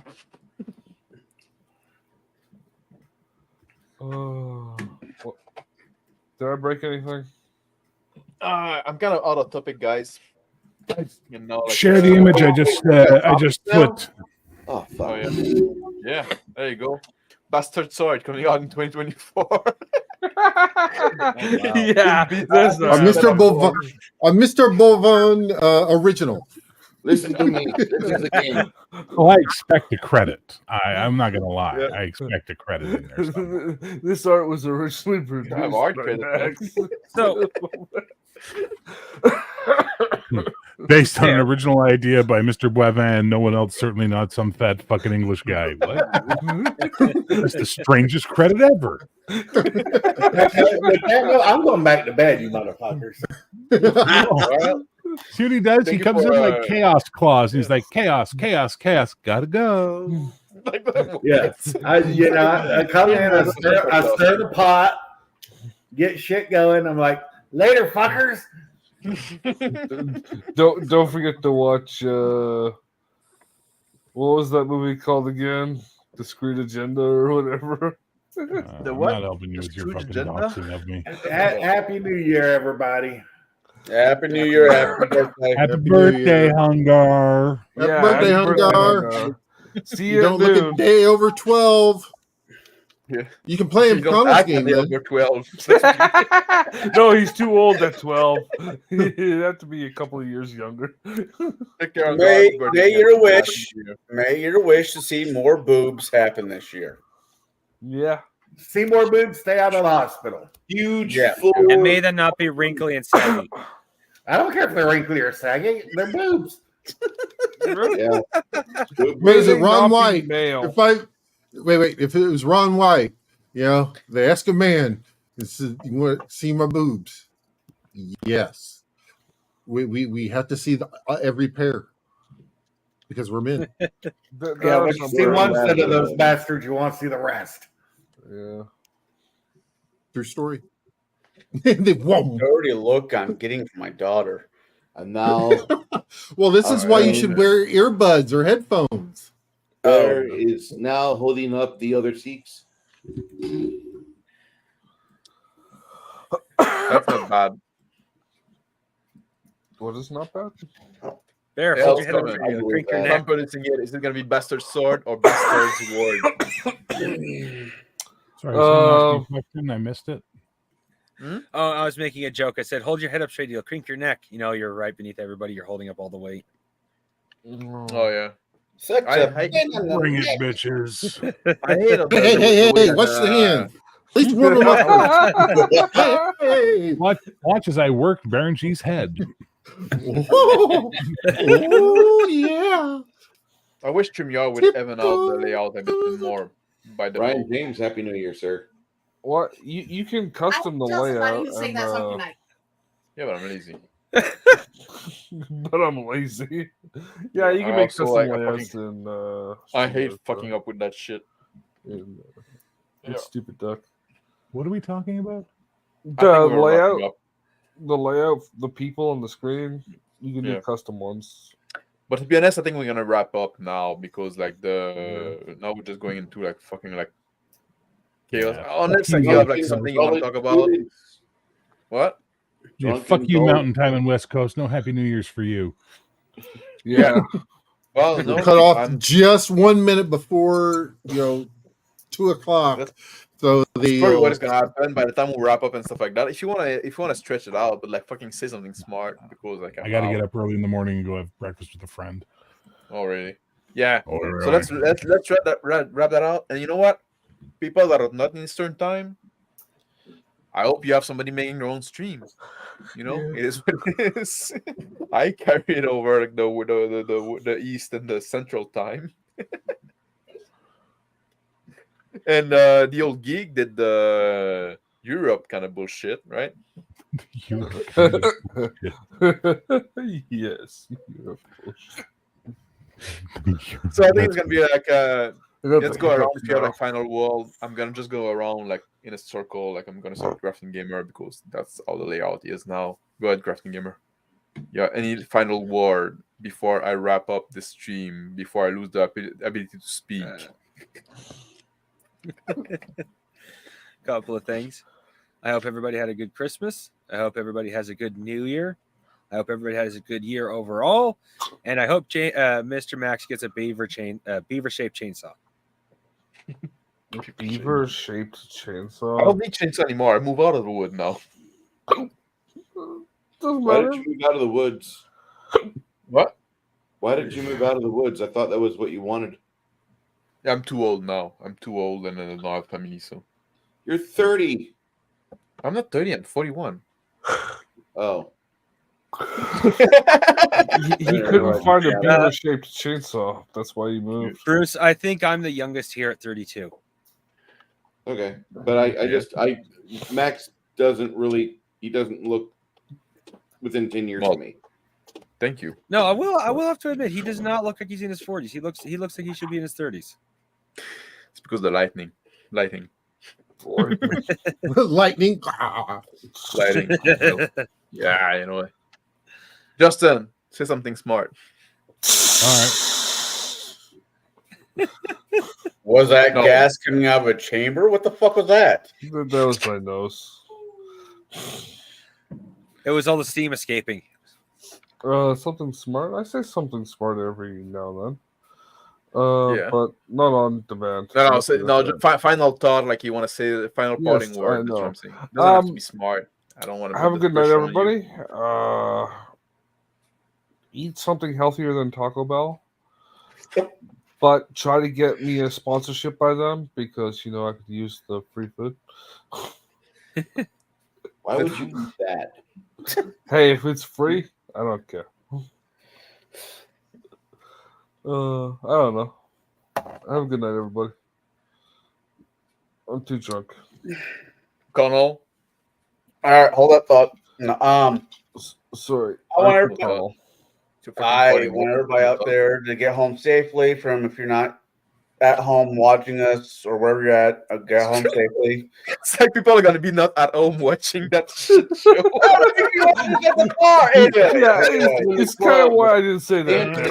I'm my auto skill. All right, in the bar.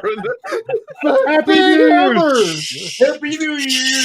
Donald, you laughed. Y'all. New Year's happened an hour and all right. 49 minutes ago, man. This coming Sunday, you can find me, Omanow, Justin, Shadow, whoever else decides to show up at 4 o'clock Central Time. We will be doing the first movie for a year of nothing but sci-fi movies. I know Bear wants to make a comment to that because I'm sure very little movies on this list will count as sci-fi. You too there, big boy. Hey, boo-boo. We will be starting out with Masters of the Universe. 1980 something He-Man movie, and that's why I'm 7. Oh, with Dolph Lundgren. Yeah. I thought I made a Dolph Lundgren bear joke earlier. Go watch Across the Agents of Time or whatever it was called. Go home drunk, you're Justin. Baron, any parting word? If you can stretch those parting word, like all of you together for 10 minutes, we might do the Happy New Year. I got you covered. Viewership will drop off, but I got you covered. Bear's been sitting there typing up a script. Okay. No, everyone. 2024. Hey, it's called Hidden Agenda. I looked it up. Just to put your hand I'm back on actually. screen. There we go. I'm going to. Let's get Dolph Lundgren a minute, man. You want to watch that movie? Anytime now, Baron G. Anytime. Sorry. So I'm actually going to steal this from my very good friend from New Zealand. This is how he normally signs off his streams on Twitch, and I love the way he does it, so I'm stealing it or procuring it. Time is a finite resource. You have spent some of that time with us tonight, and we'd like to thank you for it. And we hope that you've been entertained, and we hope that you will come back again. Make sure you do sub to all of these gentlemen. They are very good, especially Bear, because he needs it, because he needs to hit $2,000 very quickly. Yeah, give him your money, like your real monies, or your fake monies. Yeah. And make sure that you do check us out on Thursday. We are going to be on Table Breakers discussing the way to, as a GM, alternatives to railroading. Oh, that's good. That's a good topic. Yeah. Bruce, parting word. Thank you for spending the time with us that you did. Appreciate those of you that offered something in chat or offered us mild or even harsh criticism. Thank you so much for the time, and come see us on our affiliate channels. Do drink Blackout coffee. Do not drink Black Rifle coffee. Thank you so much. I got no fucking money from that sponsorship. Bear. Yeah. Any parting words that you want to leave us? Some wisdom or something? 19 minutes. Let's see what I can do. 7 minutes. No. Oh, yeah, 7 minutes. I can do this. All right. Beautiful. All right. So, 19 no, listen, thanks for hanging out with us, guys. You know, be good. Love each other. Be nice to each other. You know, just fucking chill. Get your heads out of your asses and face the fucking dawn with a fresh fucking outlook and some fresh air up your nose and Stop hanging on to the old shit. Let it go. It's not benefiting you in any way, shape, or form. Just let it go and accept that there are some things in life you will never get closure on. And once you accept them, they automatically close on their own and you move forward. Play the games you love, hang out with the people you love, eat the foods you love. Just fucking life is way too short for hate. Be positive, move forward, change the world yourself. Gandhi said it. He wasn't wrong. Be the change you want to see in the world. Well, positivity is the way to go. Thank you for spending time with us. We really appreciate it. These are some great fucking people. And yeah, we talk shit and we say stupid stuff and people like to be shocking. But at the end of the day, these are good people. Subscribe to their channels. Stay the fuck away from mine. Leave me the fuck alone. Back Heroic, give me your money. Happy New Year. Extra give them your money.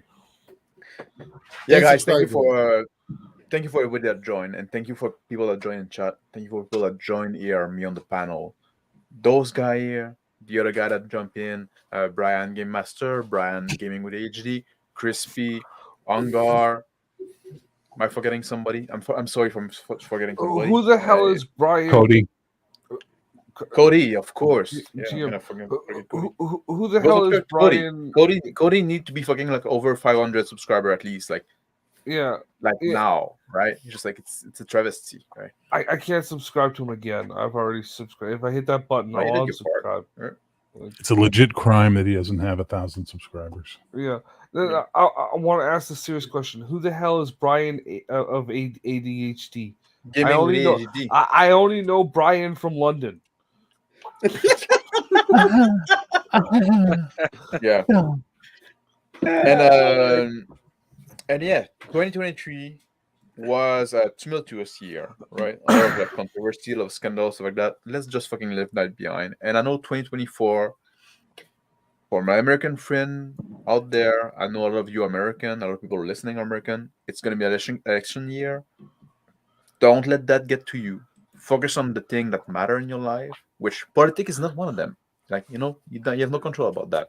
Fucking like spend more time with the people you love. That's what I'm doing here. That's what we're doing when we're streaming together. I love those guys. We care about each other. We're buddies, right? We're friends. So spend more time with the people you love. Like Baron said, time is a precious resource. Spend less time with the fucking people that annoys you. Focus on the thing that you want to do in your life, right? Make time for it. Sometimes we try to organize games and stuff like that, and people say like, well, yeah, I'd like to join your game. It's a matter of time. You have to make fucking time. That's something I love about this hobby, role-playing game, right? It's something you can put on your schedule. You say, well, you're gonna play like every fucking Saturday of the month, whatever time frame you decide upon. Then you make you reserve this period of time in your month for that event, because that's a way to maintain those relationships. Job, money, all those other fleeting things, they don't matter as much as the people that you really care about, your buddies, your friend, your family, whoever you play with, whoever you want to spend time with. Spend time with people you love. Spend less time with people that fucking annoys you. Focus on the thing you like. Leave the thing you don't like behind. Don't fucking give them energy. Let the hate go. And I hope, saying that I'm gonna see you again, that you're gonna subscribe to all those guys and the other guy that joined in. And I did my best. We're still like 2 minutes 15 out. Furthermore, Carthage must be destroyed. Yes. Yes, the Carthage. If I can get over, Mr. Kata, if I can get over the amount subs I need to get super chats, I will hold a random rolling, and whoever wins will get a case of yogurt and D-Force. No. I want you to promise me that if you get the number of things you need for super chats, you'll be sober for an hour. An hour.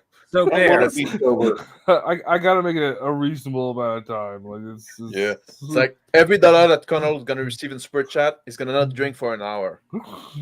No, because that might last 10 or 15 minutes. Yeah, we're gonna get him out. No, but we joke about that and stuff like that. But like I'm big into like bettering yourself. That's also something I want to see for the year, right? Yeah. We all have flaws. We all have issues that we have to deal with. We have to be patient with other people, with their issue they have to deal with. Nobody's perfect. We're not perfect, and we need to try to better ourselves. And we need to be compassionate with people that struggle with stuff as well. You don't know the battle that people are fighting internally. So that's also something I wanted to call for people. Have All some right, compassion. Susan, it's almost 2:00. You can stop drunk rambling. All right, fuck's sake, man. I tried. I did my best, man. I think That's I did good. No, that wasn't good. Beans, Chad. That was Misty. Misty just had a fight with Beans and lost, so I was making him feel better. All right, guys. In 20 minutes, in 20 seconds, sorry. Some other time zone will be good. Some other time zone is gonna be in 2024. Is it gonna be mountain then? Yes. Mountain, yep. Yeah. So mountain time in 5, 4, 3, 2, 1. Happy Move New to a Year, real mountain time zone. Yeah, exactly. Yeah, Happy moving to a New real Year. time zone. Congratulations! You did something we all did 2 hours ago. Happy New Year to I still got another hour to Arizona. go. Yeah, and in for people like Pacific time, well, I'm We don't sorry, care. we're not You don't doing another matter. hour. Like, We don't like you. You guys don't exist That's anymore. far enough. Sorry, avocado time. You're getting Across the eaten by the mountain, Langoliers. those different people. The Langoliers. Who the fuck brought up the Langoliers? I did. I don't know. That was random. Stop All right, drinking. We I'm were ending the talking about stream Stephen now. King We made it earlier. to 2 in the morning Eastern time, which is midnight mountain time. So happy New Year to everybody. Thank you for listening and thank you for joining. Thank you for joining in chat. I hope nobody's gonna watch that on replay, but if you do, well, I hope you got something from it. Besides, and thank you for everybody that joined me on the panel. Yeah, Fun. Talk to you all soon, guys. I'm ending the stream now. Bye. Good night, everybody. Yeah. Good night, everybody.